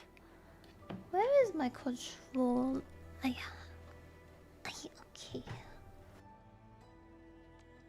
I can at least yap a bit while I do this. You can start with Sophie too if you want to just go straight. You don't need to start with Sophie 1 because Sophie 2 in the main menu they actually recap the story. So I would say if you want to just get 1, you can just play Sophie 2, it's fine. The thing about Sophie 2 is that it will also talk about the entire trilogy. So they will talk about Sophie, Ferris and Lydia as well. So they are all kind of connected basically. They're not like connected, but there's you'll see them in the games and whatnot. But it's not super important. You don't really play Atelier games that much for the story, I feel. Yeah, it's just some references. But Sophie is a very good starting point. It's just up to you whether you want to play the older games or you just want to jump to the new one. The story is not exactly the selling point, but there's like cute girls and wholesome stories. That's about it, really.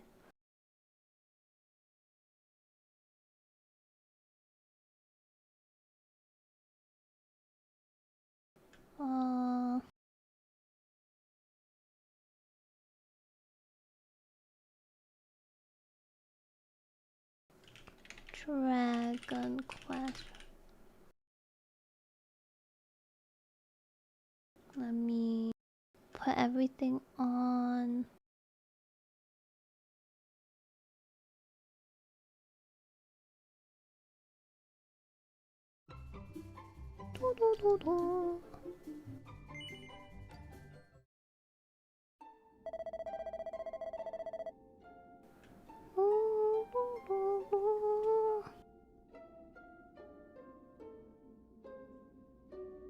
Alright, we continue the yap while I level. At least I can do something productive. Tyler, thank you for watching until watch streak. My first Atelier game was Totori, and I was like, damn. This is kind of rough, man. Cause they have like the whole time limit thing and whatever, and I'm like, bruh, that's crazy. It was so difficult.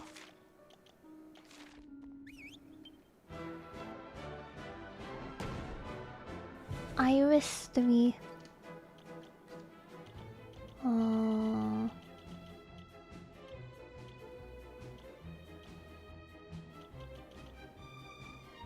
Show no mercy should be fine. I'm just gonna auto battle. I have the remake for Marie though. That one was pretty nice. Totori, I ended up trying to use a guide for it. I ended up trying to use a guide for Totori, but like it was too strict. The timer was just too strict. It was so difficult to play Totori. Yeah, and then after that I was like, that was the game I realized that I was not cut out for time limit games. But I still really wanted to try to be at least okay with time limit games. Because I think there are quite a lot of games that are pretty fun. It's just that they have time limit.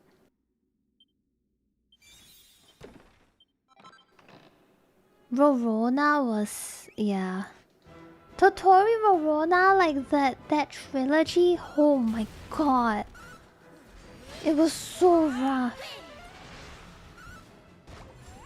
Basically, you have to beat the story. Like, the story maybe would say something along the lines of, hey, we need you to synthesize this and that by, let's say, in like a month.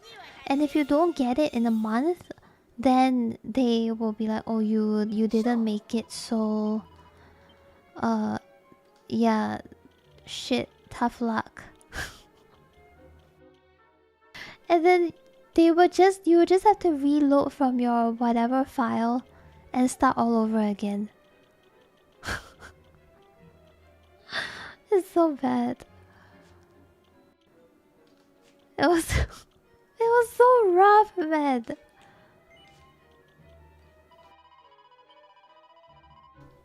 And you just have to find a way to make it to, you know, the next story point. Oh, if you want to know what the harsh time limit, then you just go and play Totori and all that.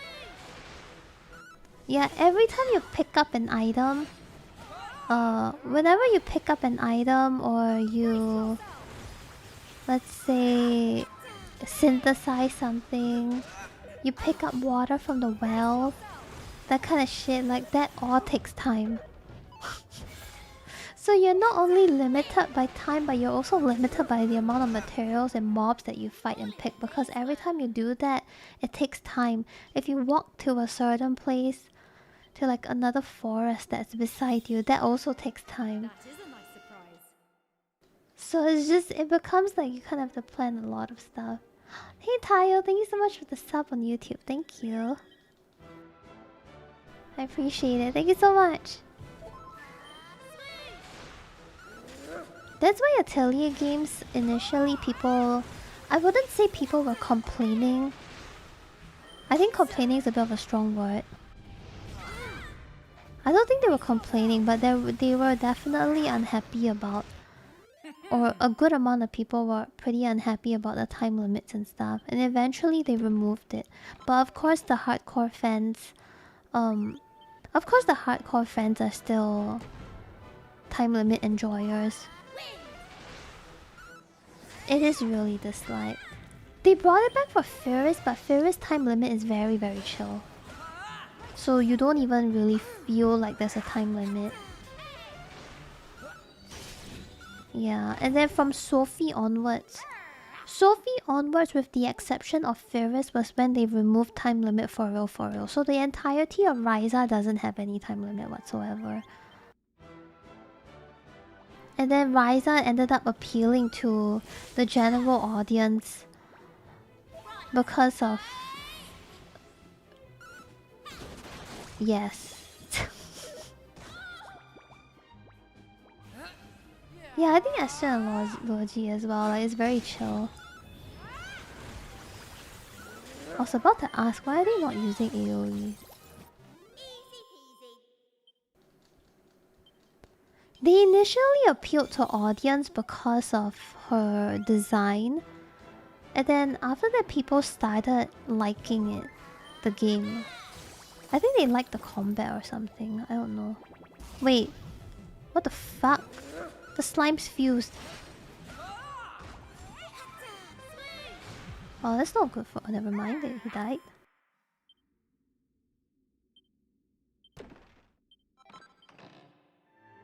It's Zeph! Is Zeph still streaming, by the way? I haven't seen him in a while.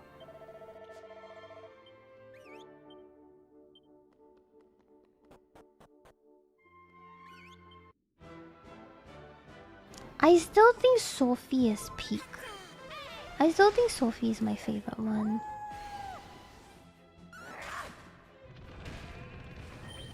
I think Sophie is the most universal, but... Well, she doesn't have thighs like Ryza, so... Unfortunate. Oh, I thought he was still doing the coding thing. Because he was learning coding stuff. I think it's a... I don't know. I'm kind of a little bit sad that Ryza had so much attention because of the design. I'm happy that because of Ryza, Atelier survived, but I kind of wish... You know... I kind of wish we had... Well, I wish people liked... They tried the other... I hope they tried the other Atelier games too. They were really fun.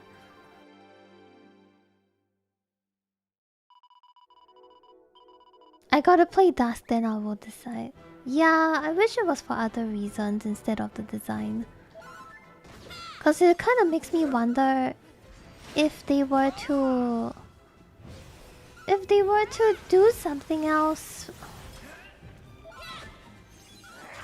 Then...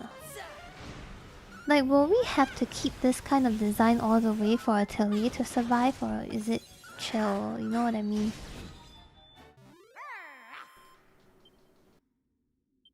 I guess that's what I worry about sometimes.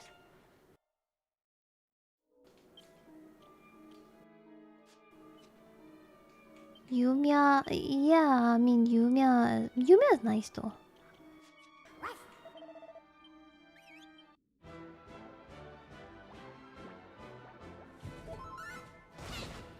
Low-key a little bit sad because I do like my cute girls. They're fusing together. I'm not super against it or anything like that though, don't get me wrong. I'm okay with it, but in a way I just wish that people...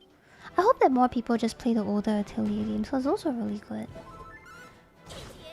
And low-key also because if they play the older Atelier games, I can cope for an Atelier Iris remake. I don't know why they remade Marie. I don't know why they did Marie of all the old games.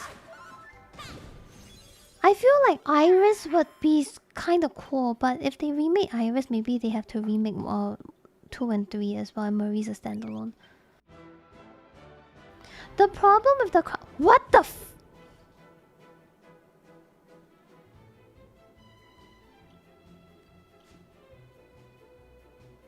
The problem with... Oh. Marie is that... Bro, what can I even do?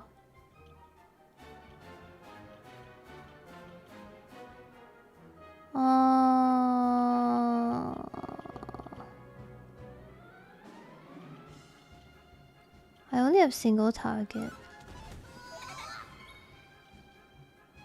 Doo-doo-doo. Here I come. They're going to run, I can feel it. Oh! Let's go! Let's fucking go! Here I go. Holy shit! That was easy. That was really fucking easy, damn. Dun -dun. That is a nice surprise. Wow, that was sick. I love Roundhouse. Unplugged my factory to redo from a blueprint before I could set up my net when... Oh, it's okay, man. Don't worry about it. Like, as long as you have batteries, you're chill.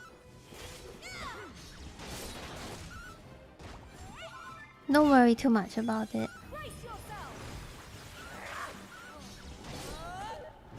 I don't know. I just really hope they try to remake the older games or something. I feel like Iris would be pretty enjoyable. I feel like Iris would be fun. Barrel! Mana Camia, I think they... I don't know if they will, man, cause... Game really old and I don't know if it sold well. It's like asking for a Golden Sun remake. That's what it feels like. The cope. The cope continues.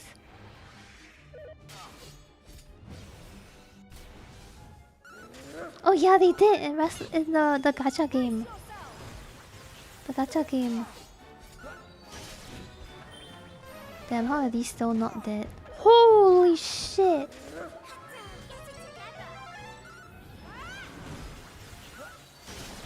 Whoa.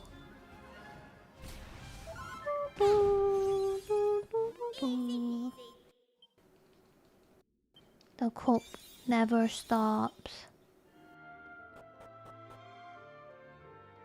No. It will be fine, surely.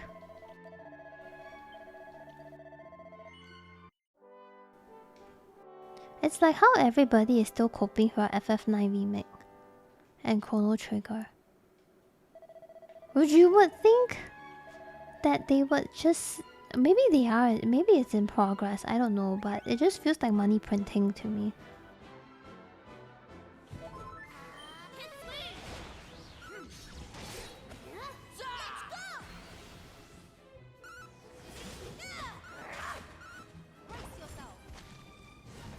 Yeah, there were like a bunch of what's that called? A bunch of rumors.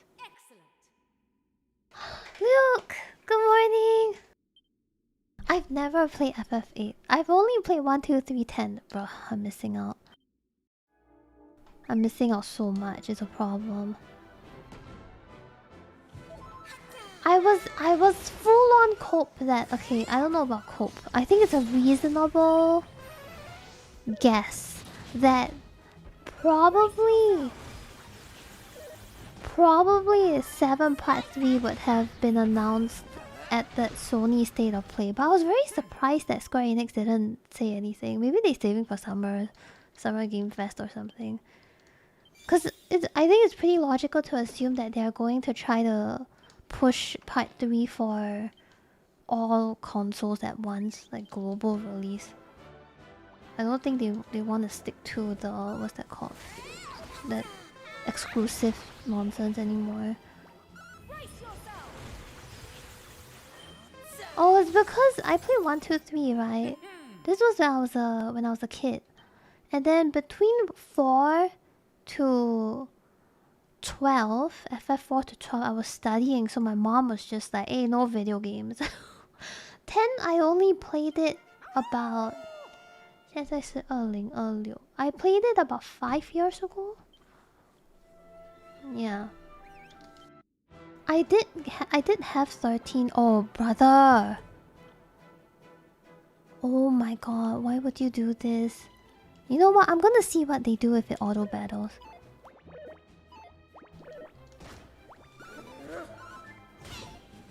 Damn, she tried to kick.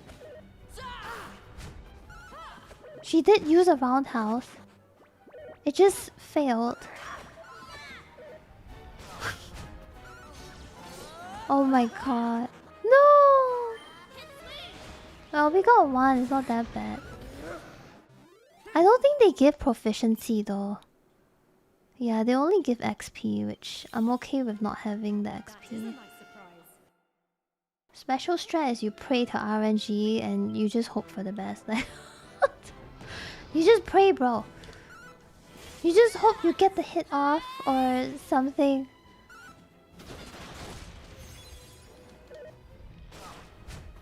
Yeah, if you can crit and you can hit, then you're good. And they don't do magic, so don't use magic. Wow, 10 was so good. But I missed out between 4 to 9 and they all happened to be ATB. And then I wasn't there for 11 because 11's an MMO. I was still in like my Maple era or some shit. And then 12, I did not even hear about 12. I only heard about FF again when 13 came out. That was when I heard about FF again. And then it became like a whole thing. I didn't know what happened. But afterwards it was 14. 14 I heard about it when it first came out, Realm Reborn, but I didn't play it. I only played during Heavensward. So 2016, so it's been like 10 years. Then 15 I didn't play. 15 is the boy band game, right? That one I didn't really play. What's next? 16. 16 I played like halfway through, but then the side quest was too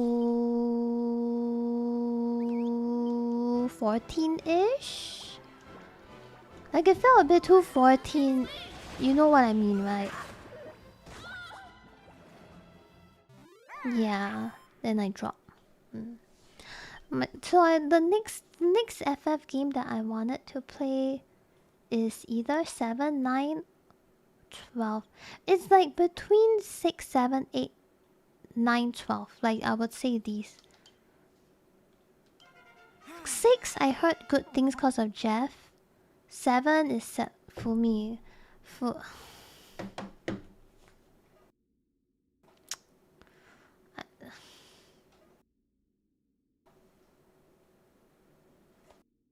But for me, no, it is different when it comes from Fumi. Come back, Fumi, I still love you.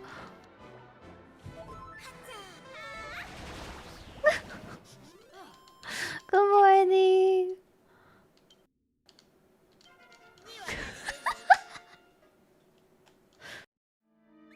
Oh, I need to commission art of us with like my 3.0 soon TM. Soon TM. I'll DM you about it like when things are more in place. Yeah, I heard good things about 6 because of Jeff, 7 because it's 7, 9 because it's 9, and then 8 I've heard like hit or miss. I saw a friend play 8. I think 8 is the guy, and then there's some card game in that game or something like that, if I remember correctly.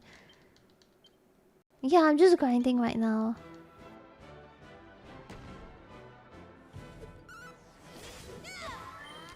For 8 is the one that's mixed, but then I feel like it's mixed because I think it's mixed because 7 was really good. So people use 7 as like the benchmark. That's what I heard. But I don't actually know. I don't know a lot of these things. I would be down to try like either anyway. I don't think. I mean, I don't know. I don't think 8 will be that bad. I feel like it's hard to find a very terrible Final Fantasy game for one. I think there's a lot of like preference. I mean, she has warrior. I guess we might as well just go warrior.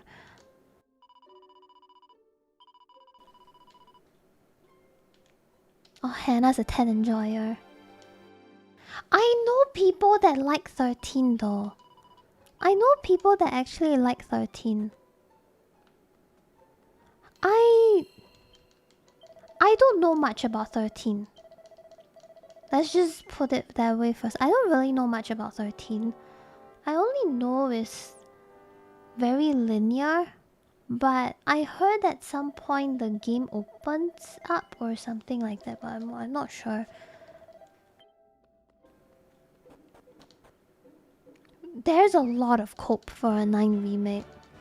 I'm hoping that the 9 remake is not action. Like, I'm hoping for it to be actual turn-based.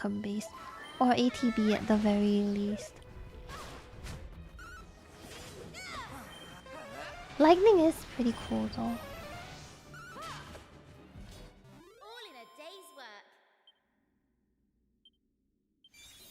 I'm gonna have to try all these FF games and I can make like a bit of a tier list. Nothing, the thing is, okay, nothing will ever be worse than FF2. Okay, so nothing you say will make me dislike 8 or whatever. Like, no matter what happens, FF2 will be like the lowest of the lowest for me. Fuck me, man. I don't know how I survived it when I was a kid.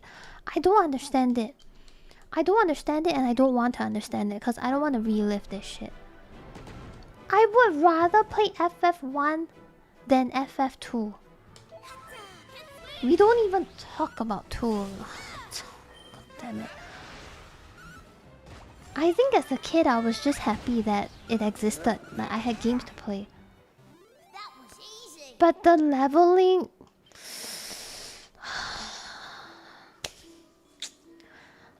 Calm down, Stal. It's okay.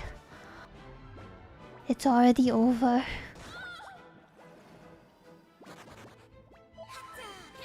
Oh yeah, for you guys it's different. The placement thing. I played like the FF2 too. It's okay. Life got better later on as they went from 3 to 10 and everything. Things got better. It's okay, Stal. I don't understand how I did it. I actually had the Pixel remaster, by the way. No, you cannot. No, I don't believe it. 8 will be better than 2. No matter, I've never even played 8. I don't even know what 8 is about. But there's no way anything in the FF franchise will be worse than 2. No, there's no way. Don't say that. What if I like the card game? What if I like the cards? Speaking of cards, I think everybody should play a Voice of Cards. Wait, it's not a card game? Then wait, how do you level? What's the leveling like? I just realized she scolds them and says idiot. Oh yeah, get fucked.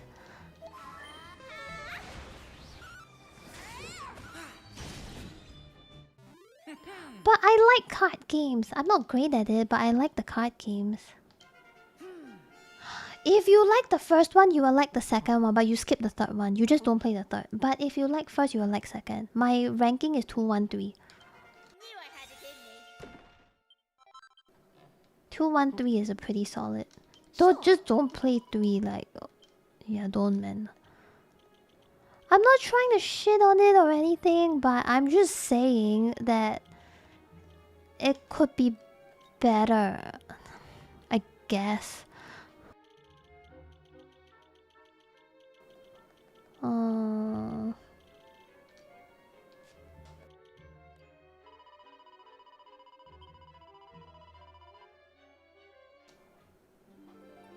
it's actually true. I actually thought of that because 3 is very RNG heavy. I thought about it because 3 is one of those. It's like Blue Mage. The best way I can describe it is Blue Mage. If you want the skill, you need to get good RNG to be able to. You need to beat the mob, then get good RNG, and then on top of this RNG, you have to RNG again. So when you beat the mob, you have cards, and it's RNG card what you get. One of them could be a skill, the other two could be an item or whatever, that kind of thing, right? So if you roll the card and then you got the RNG, let's say you get the skill, but that skill could be a weak skill. It could either be a weak skill or a medium or a strong one. So you got the RNG on top of the RNG on top of the RNG. It was a fucking pain in the ass. I did not bother the 100% that game, which is a bit sad because I normally 100% my Voice of Cards game. Speaking of, I need to work on 100% Grand Bazaar soon. I'm not done with that one yet. I need to go get to that. It's just RNG, RNG, RNG. Oh, Starsen! I saw Starsen Island roadmap on Twitter, I think. The third game didn't have much feels. I can tell you that. It didn't really have that much feels. It's just okay. It was good in the beginning, and then afterwards it was like, it's okay, I guess. Not really something I look back on. But the second game broke me. The second game broke me. Holy shit. Yeah. The third game didn't traumatize me, so it wasn't like... It didn't hit hard. Second game did traumatize me a bit, so that was good. Starsen... I can find it for you. I'm a bit surprised that they are launching it so soon though. The 1.0 for Starsen.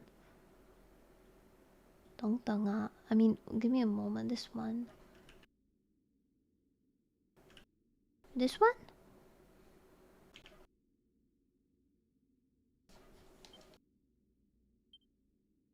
The game is, I would say, if you want to get the game, I think it's in an okay state to get Starsen. But it is early access after all, so you just gotta note that there are quite a bit of bugs, blah blah blah, the usual stuff.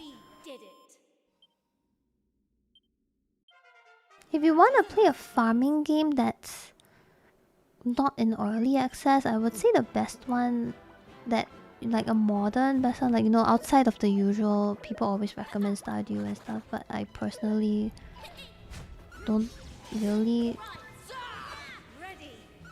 I don't want to say that I don't recommend, it's more like people already recommend it to death. I'll say the more recent ones that came out I would recommend is Grand Bazaar. Grand Bazaar is very, very good.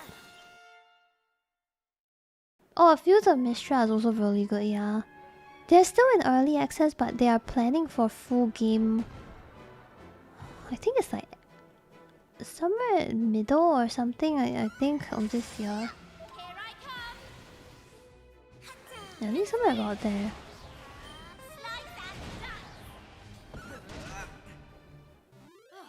If you want to get Mistral, I definitely recommend getting it before they launch 1.0, because I wouldn't be surprised if they up price. Because they started adding a lot of content for Mistral. Yeah. Grand Bazaar also recently added content. I am so surprised at like how much stuff they add in Grand Bazaar that we're still getting updates on getting the cosmetics. I really want to get the new thingy, the glider thing. I'm quite surprised about that. I wasn't expecting them to still push updates. I'm also waiting for Rune Factory 6. Wow, I'm so happy. Today I convinced 2 people to buy Rune Factory 4. Let's fucking go. I'm gonna have to ask Krill later how they feel about it. If he says he doesn't like it, right, I'm banning him from this channel, by the way. If anybody buys it and then tells me you don't like Rune Factory 4, I'm telling you to get the fuck out. How dare you, first and foremost. Secondly, you better like this shit.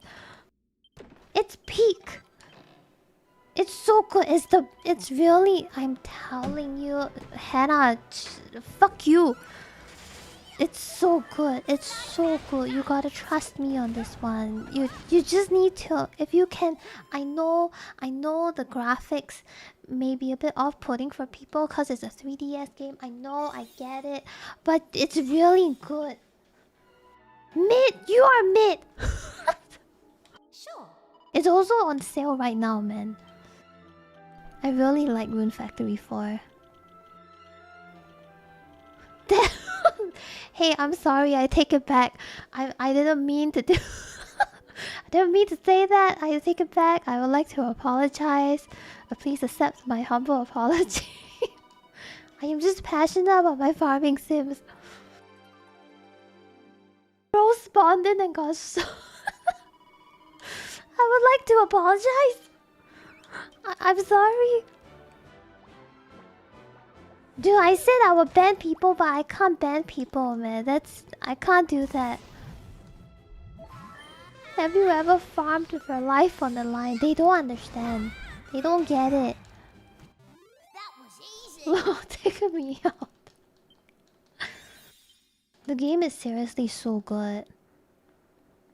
I want 100% Rune Factory 4 too.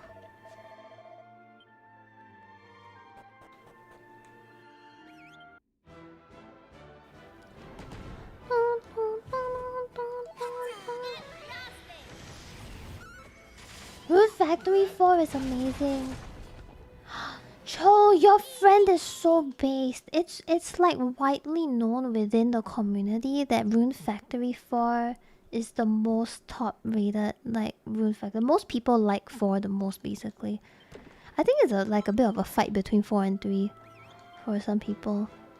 3 has very cute the bachelorettes. Like, oh, I love Raven. But 4 gameplay and everything is more known to be very nice and whatnot. So I'm not gonna spoil stuff too.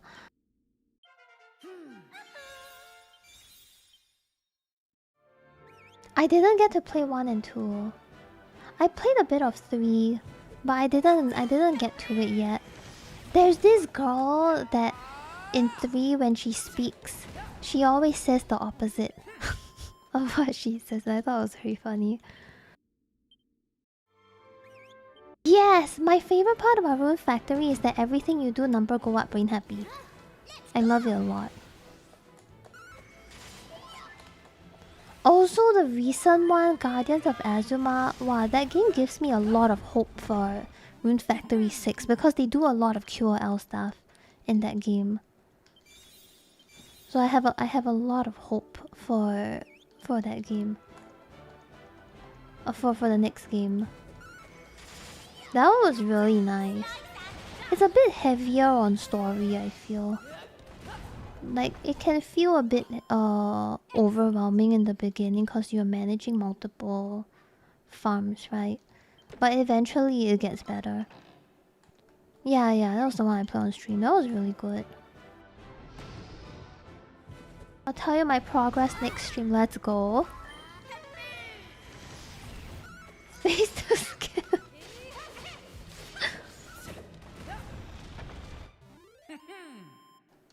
She shot herself. I feel great. Yeah, it's really, I highly recommend. Cause I know a lot of people like combat with their farming games. I personally prefer no combat, but Rune Factory is like one of the few exceptions that I'm okay with. And I also like, one thing I really like about Rune Factory is that it's not really compulsory for you to farm. It's not mandatory. You don't have to. Maybe like for a little bit of the stuff you need to, but if you really want to pass on it, it's fine. It's like you have options, which is really nice. Different ways to make money, different ways to do this and that. Also, weirdly enough, for a hybrid farming sim, the farming in Rune Factory is more complicated than the farming in Story of Seasons. It's really funny. Because they have soil level and all that kind of stuff. Like if you use the magnifying glass, you can see the level. Ooh, luminary. I thought that was pretty interesting. Yeah, I treat Rune Factory as an RPG with farming elements as well.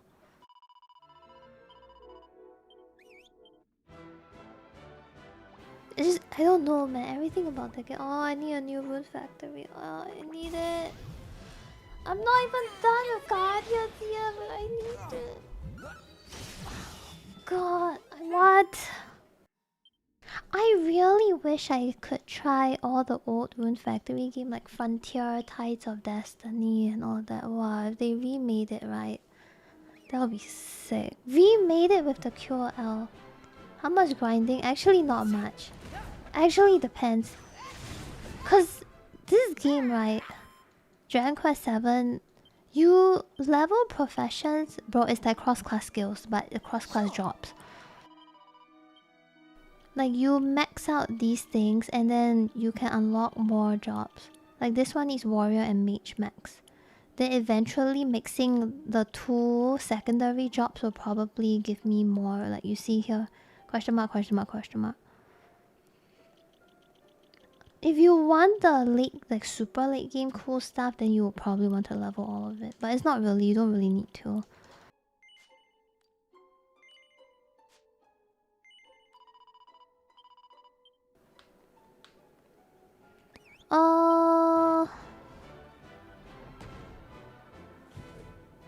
Something like that, but not really. But the grind is very easy because you just auto battle.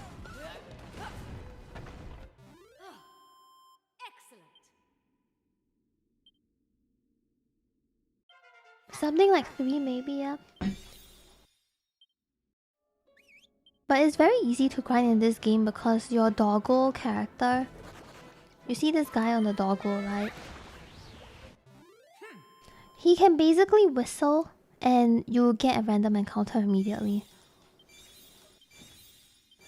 So you just right D-pad, random encounter, you go in.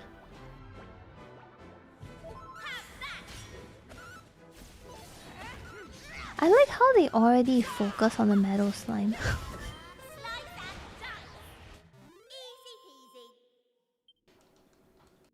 Yeah, you don't need to run around, and then there's also settings that like I'm getting more proficiency because I'm leveling jobs. I don't really care about experience earned. So if I want to do more damage to make it faster, I want to make them weaker, monster activity weaker.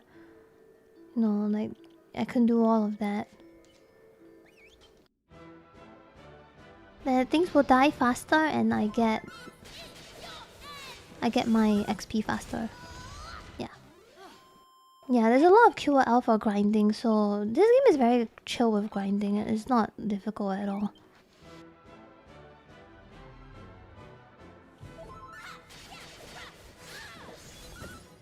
Yeah, and if you don't want monsters to chase you, you can turn that one off too. It's very accessible. This remake is really, really good. I didn't put XP to max because I don't really care about being over-leveled or anything. So my XP is just normal, yeah. No, I totally get it because there are a lot of games I also play on easy because I want to know the story. Sometimes I'm not super interested about gameplay as well. I just want to know what's the story like. So having options like these are always really nice. I kind of get it. For me with Persona, well, I haven't beat a Persona game or really played much of a Persona game. But one thing I really am not a fan of with Persona other than time limit stuff is just that there's a lot of pressure to beat the dungeon in the first day, like just in one day. And the fusing of Persona thing is also a bit annoying for me. That's why I'm a bit more inclined to want to try Metaphor more than Persona. I know Metaphor also has like a time limit thing, but it's a lot more lenient. And other than that, I don't have to worry about fusing personas, because if I could get the persona outside of the dungeon to fuse, I think at least I can still accept it. But because I need to be inside the dungeon to get the persona, to fuse the persona, and if I'm missing one, I have to put an extra day in it, it would suck. Because I have to go back in the dungeon to get said persona, or I have to like buy the whatever, I don't know. I don't really know much about how the persona thing works. But I like Metaphor because it's just a drop thing. And if you run out of MP or anything, you don't really have to use items. You have the mage class, right?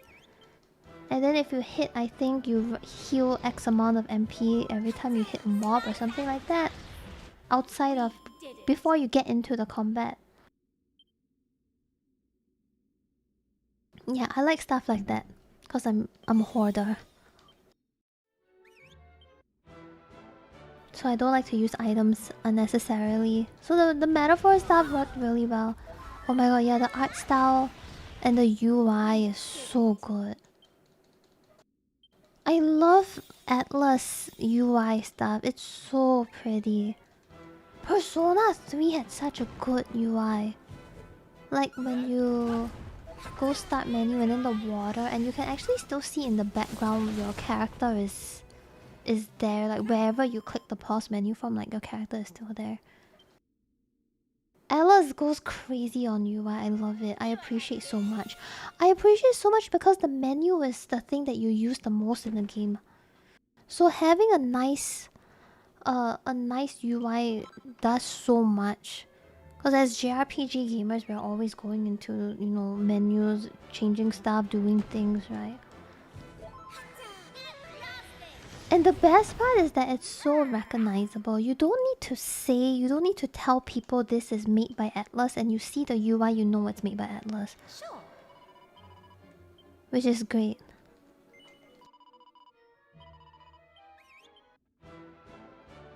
$99 in case you need them. You're just like me for real. That's like one of the best things about Atlas. It's just so recognizable. They've pretty much established themselves already as the UI people. Every time they announce a new game, I just look forward to UI. I'm also very particular about UI and fonts and stuff like that. So watching Atlas do their stuff makes me really happy.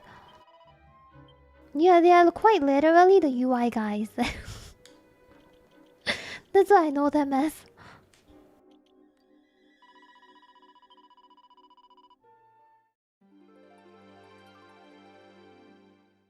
I have played Octopath. I think Octopath UI is pretty nice. I like that the font matches in Octopath. I don't like Bravely Default 2 UI though. Because Bravely Default 2 has the problem where when you are in combat and you hover on the skill, it covers up the rest of the skill. I need to find it. It's very hard to describe. Octopath font is very fitting with the game. I don't know if I still have that image actually of the Bravely Default stuff. I don't think I probably have to go and look for it. Yeah, I'm gonna have to look for it. My disappointment is immeasurable with Bravely Default too. Bravely Default to combat. It's not even just the combat, it's also when you're in the store. Okay, no, I need to show you guys this. You need to trust me on this one. I'm not the best at UI or whatever, but like, I swear to God, it's a problem.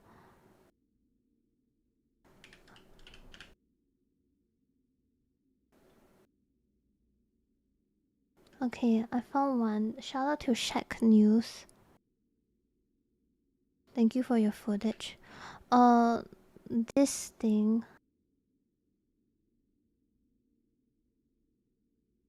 You see at the bottom when you're pressing attack,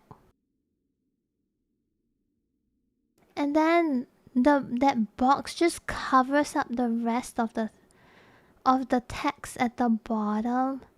And this happens when you're selecting skills and everything as well, which I really dislike. I really hate that.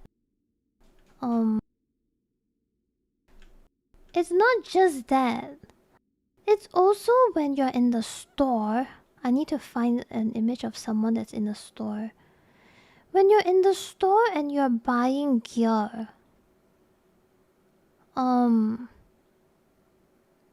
it covers a lot of details too.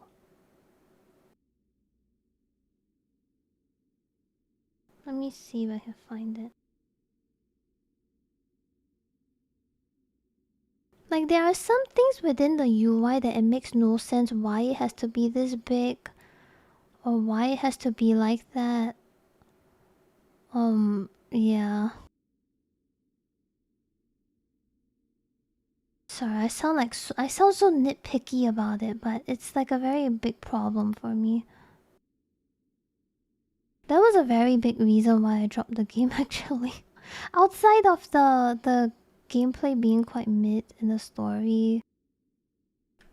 The story.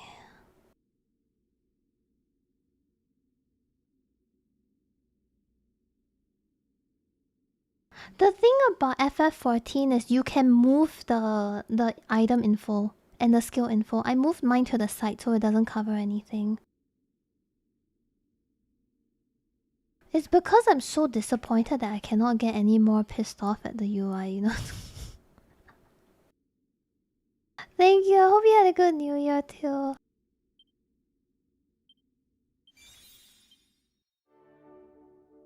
Sure. Let me swap.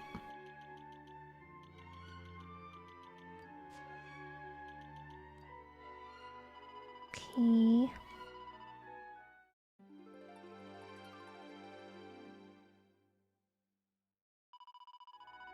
I can't find... Why is this so difficult to find someone? Oh.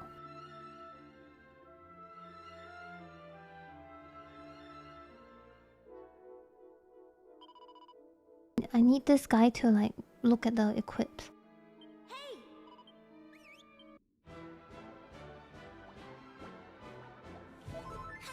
We're almost there.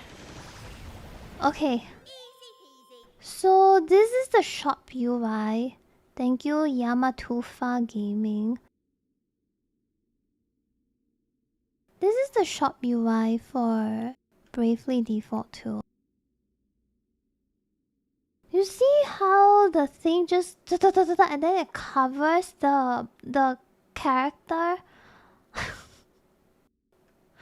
I just don't understand why why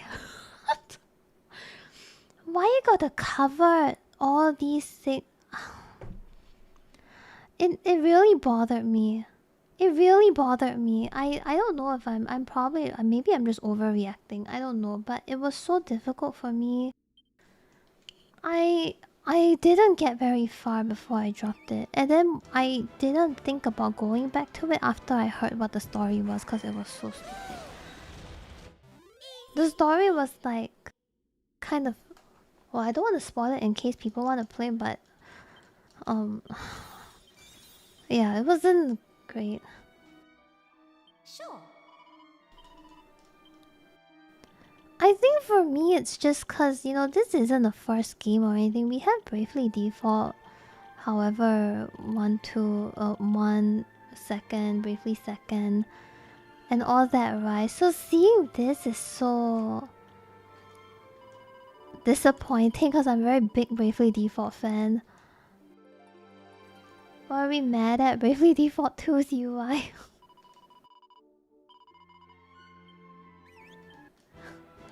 Yeah.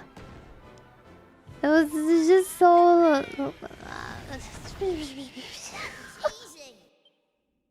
It's so sad. I don't have the energy to fall for this rage bait.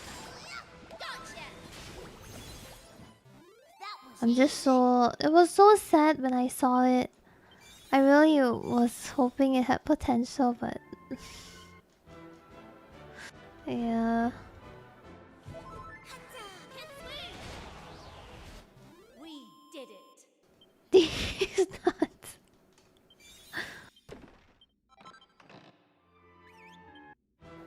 I think a lot of...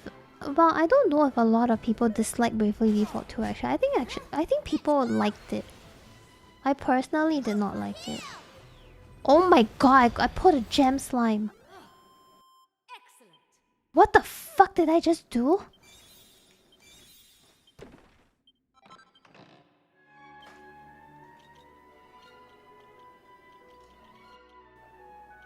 What did I do? Summon slime.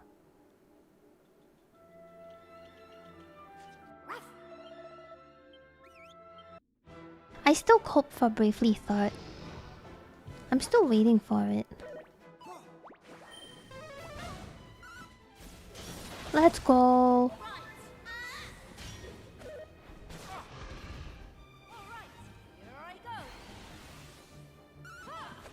Uh-oh. Oh! Okay. Then whatever job I have on looks crazy.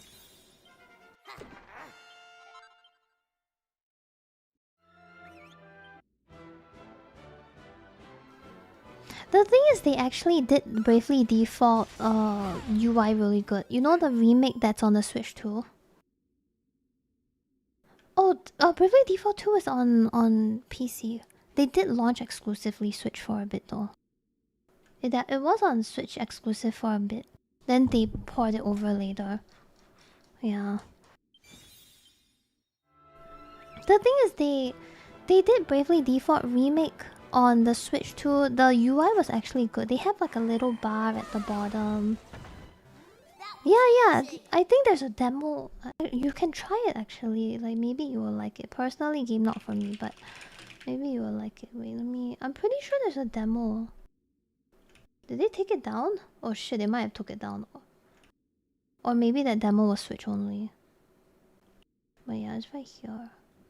The original Bravely Default is stuck on the Switch, unfortunately. Because they had some features that made use of the... you know Switch 2 had the mouse mode thing? They were using that.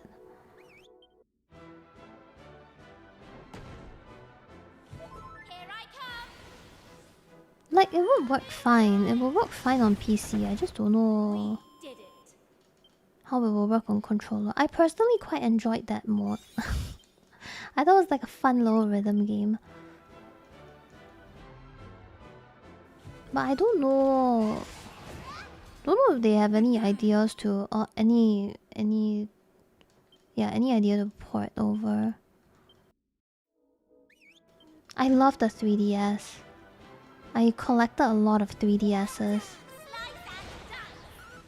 I have like 10 3DSs or something. 3DS was peak handheld for me. I also really like the whole double screen thing because a lot of people actually made use of the dual screen, and because okay, it's not that I'm saying it's good that Nintendo consoles are underpowered back then or anything like that, but it really encouraged people to have a very unique art style when it came to their games and stuff like that. I thought it was really good. I thought it was super pretty. Like a lot of the games that were on there looked really nice. I'm a very big fan of the 3DS. 9 more copies of Pokemon.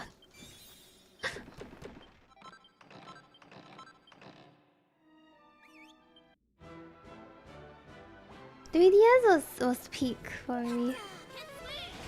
I had the DSi XL. I had the Mario version. Mario collect. I don't know if it's a collector's, but it's like a special edition. It's like all red, and then there's the anniversary stuff. Yeah, I'm a very big fan of the 3DS.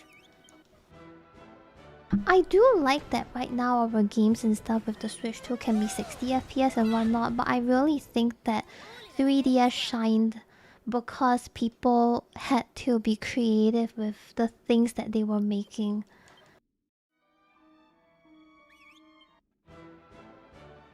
And Pokemon looked so good on the 3DS.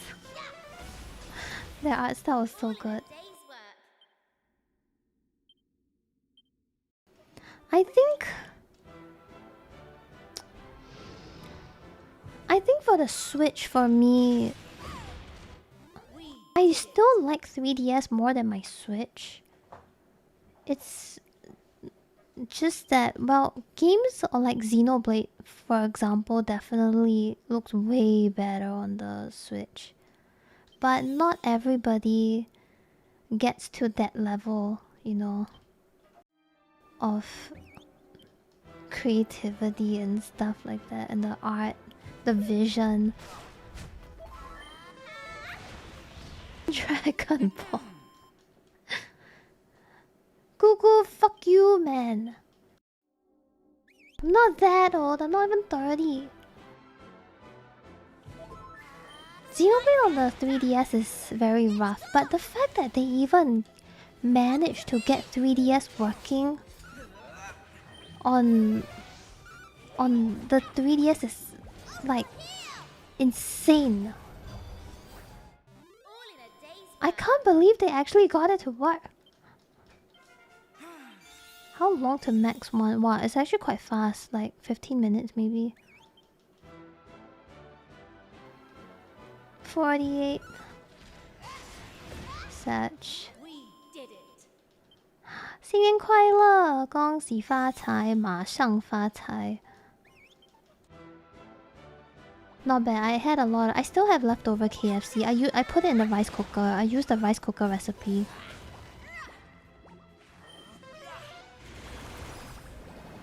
I'm gonna get more later. 马上发财 is... It's a good one. Like... 马上发财 means get rich now. It's the leftover chicken strat. If you have leftover chicken and you don't know what to do with it, you put it in the rice cooker and you cook it as if you're making rice. Put either vegetable or chicken, stock or broth, doesn't matter, whichever you want. Soy sauce, then the chicken, rice, then just cook normally. And when you're done, debone chicken, salt, pepper. So good! Yeah, and the, like, for me it's KFC chicken, but basically the spices and everything just seeps into the rice as well. It's really good. You can do it with whatever chicken. Whatever you want. If you want to have it with rice, this is a good way.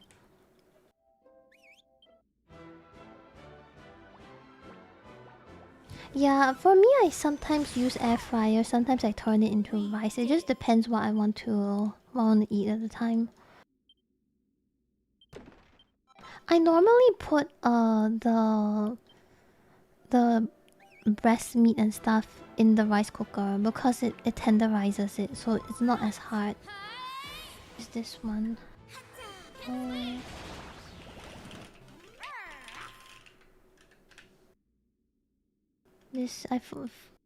This one. I don't know about obsessed with chicken. It's just that I can't eat beef. And my family, we don't really eat pork very much, so I always alternate between chicken and fish. Original chicken, because I can't eat spicy food.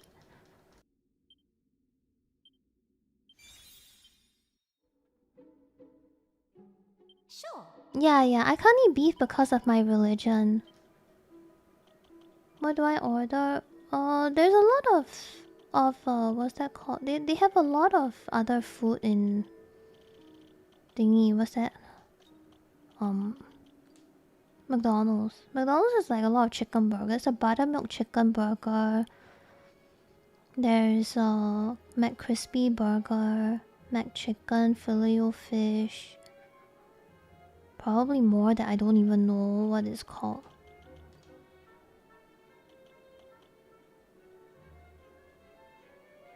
I like the original one. It tastes nicer. Crispy is spicy for me though. I'm not a very big fan of filet-o-fish. If I want fish burger, I'd rather get it from Moss Burger.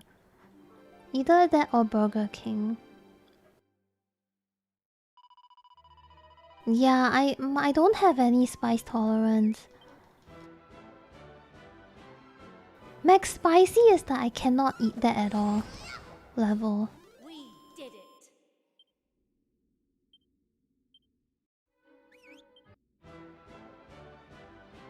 it. Yeah. You know McDonald's garlic chili? I cannot even... I think that's spicy.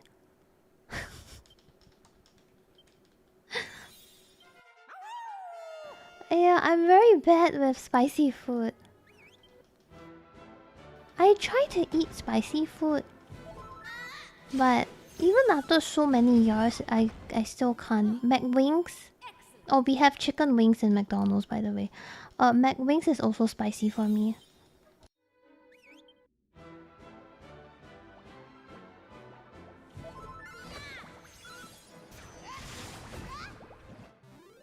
I think a lot of people think McSpicy is spicy though. I think your tolerance is just very high. For me, my tolerance is non-existent. My family also doesn't have the habit of eating spicy food because my mom doesn't eat spicy food. So I kind of just don't have any tolerance at all.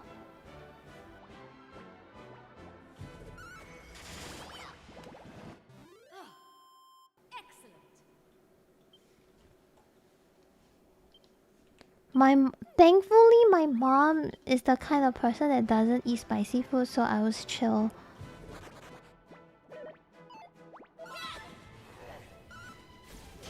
Oh, let's go.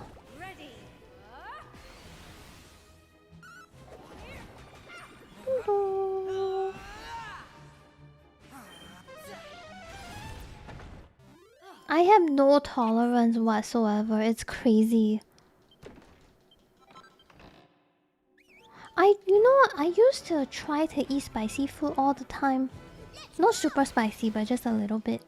Because I thought tolerance, I can build it up, right? If anybody tells you that you can build up tolerance, don't fucking trust them, man. I've tried it for years, by the way. And the things that I find spicy is still spicy to me. Nothing has changed. Nothing has changed whatsoever. I really don't think that you can train tolerance. I think it's a genetic thing. You just learn that you live with it. And you deal with it.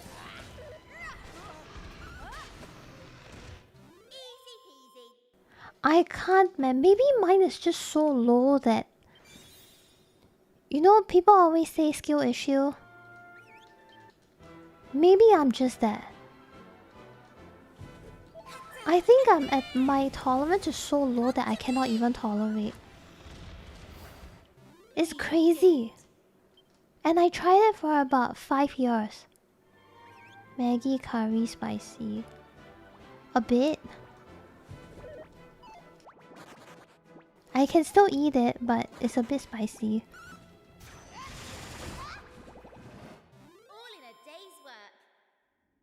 I don't have alcohol tolerance either. I cannot drink, I cannot eat spicy, I cannot eat raw food. I don't eat Korean noodles because it's spicy. I cannot eat any kind of like spicy stuff. I just don't drink. I don't drink alcohol at all. I literally only drink water. I don't drink anything else.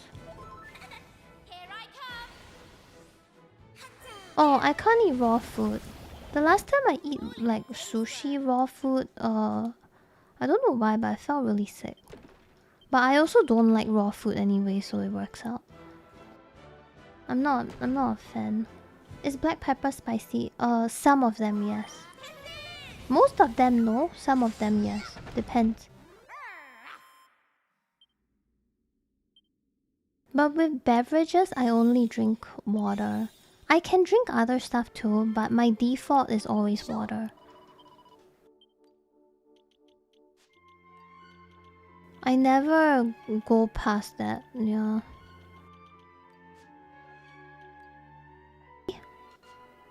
Wrong one.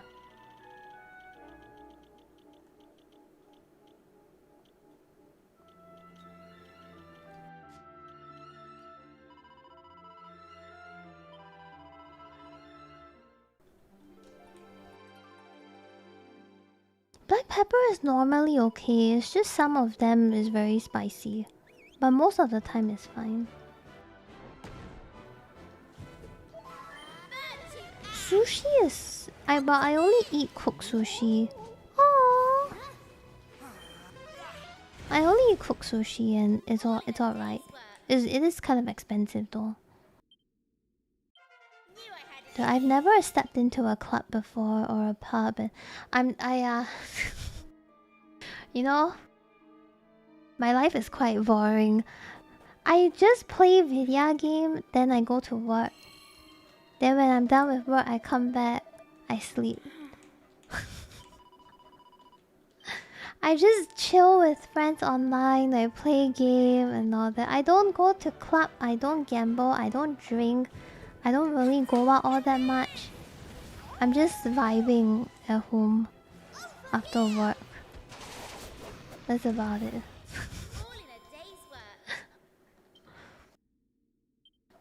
Yeah, for me it's like for me it's I don't really need that many things to feel fulfilled in life. I'm quite happy with this. Sometimes I still go out and you know I spend if I go out with people I always go out with my family because I'm very close to my family. Club Penguin was great. That was a good time in my life. Holy shit. This Monster Masher job is so cool. Not really. Cooked sushi is still not bad. Like, I can't eat unagi raw. So... yeah. I will still have to cook, right? The sushi, the unagi. Happy New Year! 恭喜发财！新年快乐，万事如意，步步高升，身体健康，龙马精神，马上发财。You cannot eat unagi raw. I don't think it's a thing. Can you eat unagi raw? Mine's always cooked. I've never seen raw unagi. That sounds like I would die. Can you eat raw unagi? No, you should never eat raw unagi. It contains a toxic poisonous protein in its blood that can cause severe illness. Yeah, so... do not eat raw unagi. You will die.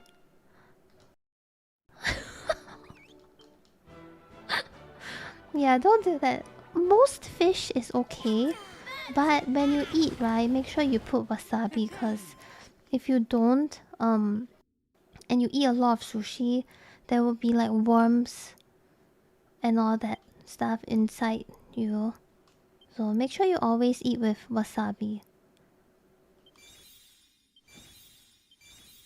Just a little bit. Good that you don't have to do all those. You're pretty cool. Oh, thank you. I feel like my normal social interaction is all either online or at work. Yeah. I think it's either one of those two, really. Oh wait, did I not change the thingy? Sure. I also don't eat raw meat, yeah.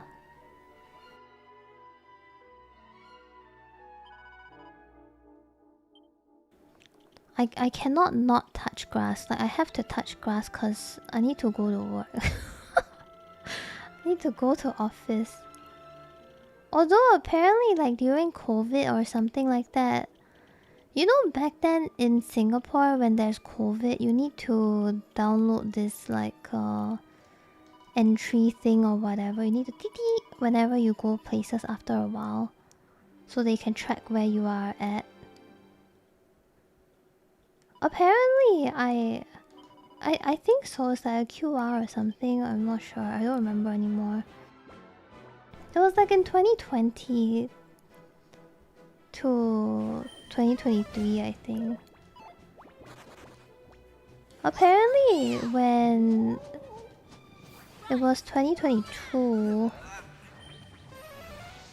I went out with my family and whatever. We were getting food, and then they realized that I don't even have the app installed, which means that I didn't go out for 2 years. Or if I did go out, I didn't go out enough to require that app.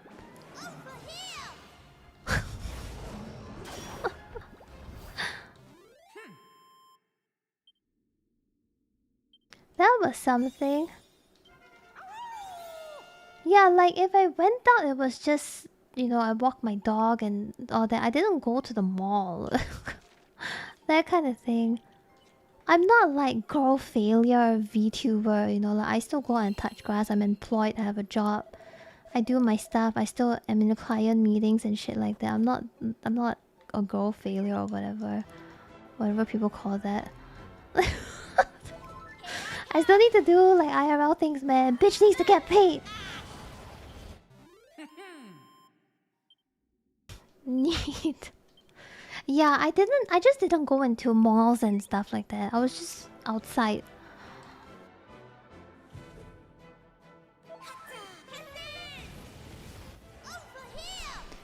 Yeah, mostly it's just that I don't really go out very often because I'm not a fan of going out. And generally also no time. But I do go out with... If I do go out, it's always with my family. Like my mom wants to do something and she wants company and I'm like, yeah, I can go with you, it's fine. Then I will go out with her. It's just that I don't go out with friends. Because I don't have any IRL friends, they're all online. But it also doesn't really bother me that much. I think it's fun. You know, when I went out with Jeff and Barney in October, that was like the first time I went out with friends ever in my life. I thought it was fun, but I also realized that while it was fun, I didn't feel like I needed it. Yeah, I didn't feel like I necessarily needed that. It was okay. It's nice once in a while, but I don't... It's not a necessity for me. I do still like to go out though. I do still want to go out every now and then. Just to touch grass, and it's good to not be at home all the time. Because it's also because where I stream and work is the same place as where I sleep. And it's just a few steps away. So if you're cooped up all the time in that one room, then your brain is like, you're constantly kind of on work mode. So it's not good. So I like to leave the house sometimes just to have a bit of a breathing room. Yeah.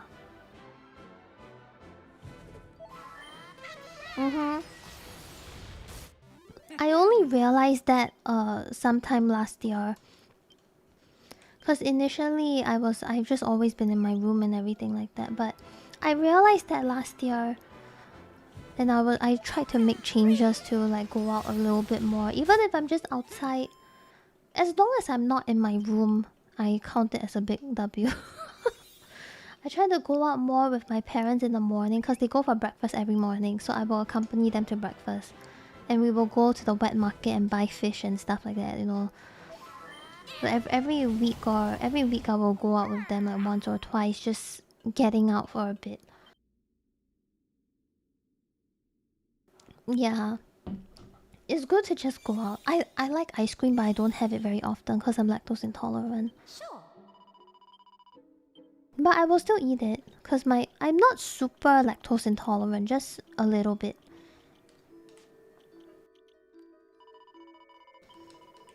Thankfully, just tiny bit. It doesn't affect me that much. I want to go out for a walk sometimes to just go to the convenience store, but it's like 15 minutes away from me. One way. Which is not that bad actually.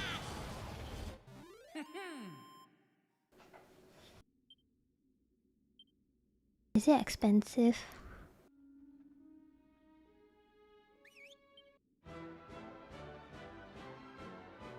But yeah, it's like even my piano is in my room, so everything I do is in my room. Just need to leave the room. Yeah, it's 15-minute walk. You go there, then you walk 15 minutes back. But I think generally I just want to go out. Just staying in one space is not good, man. Can confirm that when people say going out or working out makes you feel a little better, it's true. Unfortunately, it's true. Oh yeah, you can send me through Discord. That was easy. For me, my parents, my family. I live with my family, by the way, like my siblings, my parents, and all that. For me, I don't feel very. I don't feel like they invade any privacy or anything like that. Personally, they are actually all very comfy. So I don't really stay in my room because of my family, but I just do it because I'm very introvert.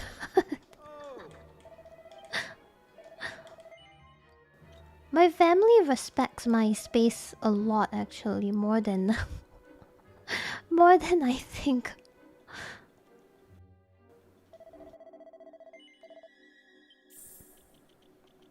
Yeah, they just happy that I'm here, happy that everyone is here.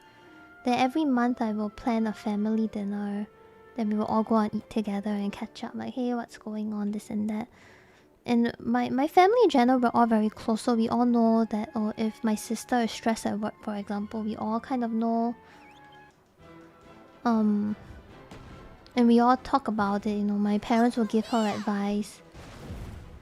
And my sister also talks to me about some stuff and all that kind of stuff like that. Yeah, my family in general is we're pretty close. I have a very, very good relationship with my entire family.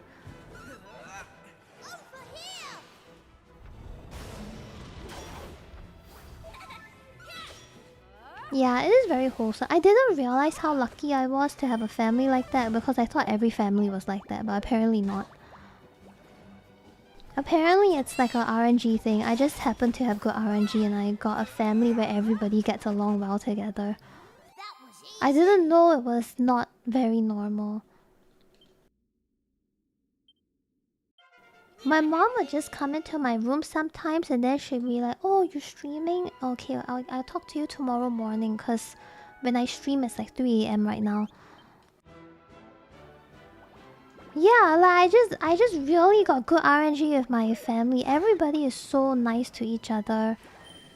And everybody is supporting each other. Like if you have money problems, right? They just come out and help you straight away. And people are over here in my family and we're not calculative and things like that. I think it's so rare to have such a good relation, not just with the family but also with relatives. Like I have very good relationship with my relatives as well. I don't think it's very common. I'm like my sister especially is very close with my cousin. I'm not really close with anyone because I'm very quiet, but I just like to sit there and listen, and everybody's also like okay with that, so I'm happy about it. I think they've just accepted that I am a very awkward person in general. I've never changed since I was young. Cause they saw me again today. Right, and I think they realized that yeah, she's just always been like that. always been very quiet, and I don't really say much. I'm just sitting in the corner listening to conversations.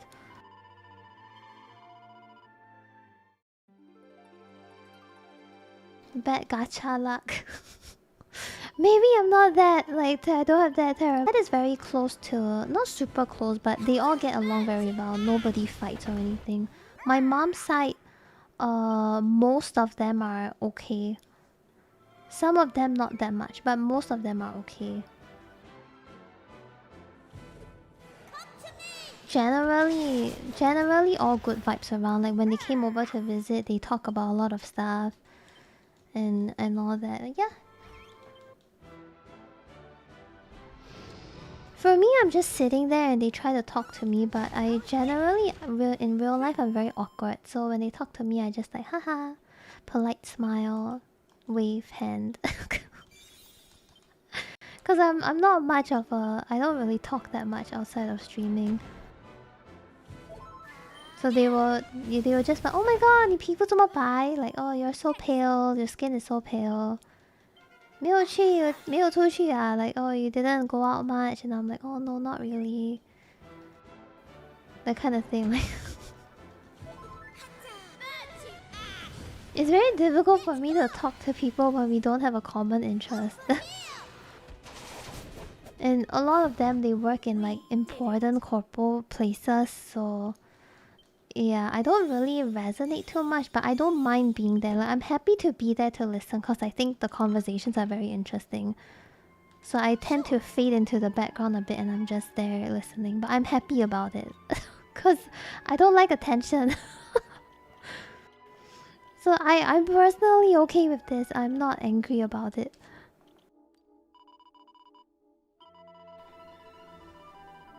My relatives, they don't care. My family and relatives, they don't care if I'm in a relationship, if I want to have a kid, and they don't care about these things. My family is very like as long as you can survive and you're happy, that's good enough.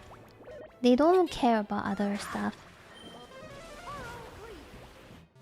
Yeah, I like hearing it when people are very engaged in a conversation, and also because they are more on the professional corporate side. I get to hear a lot about just new things in general, and some people, they like, sometimes the conversation goes into the economy stuff and whatnot, business things, and I used to study business stuff, so sometimes I listen and I'm like, oh, interesting. Yeah, my family is very they like to emphasize a lot on just doing what you want to do and be happy, and as long as you can survive and you have enough for yourself in savings, everything else doesn't matter. That is how my family likes to, my parents likes to see things. That's so rude. Throw him off the building in Minecraft. What the fuck, man? That's so mean.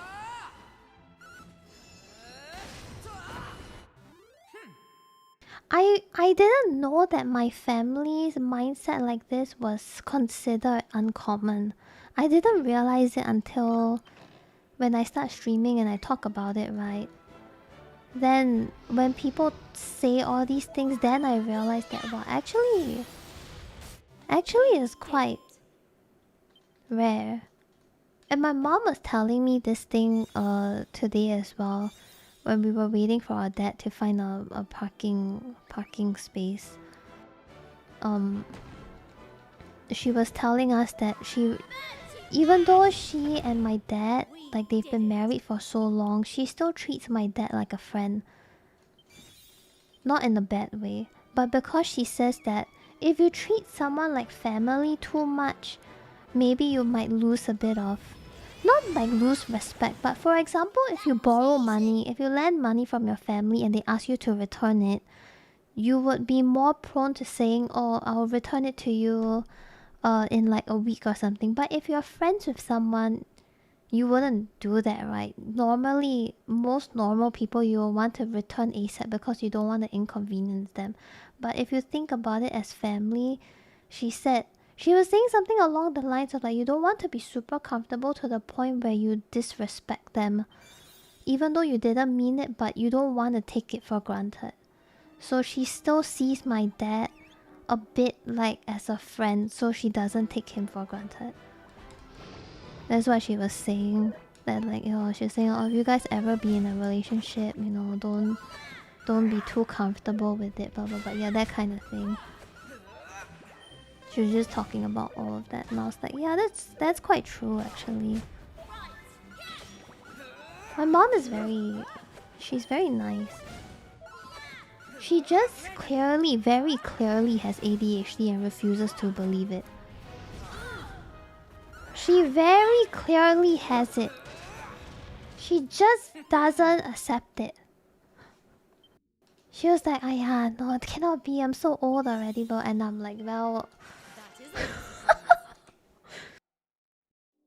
For someone who cannot sit still, right? Sure. I don't know, man. Might just be me. But it's sure looking a little weird.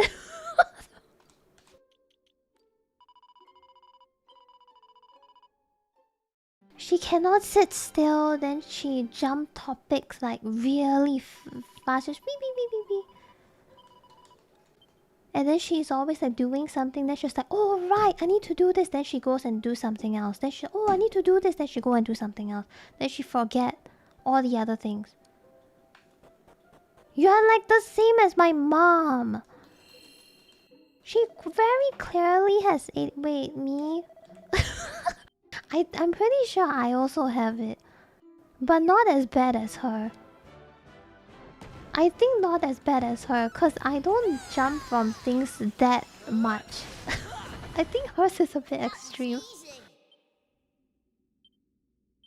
We were speculating that I have a mixture of ADHD and on the spectrum. Like... That's what we were speculating. 1v1 wolves then.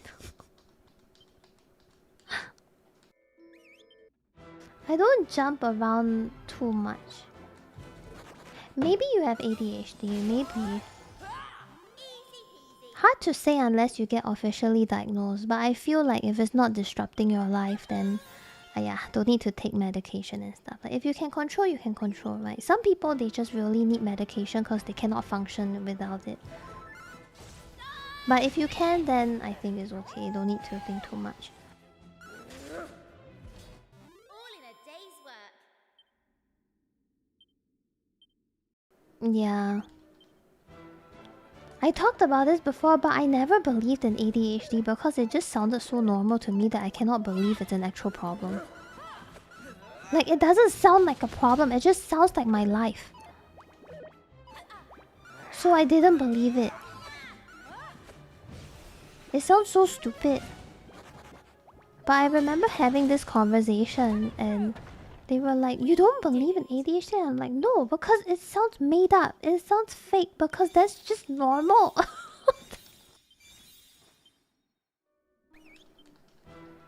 Yeah, like I couldn't understand. I still don't understand. I still don't really get it. But when something feels so normal to you, it's a bit of a shock, I feel. It just feels like a bit of a shock.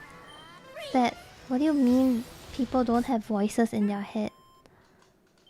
What do you mean people can't visualize stuff? What do you mean this and that? Like, so, yeah, it makes me think that maybe there is no normal. Maybe there is no normal and we're just all different like that. Who's to say what's normal at this point?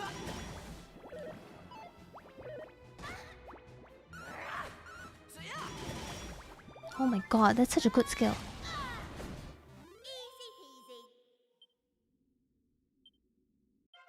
Dun, dun, dun.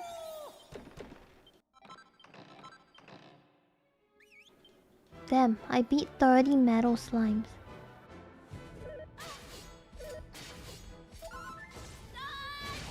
I'm convinced too. I'm convinced that it's more normal that I cannot see the apple in my head. and everyone else who can are just... It's like magic.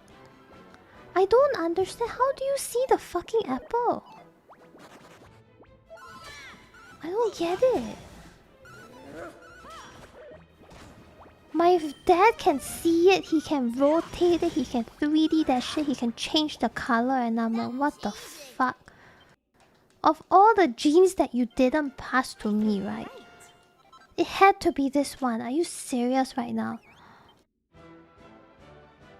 I wish I could see stuff because it would make visualizing things when I'm doing VTuber stuff so much better. When Yuki comes and tells me, hey Stal, what about this and that color in this background, this and that, I always have to tell her, I'm so sorry, I cannot see it. Like, I cannot see anything, I'm sorry. I always ask her, can we like have a draft out, or you reference me some picture, then I can have a rough understanding. Cause Yuki and I, we work very closely together with for our the re-debut 3.0. She's basically carrying me and I love her very much. It's just that every time we talk about stuff like that, I always need a reference. Otherwise I cannot see anything. Keep your dad away from the government. For me it's blank, like I cannot see anything, it's just black screen. So I don't see anything at all. I don't even see the silhouette of the apple. I know what an apple is, but I just cannot see it. It's a bit weird. But I just thought it was normal. Until people told me they can see the apple and I'm like, what the fuck? Initially I thought I can see the apple, but I think it was just me having the idea of the apple. Because afterwards I thought about... when I was doing a bunch of... What was that skill? After that I was talking about it to a friend and we were just talking about random stuff and I had to think about, you know, what she was saying, and I realized no, I actually cannot visualize anything. I just know the idea of how something looks like if I already know what it is. Otherwise I don't actually know what the item is. Mirror touch, what's that? Yeah, I need them to draw out. So every time when there's artists or anything, I always have to ask them, do you mind, like, can you just sketch out because I cannot see? And I'm very lucky I work with artists that are very nice. They're really nice and they're very understanding about it. Some of them even found out that aphantasia is a thing because of me. Like, what do you mean you can't visualize? And I'm like, it's just a black screen. I cannot see anything. Can you please, like, sketch just very fast? Easy sketch. You don't need to color or anything. I just need to roughly have the idea.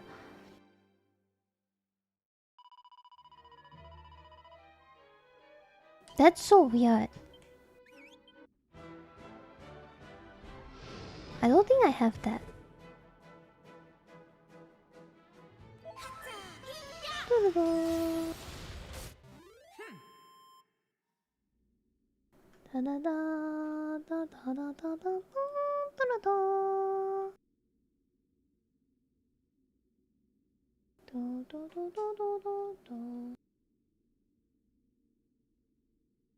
Give me a moment, yeah, hold on.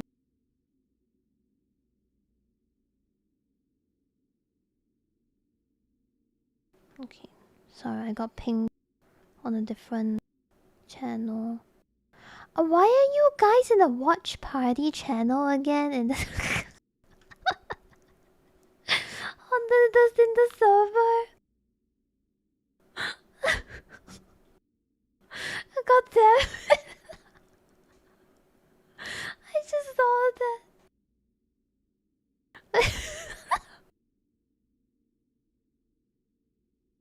It's like a 50-50 every time I stream.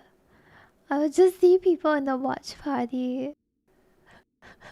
VC on myself. Oh god damn it. You're the trend starter, Hannah. Get fruity.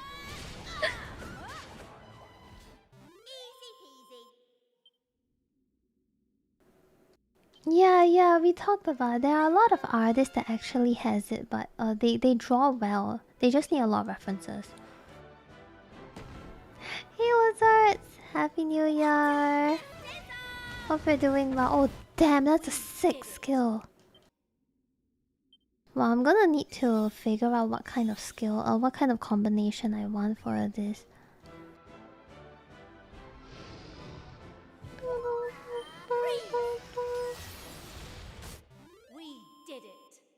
I don't really mind being over leveled in this game actually, because I'm quite interested in the story.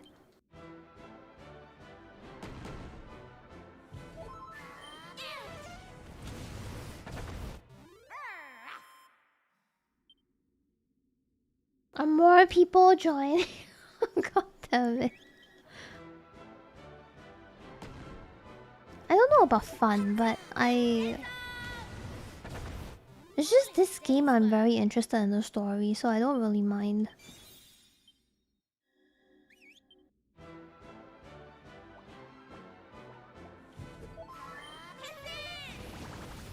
I'm also more interested in the job system. Like what kind of... I don't know what combination I want to go. Like the girl is definitely a mage, for one. I definitely want her to be a mage. But I don't really know what I want the others to be. Like a buffer? Do I want a jester at some point? That kind of thing. Yeah, it makes it easier.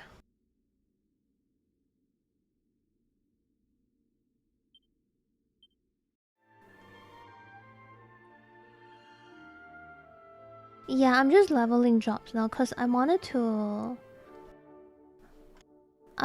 get it, like get stuff done while I yap. Because today, frankly, today I'm quite low energy because I only slept like 4 hours or 5 hours. And I'm a bit drained from... I'm not a very social person, so even small social visiting, like New Year visits, drain me out really fast. But I didn't want to cancel stream today because next week onwards, when Barney is here, I might not be around too much. I will still be around, but I will prioritize, you know, spending time with my friends. And touching grass and going out and stuff like that. I will still stream normally and whatnot. It's just that I might start a bit earlier or I might end a bit earlier, that kind of thing. I don't know if I will take the day off tomorrow. I think I wouldn't. I kind of am thinking not to do that, but I'm not sure. I haven't thought about it yet because yesterday I took the day off, but I also streamed on Sunday because I knew I was very likely taking Tuesday off, so I already did an extra stream to cover that. For tomorrow, I'll probably see how it goes. Let's just say my rest days are like optional stream days, so if I vibe, I just stream. Let's just put it that way. Would it be easier? I don't want to promise anything, but I do want to play Dragon Quest. So I do kind of want to play Dragon Quest. Stream tomorrow, maybe. Because I wouldn't mind streaming on Sunday either. I would be down to stream a little bit more this week just because I know upcoming I might not be around on my usual schedule. I will still be around, just not, you know, 5 days, 6 hours each kind of thing. Yeah. I'll take a look at work stuff and what I need to do as well, because there's some things I need to do IRL.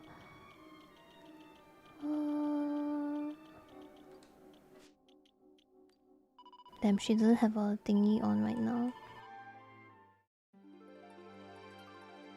Illegal.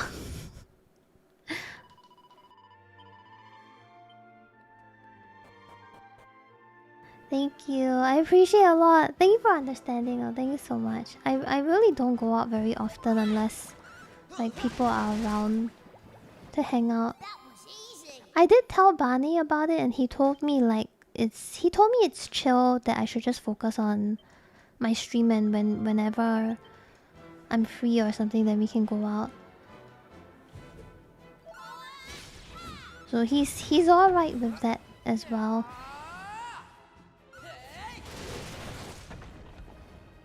Because I did tell him there are some games coming out like Pokopia. I'm definitely gonna be playing Pokopia, for example.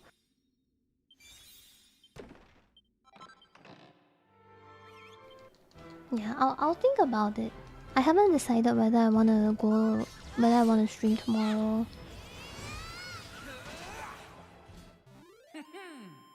Oh yeah, join Discord. I'll probably be over there anyway. For me, next month is let me see. Pokopia and Monster Hunter Stories, I believe. And Solasta and Crimson Desert. And then April is Tomodachi Life. Yeah.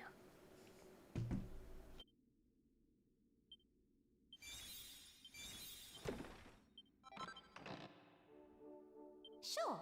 My mom was also telling me, because I was telling her about my I was telling her about how I'm not sure if I wanna, like, how I'm gonna do my schedule and everything. And she just said, "You just go and have fun, go and do whatever, you know." This year, cause we went to the feng shui people. Every year we go to feng shui people and check 八字, which is they're just seeing how your year is today. And the person told me I need to relax this year and 吃喝玩乐. Which is like, yeah, just go out, touch grass, and chill and eat food and drink stuff. Like, eat food, drink water, have fun, go out more. They're just saying, they're just telling me that. 勇者，对，这是第7个。就是他们刚出 Square Enix， 他们就是刚出这个游戏，就是好像3个礼拜前啊。现在只是在就是打怪物，在弄一个职业，升级职业。Yeah, he was telling me go out and 吃喝玩乐, which directly translates to eat, drink, play, happy. Direct translation.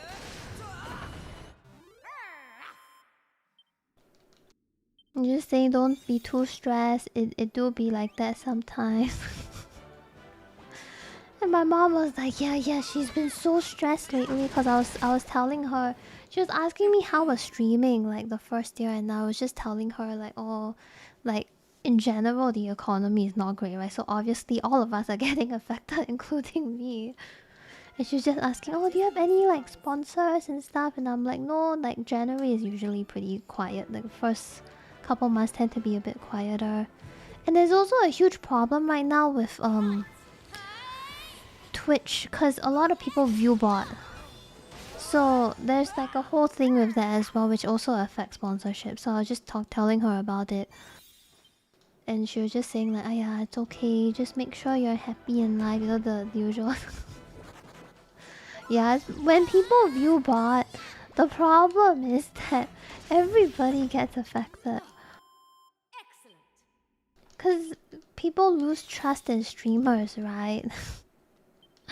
Then why would they want to sponsor the streamer if you like people keep view botting? It's not that YouTube doesn't have view bots. YouTube has view bots too, but Twitch has been more prominent. But nothing I can really do about it. The most I can do is just be legit, which I've always been doing it like that, and I cannot really change anything, so it's like I cannot control it. She used to be, my mom used to be a lot more strict, especially when I dropped out of uni. But she isn't strict because of anything like that. She's just strict because she wants us to be taken care of. Like, she just wants us to be okay in life, basically. Exotic, good morning. 早安安安，新年快乐。Yeah, it's like with most parents, they just want the best for you. They're not trying to be mean to you or whatever. It's just they're genuinely concerned, and she's just not very great at expressing herself. So sometimes words can come across really harsh or wrong, but I know that she's not doing this on purpose, so I don't take it too hard. Sometimes she says really fucked up things like, all you know how to do is cry. She said that to me before, but I don't hate her for it because I know that this is not something that she doesn't have bad intentions for it. She's just saying it because she doesn't know how to express herself very well. Something like that, you know? And sometimes you just need to understand that your parents are also human. They're not perfect. It's just what it is. So you need to forgive them as well. They're just doing their best. Oh, the cup story. Yeah, so initially when I first dropped out of uni, my mom was super pissed off at me because normally in Singapore, if you drop out of uni, it's kind of over because this society is very strict with employment and stuff like that. So if you want to earn past a certain threshold, you must have a degree, for example. Or if you want to get a promotion, you must have a degree in a lot of jobs. So my mom was really angry at me for dropping out of uni, and she was not happy with me doing streaming because to her streaming is just playing games, which I mean, she's not wrong. I'm talking and playing games, so she got half of it right. But she wasn't very happy with it because video games does not equate to money and survival and stuff like that. So whenever I went to her and I told her things like, oh hey, I reached X amount of viewers, you know, just sharing my progress, she will always say things like, oh, that's really nice, but when you fail, we can always send you back to uni. That kind of thing. Basically, she wants me to go back to uni no matter what. So it was like that for a couple of years. Until one day I was at her desk. And I had a merch at the time. Like I was selling just cups and shirts and whatever through the Stream Elements store. So one day I was at her desk and I saw that she had my cup, my merch on her desk. And when I knew she approved of me because the mug was filled with water. It wasn't filled with pencils and pens. It wasn't used as a stationery holder. It was used for drinking. Drinking water! And that's how I knew she finally approved of me after many years, even though she never said a single word. That was when I found out.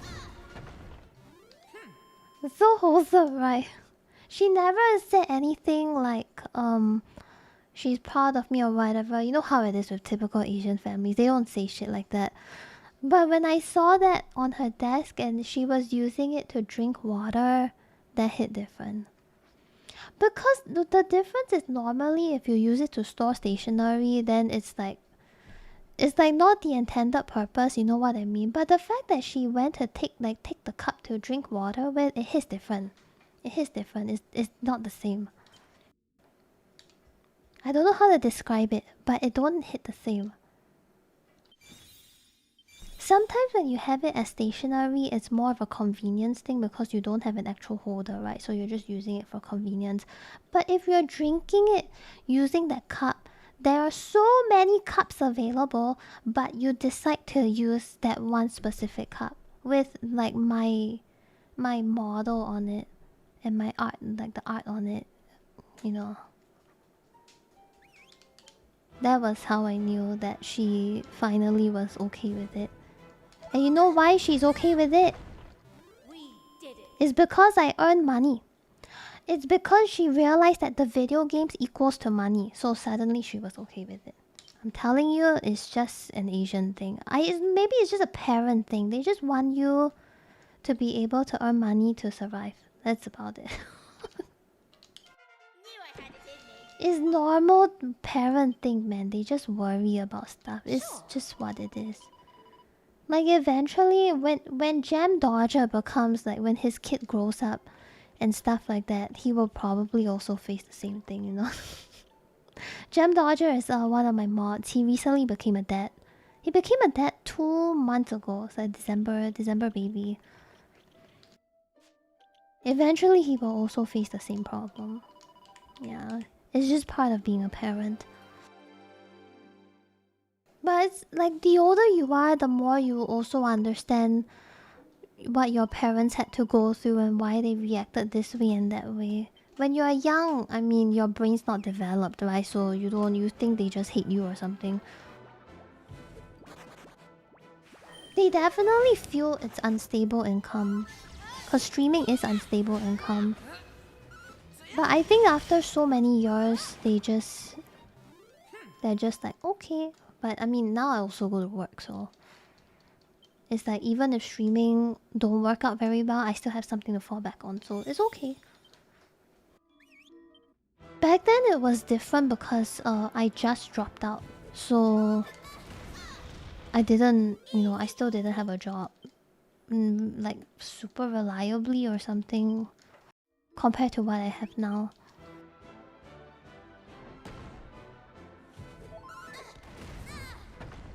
Yeah, they just want all of us to be happy. Like, not just me, but my siblings as well. But my siblings are all very capable, so... They're chill. Sure. My siblings are more social butterfly, very capable people, like they can lead people and all that kind of stuff. But for me, I'm a lot more introverted and I don't really say anything, so they tend to be a bit more worried about me.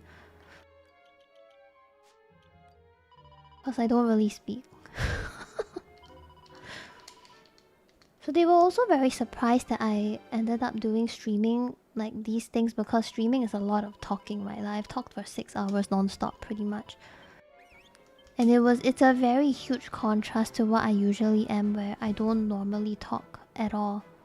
Here I come. Gotcha. They used to play, my parents used to play Mario together when they were younger. My parents like that. My mom likes Cooking Mama.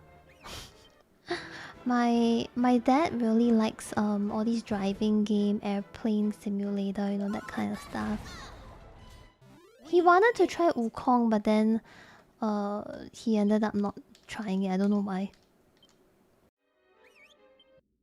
Yeah, that's why I have so many Mario games on my shelf. I actually don't play Mario.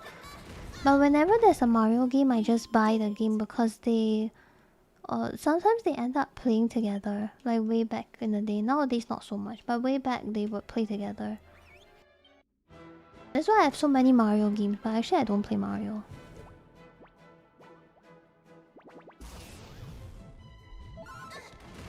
Oh yeah, I was dusting... it was such perfect timing. I was actually cleaning my shelf. And then I saw that tweet and I was like, oh... perfect. Yeah, I think I just never yapped because I didn't find anything in common with people to yap about. So it was very difficult for me to yap. And I also get very... I don't know about anxious, but I feel more closed off when I hear people's voices or I see people. But on Twitch is really a lot comfier for me because I just read what you guys say, right? The reasoning behind it is because when it turns into text, if I haven't gotten to you, like to your message yet, it's because I'm thinking about what I want to say. But when you are in person or you hear people's voice, you can't really sit there and think about it for a minute. You know what I mean? You have to respond immediately. You have to go fast. So I feel more comfortable with Twitch chat because it's all text and I can think about it for a bit. Oh, I have played Mario RPG. That's the only one I played. Only Mario game I played. deleting after 30. I think I won't even get to listen to the full message. Yeah, and also when you type in text, what you send is what you say.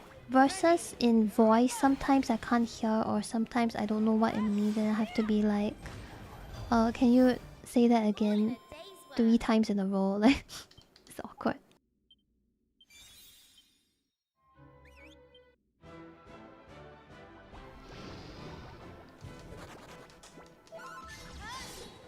I still am not very good with keeping up with all the messages. Sometimes I still miss out on some. Because I will look back at my VOD. I will check my VOD sometimes and then I will see messages that, oh, I missed out on this one. I need to be a bit more careful. Need to check every now and then. I haven't played a standard Mario side-scroller. Yeah, this chat is a lot comfier to read. Like, if it went any faster, that would be a problem. This chat is considered like pretty comfy for me. That's why I always say I'm very scared to, like, if people, you know, the people ask me like, what is my, do I want to have like 1,000 viewers and everything? I always very scared about stuff like that because I don't think I'll be able to keep up. But I don't want to. I don't want to have so much activity going on that people are having a hard time getting their message in, if that makes sense.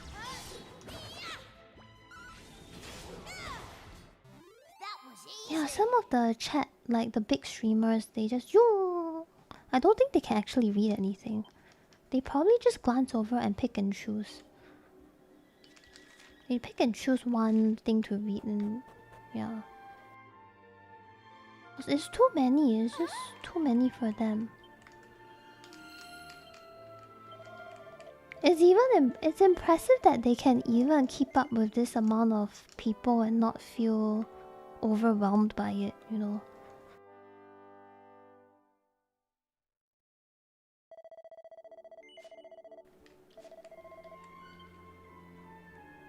Oh, that's so nice. I didn't even think about that, like a bot.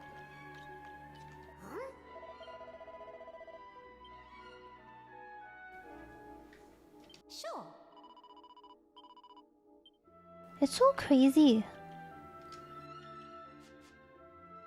You just skim, yeah, like nothing much you can do about it. But it's so impressive, it really shows that they are just so entertaining, like.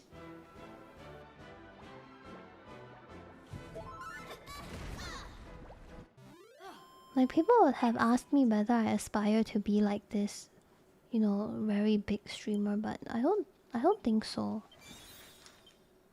I don't think I need that in my life. Cause I mean, people want that for the fame and the money, but well, money only goes so far. There's gonna come to a point where with money you hit a certain threshold and it doesn't bring you any more happiness. You know, because when people say money brings you happiness, it's more of a financial freedom kind of thing. But eventually it will get to a point where you kind of don't really need that much because your lifestyle doesn't change.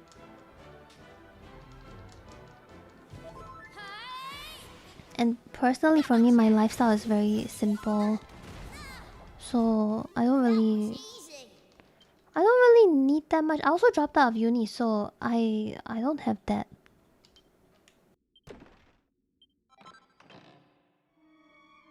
Money just buys you financial freedom to do what you want to do.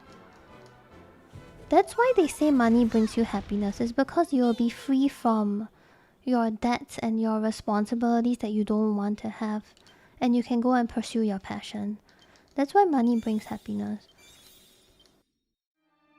But if you don't pursue your passion or you don't have any passion, then money doesn't necessarily bring you too much. Because you are lost in life. Money will get you a therapist.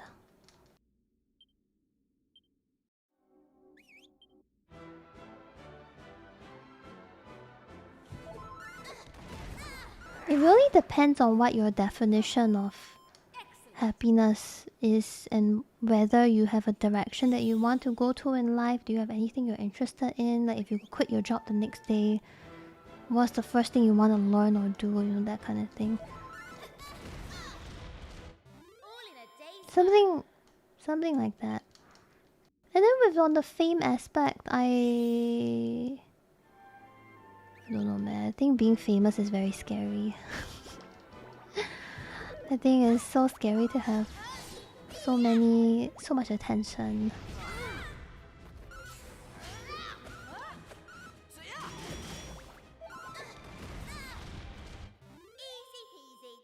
What the fuck? I guess you won't be happy soon.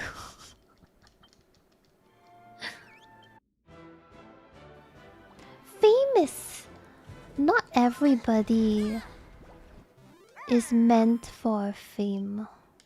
Is how I think about it. Some people are mentally strong enough to be okay with dealing with fame, because a lot of good things and bad things come with fame. And it's a bit of an ego check, you know. Some people are meant for it, some people are not. I don't think I am someone who is meant for it. Yeah, like I definitely am not for that. A lot of eyes on you, a lot of like... a lot of things that people speculate. Yeah. People will hate you for the sake of hating you. Some people don't even see you as humans. You're like a attraction in a zoo. And God forbid that you fuck up like a normal human and they will bash you just because you made a mistake. You know, there's so many things like that. And I feel like mentally you gotta be very strong. You gotta be very confident and sure of yourself. Otherwise, you would just drift off and... yeah, it wouldn't be great. Hey Narcia, good morning.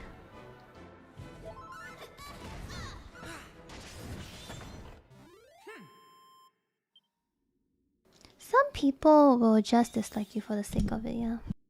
It is what it is. Ooh, mastering advanced vocation. Apparently champion. Ooh, I have hero! Let's go! I've grinded it.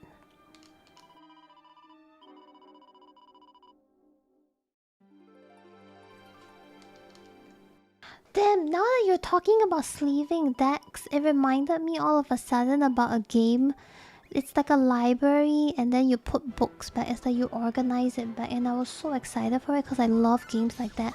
Then they said it's made with AI and I'm like...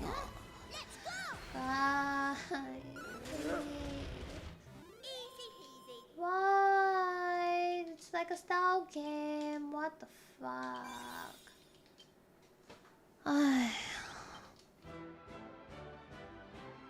They were like, oh, many assets with Gen AI, and I'm like, oh, yeah, I cannot play.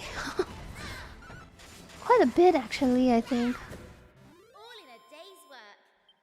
I was so disappointed. Like, you got me so excited for it that I checked the Steam, I scroll down Gen AI, and I'm like, yeah, whatever, man, fuck this shit.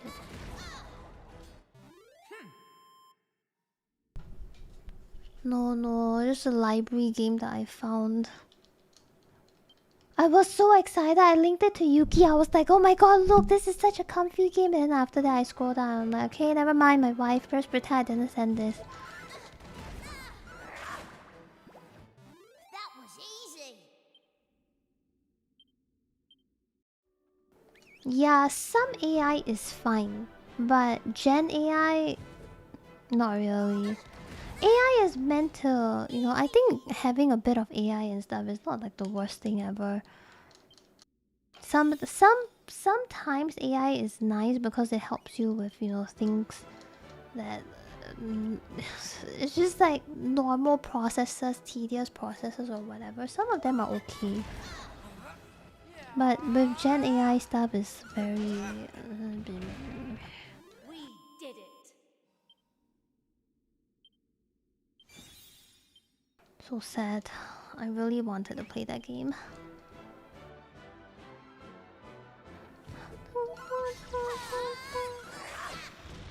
Okay, I'm also done for today. I just realized it's already 4 AM. I'm done for today. Wow, this was a good grinding session. Thank you so much for listening to me yap for 6 hours, by the way. Thank you. This was a very, very good yap session. Oh my god, I unlocked heroine. Let's go. Heroine? That sounds heroine. Heroine. Heroine. Which was the correct pronunciation? Is it hero or hero? Hero. Hero, right? Hero? The girl version of hero. The girl version of hero, which one is it? Hero. Then what is the drug thing? The jail one.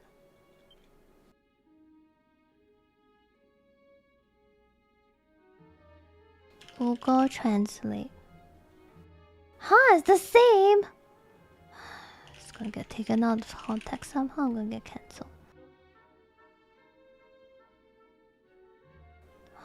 You guys... Hey, when you guys make the English language right, can you be a little bit more considerate? Can you just have 2 different pronunciations for fuck's sake, man? Oh my god, they are the same pronunciation in both American and British. It's so over. Heroin. What about the drug? I'm just gonna call it Girl Hero. I'm just gonna call it Girl Hero. This is no.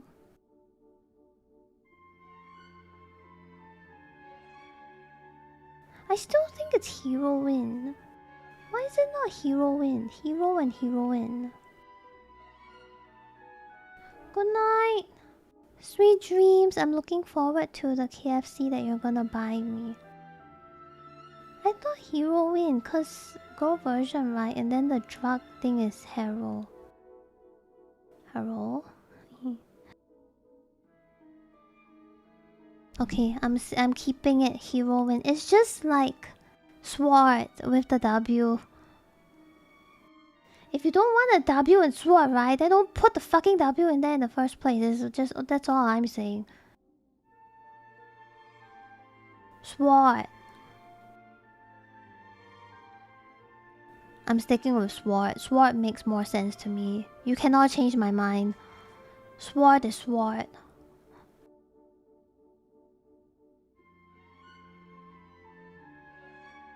Okay, I'm done for today. Sword. Thank you. Tomorrow. Wow, actually, maybe tomorrow I can stream Comfy Game. There's this game that came out, the demo. I think, is it today? Yeah, it's called Outbound. Maybe I play some tomorrow, Comfy. Sword.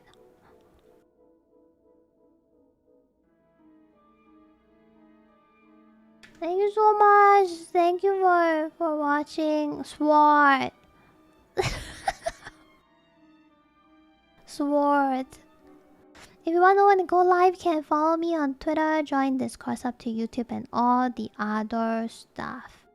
Thank you so much. Also, anybody who bought Rune Factory 4 today, right? Can you just let me know your progress? Like, I want to know whether you like it or not. And if you do like it, I will recommend you more game when you are done with that one. Nyachi is here. Oh, we go to Nyachi. Yippee! Okay. Thank you so much, everyone. Thanks for watching. Thank you. I'll see you guys probably tomorrow, if not Friday. I'll let you guys know on Discord. Thank you, friends. Thank you so much. Thank you, thank you. Alright. Thank you, man. Stay hydrated, drink water. Water good. Have a good day or night. Have a good day or night. And I will see you guys either tomorrow or Friday. Thank you, everyone. Our rate message is... I hate it. Our rate message is... We are too poor to have a rate message. Fucking oh, fuck. You really make me look like I'm abusing you guys. We are too poor to have a rate message. Okay, I'm gonna go now. Thank you, everyone. Bye bye.